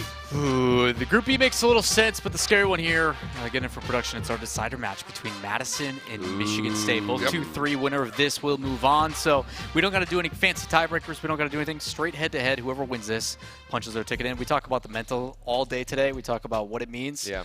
Imagine everything being decided by one game after 6 rounds. And it's a best of 3. Yep. This is a best of 3 decider match to see Yeah. who's going to go on to the playoffs and actually chip away at a little bit of that prize pool. Well, it is crazy. It is possible. It is going down. Meet me at the mall, boys. We've got Group A and B. These are our matchups here for round 7. Again, the decider match between Wisconsin and Michigan State is going to be our feature match for sure. But again, just fun stuff going around, and a reminder, most of, if not all, these teams have their own independent broadcasts going on. So even if your team is out of the money, you can still jump in and support your squads. Penn State also getting a bye, so they're going to be able to chill, cruise on out of here, which is got to be nice to kick your feet up. Again, it was nice to get away from you 2 goofballs who have been rude to me. You love this entire time. Never leave us, man. Okay, thank you guys, thank you. I'm looking at the Purdue and Nebraska-Lincoln matchup. I think that one's going to be a juicy one. Ooh, it just might be. I think it's a good pick. I'm curious on how some of these are going to round out, though. I mean, obviously, we've seen a lot of the high seeds play the middle. Kind of getting some big drasticness, like OSU playing, Rutgers playing. Those 2 teams are kind of towards the tail end of that broadcast. So is this going to be kind of like a schmacking, or is it going to be like, oh, maybe a potential upset late at the end? It could be. But now it's time for lucky number 11. Let's go ahead and take a look at our final matchup. Michigan State is going head-to-head against these players. Notice Raider and Fishy. And hey, take a look. The first tournament they ever won, they had a first prize of Mott's Fruit Snacks. So first prize here is $10,000. That's a hell of a lot of fruit snacks. Out of curiosity, first tournament you ever played, won, anything like that? What was the prize? The first tournament I ever played, I think it was like a long ago, like weekend tournament that Probably was like put an on. ESL Weekly or something? ESL Weekly. It was put on for, I think it was $75 in total. Wow. And I absolutely got obliterated by iBuyPower Cosmic. Sounds like everybody else's first memory of playing it on it. It was rough. It was rough. But one thing I want to note about Wisconsin-Madison, I didn't even notice their logo was also a badger. That is it's a controller awesome. with a badger. Isn't that awesome? I love that. That looks sick. And that Badger. whoever made that, I hope they got paid more than fruit snacks. Okay. Coming up next, we have their opponents across the way. It's going to be Michigan State. Eugen has put on a show. Rocket Man and Mars certainly helping him out as well. And at the end of the day, they put balls in nets. Can you score, boys? Put that on a shirt. Put that on a shirt. I'd wear it every single day. Never wash it. A year straight. You should get a forehead tattoo that says that. I don't think I'm going to do that. That does not sound... There's a tattoo parlor here in the You can Mall either of have a America. permanent tattoo or a stinky shirt. What Yeah. do you know? Either way, nobody's winning. Sure. Either we suffer, he suffers. Either way, someone's suffering. I want to come back to your the first tournament I ever played in. I won a plate of lo mein and $7 and a Mountain Dew. I got a crisp high five. Crisp high five. That's what I got. Yep, I didn't win anything. Yep. Well, you won the sense of pride and accomplishment. Well, whoop-de-doo. He got fruit snacks. Well, that's what we see here as we look at the early days of esports. And right here, we're right in the middle of it. So, guys, I'm going to go ahead and give you the floor. Michigan versus Wisconsin-Madison. Winner moves on. Loser goes home. Friends, have fun. Appreciate it, F. Inter-region battle. Madison versus Michigan State should be a fun one. Obviously, hometown crowd for me up against Michigan. They are different places, F.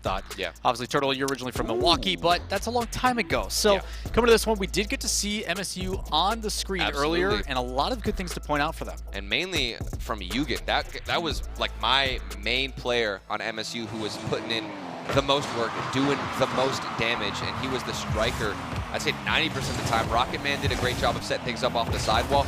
I'm going to try and take note now what we see of Madison, if there's going to be any player who can be a highlight on the pitch, maybe force the spotlight on himself. We're going to need to see something special because Eugen is a player, you see him right there with the heart after his name, who can take this game into his own hands, similar to somebody like Justin up in the upper leagues. This guy has a similar play style and can do some work.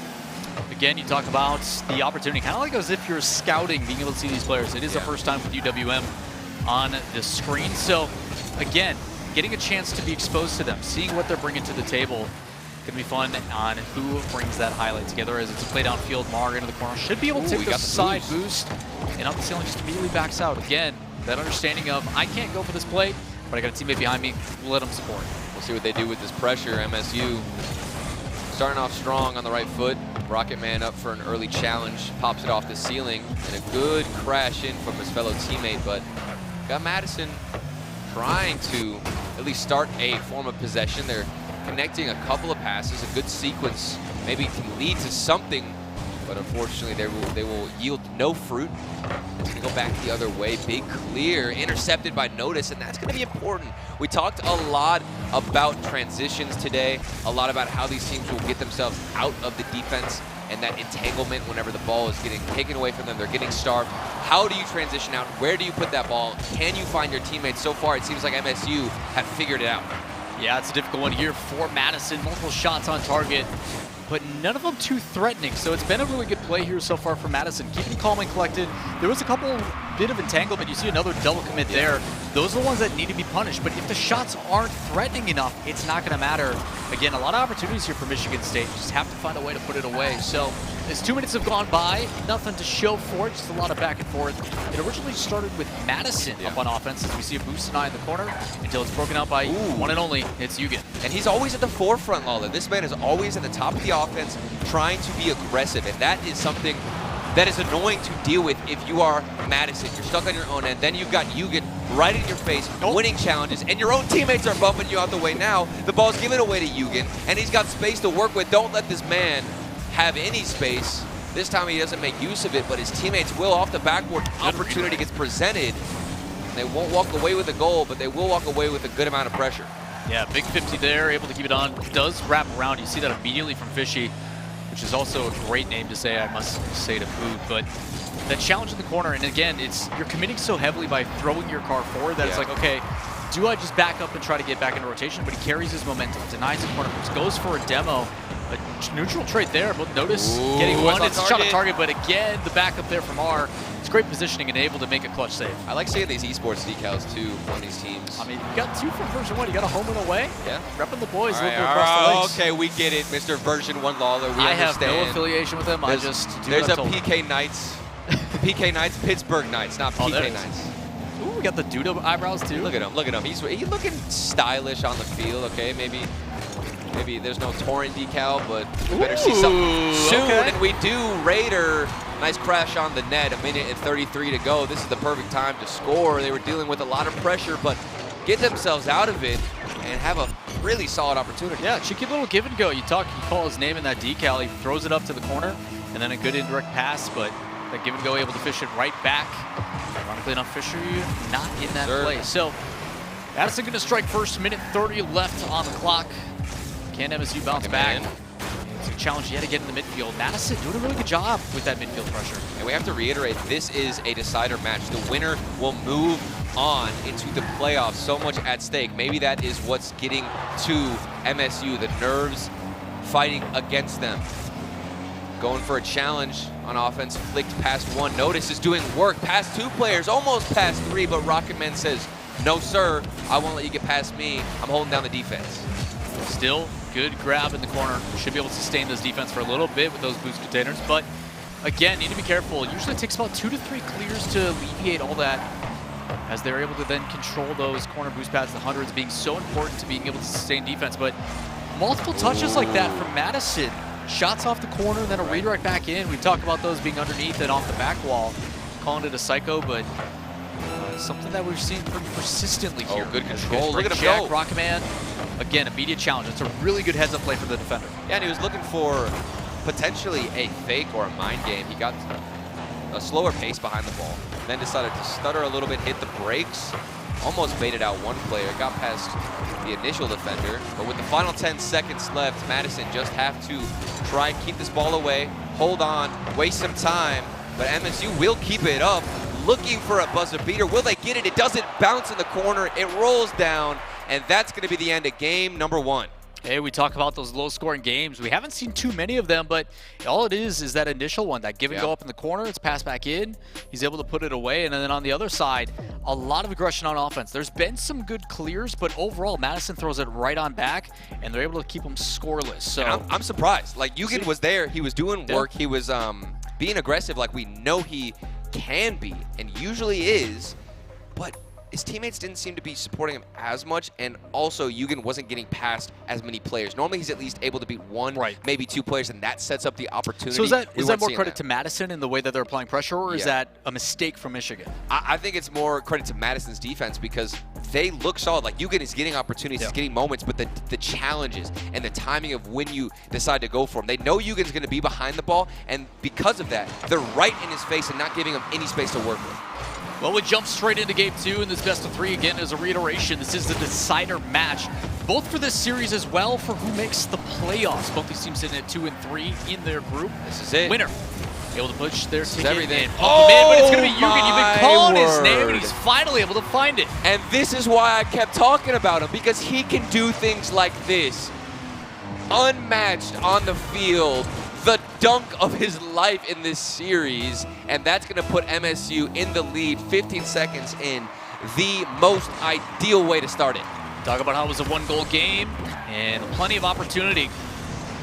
Cuts it in on his own. Eugen getting his name called yet again. It's a good challenge and played across field, but that's not downfield. Going to be easy for Mar to get up for it. And there's a high bounce. Read well. Rocketman.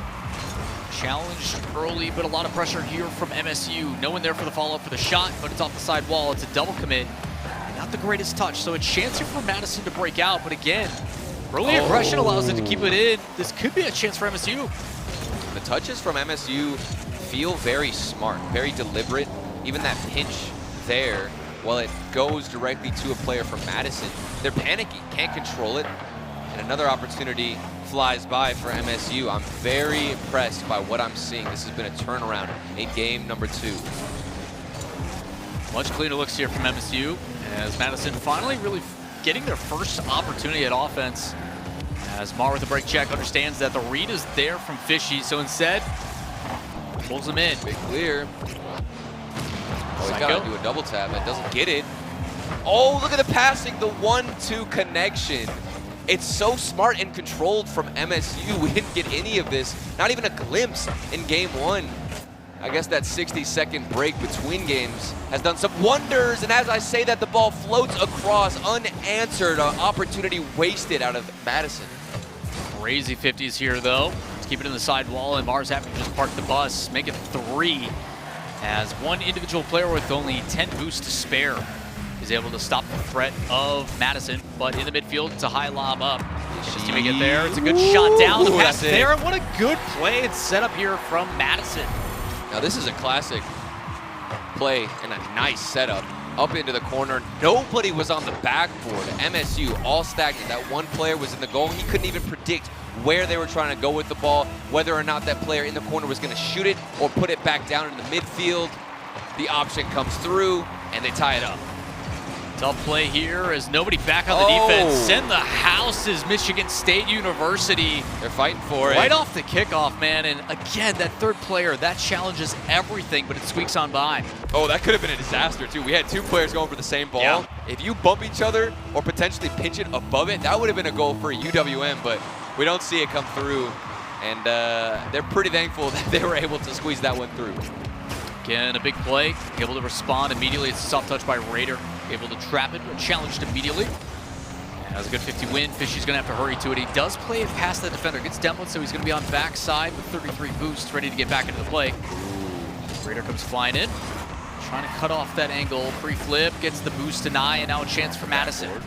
Offense up, has a shot. It's a double touch, trying to play that down as the follow-up there. It's a shot again from Madison, one after another. It's been responses here, and at halftime, we're all tied up. Madison quickly to get back into the game. No lag, no delay. A double tap from Notice sets up Raider, who's in the perfect spot. The shadow positioning, giving not only that first aggressor time and space to work with, but also being able to support him with that follow-up shot. We've had a neck-and-neck game, and this is still match point for Madison. All the pressure lies on MSU because they don't have a second life. They have to score, and they do just that. It's Huguet still staying as the striker, as the main man, and he has been so consistent, Lawless. Such a tough spot on that back end. You're not there quickly enough to near post, so you can't challenge it immediately. So you try to read that pass, but it's just pristine. It's right on the money, and it opens it. You even saw two players from Madison jump across. So, again, we're here for FDOT talking about those low latency plays. Back and forth yet again we go. MSU with the lead. Can they continue to hold on? Good cutoff, but Notice is back. Should be able to secure the boost and back up. Again, but immediately back on target. It's going to force one. It's a mistake. But if they do bring it out into the midfield, looked like it was going to be a potential back pass, but one does cheat through and demo on the back end as well. So this should alleviate a little bit of pressure. With good challenges for Madison, keeps it in. Yeah, I mean, Madison were really quickly able to react and recover from that demo. But then another player also got demoed himself, or rather bumped out the play. Weak shot on target, not the best save, and Mars able to crash the net, force a 50-50. Madison were scrambling. Look at two players cross pass, then Raiders back alone on his goal line. Can't even get the proper touch, and because of it, MSU have a free look. Tough one there on the back end, and an important one. A 2-goal lead. Finally some separation in this game. As MSU really start to find their footing. Soft play to the corner. Could have been an infield pass, but Notice going to take it solo. And it gets doinked by Huguet. Actually, a little bit of pace on that one backfield. Raider hoping for that boost to respawn so he can take this on his own, but he's actually going to be meant for a challenge. That boost, ironically enough, spawning right behind him. That's painful. Whenever you're waiting on a boost, you finally say, you know what, I'm just going to leave. I got to get in rotation. And then you see it bing, right below and behind you, light up. One of the worst timing possible. And Madison, they're trying to steal this game, get back into it. They're trailing by 2 goals. They've had some opportunities, some possession on the far side. MSU have been strong on the defense.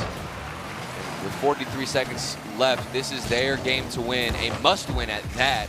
Otherwise, they're walking home.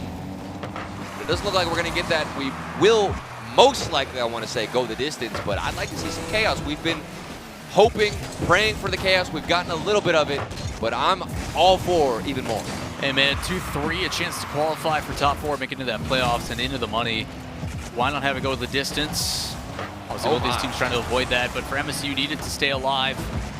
10 seconds remaining, and just need to kill this clock as Madison continue to threaten. They have to put this in. They have to do it early. It's a good pass down. It's a shot underneath. And you're saying there's a chance. 3 seconds left, and Raider finds another. So you're saying there's a chance indeed. Back to the middle. 3 seconds remaining. The defense from MSU scrambling. And we might have one of the craziest endings to a series. Potentially, it's all about the kickoff, though. It does go in the air. 1 second remaining. You have to keep it up. Will he be able to in the corner? Notice, takes it himself, goes for the dribble, gets around one, but then it misses an MSU player, fakes out the opposition, and that ball will fall to the ground. Another tough battle between these two teams, and congratulations on how it has played out. 4-3 in favor of Michigan State. And looking at that scoreboard, again, 2 for Eugen, 2 for Mar, and Rocket Man, 2 assists. So still getting into the thick of things, trying to set up, spreading that field. It's really important. And on the other side, it's primarily been Raider having to put away the shots, but they're coming off the passes from a teammate. So it is still involvement, but yeah, definitely. Shirt up on Michigan State. A lot better this time. Oh, 100%. It was Eugen, who we've always talked about, but it was also the support of his teammates. Rocket Man was certainly getting involved himself, and I want to credit what he's been able to do on the pitch. Mar has been a highlight player too, almost. Make a note of Notice, who could have air dribbled that all the way from the midfield line. That would have been ridiculous to start things off, especially whenever you were the team who put it on match point. 2 really big moments here from Madison, but the defense from MSU quells that quickly. Reith challenges towards his own teammate. That's 2 in the same area. They are able to bring it back the other way. So neutral play here in the midfield in the first 30 seconds. Was 2 attempts from Madison. Now we've got a couple from Michigan going back and forth yet again. Expecting this one to be a battle turtle. Is that one? A soft touch above. Need to find a way to get a body on it. It's going to have to be an in-out save. Wow. And it's a soft touch. Luckily, Notice is there. It's a soft touch, but a necessary one. As long as he makes any bit of contact, he's keeping that ball out of his net. And that's what he had to do. And now, still tied up. 4 minutes to go. First half gone. And we've got a Rule 1. This is it. The time has come. Rule 1. Nobody has intercepted it. The boost has spawned, but they don't care. Let's see. Everybody's in the corner, too. They could disrupt it, but there's even crazier plays happening on the field. This has now turned into a 2v2. Some hate it. Some love it. I personally am all for it. Bring the drama. Bring the chaos. And now everything on the pitch has changed. Oh, my goodness, Lawler. Are you a fan of the 1v1s? Or the 2v2s, excuse me. It depends on the circumstance. Either way, it depends on who you're locked up against. Say they get locked up, you hold as long as you can. Either way, it does get broken out, and we are back to a standard 3v3, but still. The question is, who is locked up right now? I got to see. So it's Raider and Mar. Okay, Raider, I think, is more of an L to lose from Madison. I'm not going to lie. Raider's been putting them away. This is what you said, Lawler. The striker from Madison. So if you take him out to play, this could benefit MSU. Woo! And oh my word, what a save from Madison where what MSU blows my mind is these two teams are playing for $10,000 prize pool, and they're like, you know what? Tiebreaker match? Bro. Pass? Raider, listen, you in there? We're all tied up here. This is a tied up game. So there's not one team who has the disadvantage. If there's a time for a Rule 1, this is that time. They have locked up in the corner. They're still locked up. How long will this go on? We could potentially run through the entire game without getting a goal and head into OT, which could ruin the Rule 1. Potential pass from Raider. Not able to get off of it, but it doesn't matter. Notice is there, and he slaps it away. Will that come back to bite Michigan? We'll have to find out. Respect to Raider, too. Deciding not to break the Rule 1. Leaves it for his teammate. It works out. And because of it, Madison can go up. And I thought that was the L. I thought Madison were at a disadvantage because you took out Raider. He was the star striker. Hey, man, you talk about trying to build confidence in your team and be like, you know what? I'm going to check out of this one. I have faith. And it allows them to come to fruition. Again, Mar was also a player who was setting up a lot of the opportunities for Eugen as well. So, again, they neutralize, and Madison gets the first goal as we now go back to the drawing board. Mar in the midfield. It's cut in by Rocket Man. Can he play it in? It was a good shot, and this one top right, and that is why you put Mar on the field. Okay, this is no longer a 2v2. This is a 3v3, and because of it, we can see Mar hit the pitch, hit this shot, and hit the game-tying goal. I guess the Rule 1 is not going to be the game decider at the end of the day. We've got almost 2 minutes remaining, a little bit over. And this is where all the marbles will be decided. Let's see who can take home a playoff spot. Into the midfield, and a high loft play. Good backboard defense by Notice. Should have one more. As he sweeps through, it's into the mid. Good shot and a beautiful save by Raider. Diving back on that one. And what should have been a clear. Open. It's open, Rocket Man. I thought maybe he could control it, get a nice little turn in. There was a small gap in the defense. That's how quickly things can go away. Really good play by Fishy to turn on that. He also managed to secure the boost, but again, Eugen in the face of this team. Every time Madison trying to be able to break out, which was so susceptible to in the first game, where it was nonstop Madison up on the offense, has been really denied by MSU. Ooh, Fishy. Pass in the corner. Minute just about remaining. You see in this defense right now from Madison, they were under so much pressure. Everybody was getting on the backboard and prioritizing that rotation. I'm really impressed with that. Turn on that. Notice you had a chance, man. It's been a good transition game from Madison, in my opinion. I think this is the best we've seen out of their defense. While they're having to deal with all this pressure, one big transition, and that could be it for Madison. They could take the dub. Again, there's been some circumstances. Some of these touches, maybe the nerves starting to come into play either way. That's a good shot. It's above. Off the crossbar. But a doink from Rocketman plays it high. It's going to be a lot of boosts having to be used. Big As clear. they clear downfield, not hitting the ceiling as well. Absolutely perfect. But that one, straight on the backboard, it's an easy shot. What? You have to make a save, and it's going to be Notice who falls on it to keep it away. Final 20 seconds, and we're all tied up. That was the first time I had seen anybody miss it on the backboard from Madison. And now with double commit, there have been errors, mistakes left and right. For Madison, this is not the time where you can be making such mistakes, and the final 10 seconds is going to count down. Will a team be able to end it before we get into OT? Everything coming down to this final moment. Fishy's around one player, and do they let it drop? They don't. They keep it up, and this might just be it. Instead, it's cleared back, and this ball just decides not to hit the ground. Finally, we get OT, and finally, I can take a breath, Lawler. Overtime and a chance to make it into the playoff bracket. Who's going to be the one? We've seen a back and forth affair, and it all comes down to this. 10 seconds, Fishy playing it over to the side, but having to rotate back is Raider. Trying to find some midfield boost. A good challenge by Fishy, keeps it in. And up and early, Raider into the corner. Before it's cleared away by MSU. So the first challenges not laid. Oh my goodness. So many times it looks like Madison's got something going. And there's an answer there. What a save and a clutch one from Fishy. But the follow-up is high. A chance to put it away. And again, it's pushed away by Madison. Madison, they were hanging on at the edge of the cliff. All of their fingers besides their pinkies were about to fall off. Somehow they hold on. They're still in it. And we approach the first minute into OT. Plenty of chances here from MSU. It's a slow dribble play, and again, a near post save by Fishy. Off the back wall, Notice set that one down, and two committed at the same spot. Fishy low on boost, needs to find a way to break out. Oh man! As Yugen in the midfield, is he trying to get a block on that one. He gets a big dunk. That's massive. Fishy, who wanted that corner boost, is now going to have to turn back around, but he finds a solid pass over the top. It's paired with the demo. This is an open goal opportunity if they can get past Rocketman.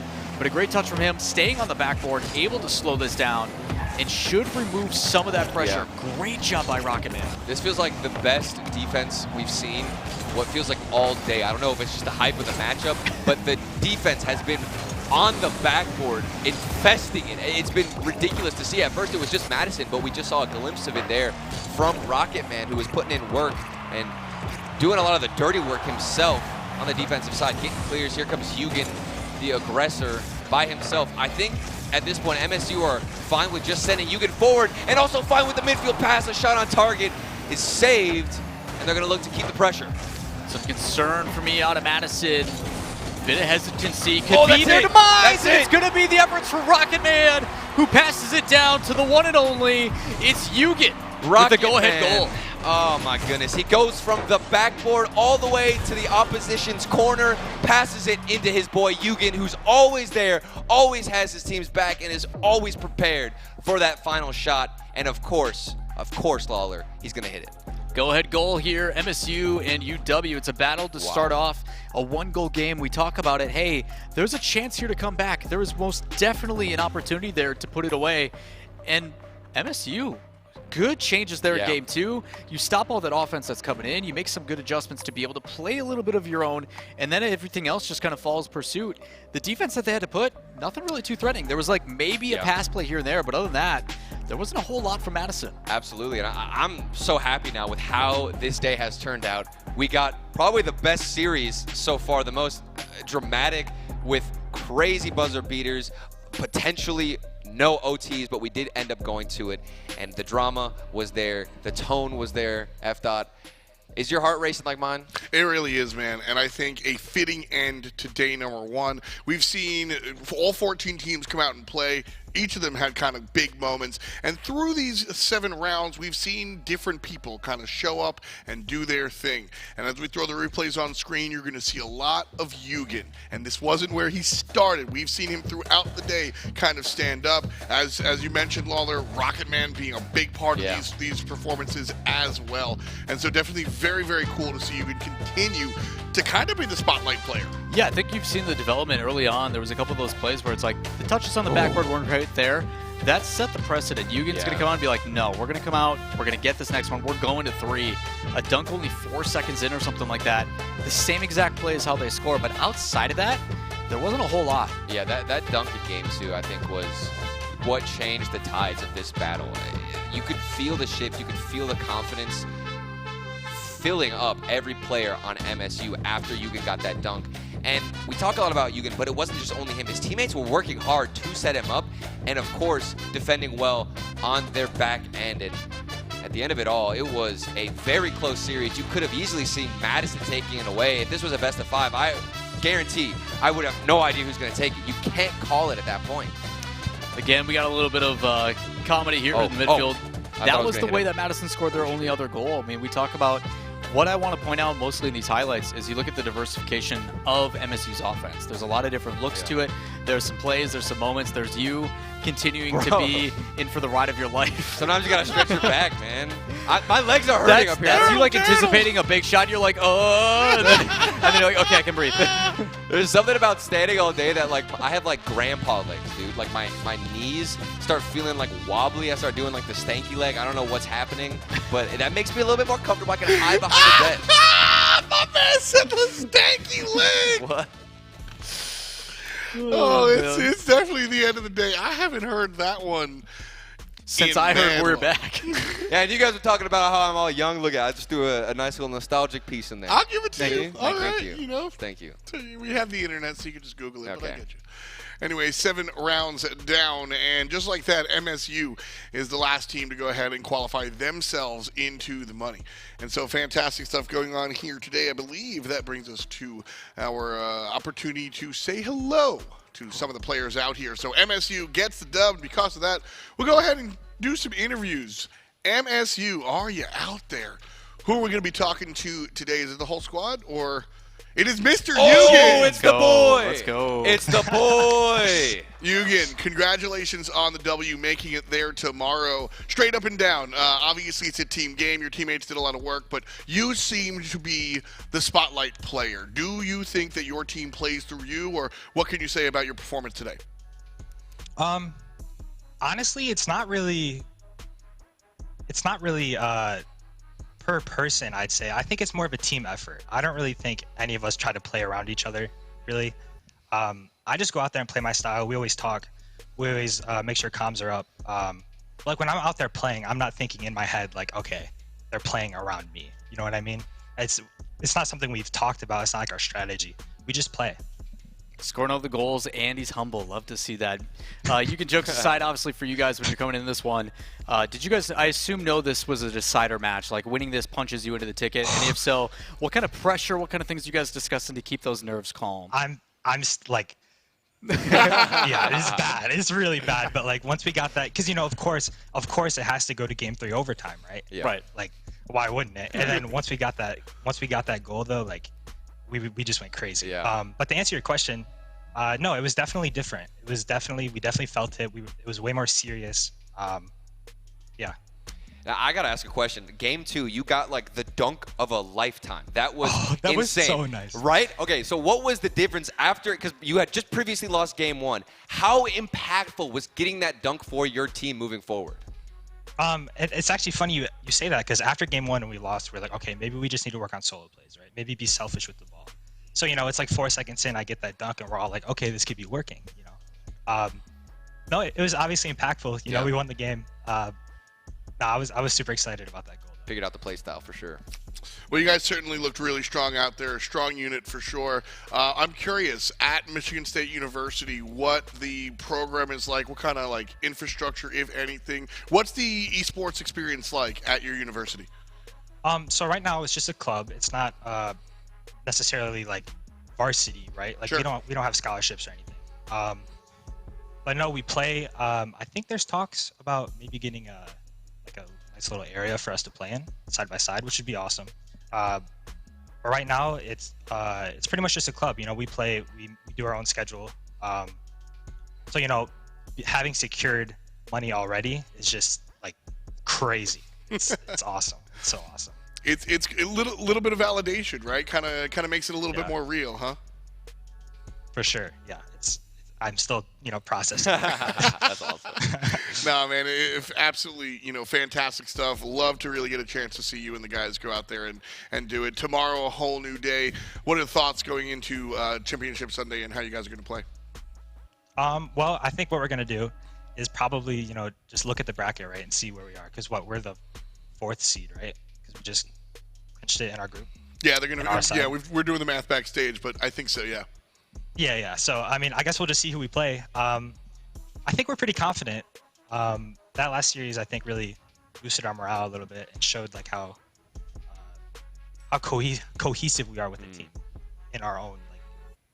I'm excited. Yeah. That's what I'm trying So to do you say. guys do a lot I'm of excited. prep work? It sounds like you're talking about like individual matchups. So you guys don't have a set play style. You go for the entirety. You look at each team individually and try and match up against them. Is that a lot of the prep work that goes on? I mean, for me, I have a really bad habit of being like for CRO calls or whatever. It's like I'm always like, okay, we have to win 6 games, in a row, or we have to do that. But I think we just need to think about one game at a time. Right. Hey, man, that's the way to talk about it. Tomorrow, 3. You just got to win 3, man. Just That's 3. it. Right, And you're in the whole thing. Just That's 3 and you're in. 10K. So take it one at a time, like you're saying. But again, with those matches, best of 5s, upsets can definitely happen. So build that confidence, keep doing what you're doing. But tonight, try to get some sleep. Easier said than done. Yeah. No, congratulations again. You guys look fantastic out there. That said, you've earned your way to tomorrow, and you've earned your right to the floor. Any shout-outs you want to give? Anybody? Anything you want to say to the fans at home? Well, I definitely want to say thank you to my parents. They've supported me 24/7. I know it's not like that for everyone, so I'm extremely grateful because, I get to play. I get to interview with people I've looked up to, like Atelier days. The OG. Matt says, yes, like it's crazy. Like everyone up here, it's a dream come true. I want to thank my friends who tuned in and watched. I think knowing people are watching that I'm close with is like an amazing feeling. A little more pressure. Then obviously my teammates. I think we're working really well together. So Love that. It's working out, man. Like we said, you certainly have done what you need to do. Tomorrow is a new day. Congratulations to you again, representing Michigan State University really, really well. Thanks for your time. thank you. Nice guy. Nice Legend. guy. Absolute Nice legend. guy. I'm so happy we got Nice to interview guy. him because I love all 3 players, but I'm glad that we got, the guy who was behind a lot of those shots. And kudos to everybody else. I'm glad he shouted out. It makes such a difference putting a name to a face, right? Yeah. Like the ability to say like, hey, this has gotten the field, but it humanizes it. It gives you something to root for, and it's awesome to hear that he's got support both at home as well as the friends and all really around it. It goes a long way. So good stuff. Congratulations to Michigan State University. That's a tough win, and I think it only gets harder from here. So. Hopefully he has a day to kind of relax for the rest of the afternoon. Well, this is our last round of the day, round number 7, and the scores of these games coming at you as we see a lot of these teams wound up finding their 2-0 sweeps. But in the last round of the day, we see 2 separate 3-game sets, not just the feature match that we got a chance to watch, but the number 1 team, or the first team that qualified into tomorrow, winds up losing to UMD there. Hey, man, they can bleed. They can bleed. It makes a difference. Again, a chance to bounce back. Maybe we've shirted up. Let's chill and relax a little bit. But again, none of these teams can be taken lightly. We've seen that so many times today.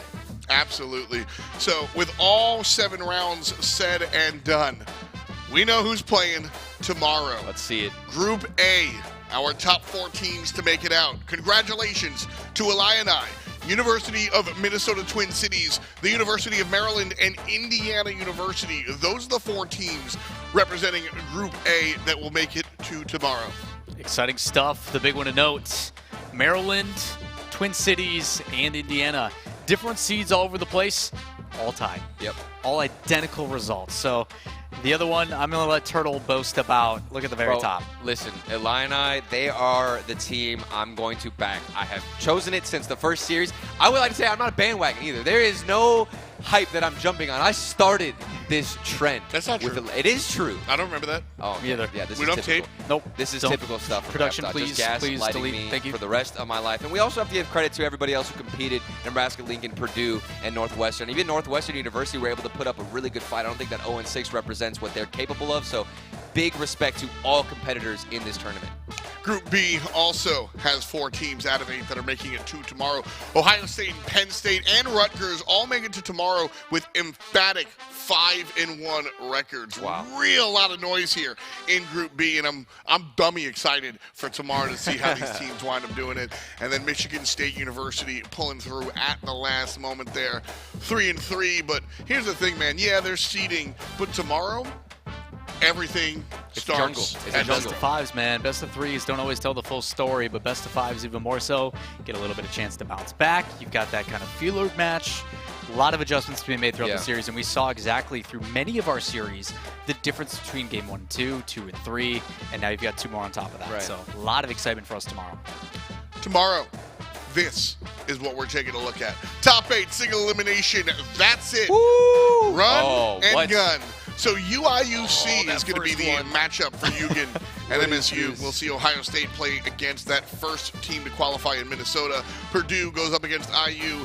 And then Turtles, Maryland plays up against my Rutgers. I'm just saying, PSU and IU, 1-2 seed, first round. Wow. Why not?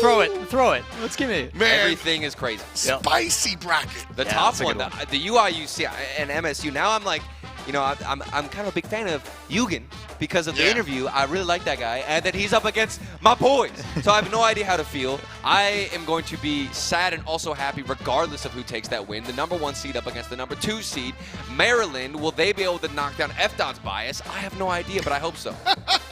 I'm just going to be a fan tomorrow. Let's go. Exactly. I mean, that's the thing is that really, you know, all jokes aside, it is just fun. I like to pick a team and kind of follow them through the bracket and follow their story throughout the weekend. So, yeah, it's cool to yell about Rutgers, but honestly, I'm with you. This UIUC team, so incredibly impressive. Literally, number 14 out of 14, and they are number 1. Will you rip it going up into if they tomorrow. win? Do you rip the page No, I need those for notes, dude. tomorrow? If they win the... No, I have to put it in my memory box. What? You have a memory box? I have a I scrapbook. respect that. Dude, scrapbooks are Dude, imagine meta. having an esports scrapbook. How hype would that be to like look back over the years? I mean, I don't like go to Michael's or anything and get like the scissors with the fancy stuff. But I have notebooks. I have every single notebook that I've wrote notes in since Lanyards, 2013. that was the one thing I lost in the move. When I moved to my new apartment, all my lanyards, all of my badges gone. So That's- true fresh start This when I guy. moved into that That's one like hurt. the only collection that I like. That one hurt. My notebook, because it's really cool to just like pick up a notebook and flip open to the Counter-Strike tournament in 2015 or whatever. You know, seeing like CRL notes from 2019, like that's cool. That really just shows you the journey that we've done up here, but like seeing the journey that the players are able to take on the 100%. field. Man, that's the super cool stuff. Really, it's about the story, boys. We're getting in the clouds, but I mean, it's real, man. Like, make fun of me if you want. I don't care if it's cringe. It's really about the people out here. I would never make fun of you the way you make fun of me. I would just let you know that. It's pretty tough to do that anyway. Yeah. Like he sets a bar. He really That's- does. It's, I love it's a you. newer standard. Wow. Love you too, man. And chat, I love you guys as well. Thank you so much for hanging out with us, and we've had a blast of a day. All 14 teams that came out certainly showed up and did what they did. My name's FDOT, and the show that we've put on is a result of plenty of people, and of course you. Without you, we'd just be us. Thanks for hanging out. Tune in tomorrow. We've got 8 teams and a fantastic bracket. The Collegiate Contender Series continues. Peace, and much love to you. That pen flip.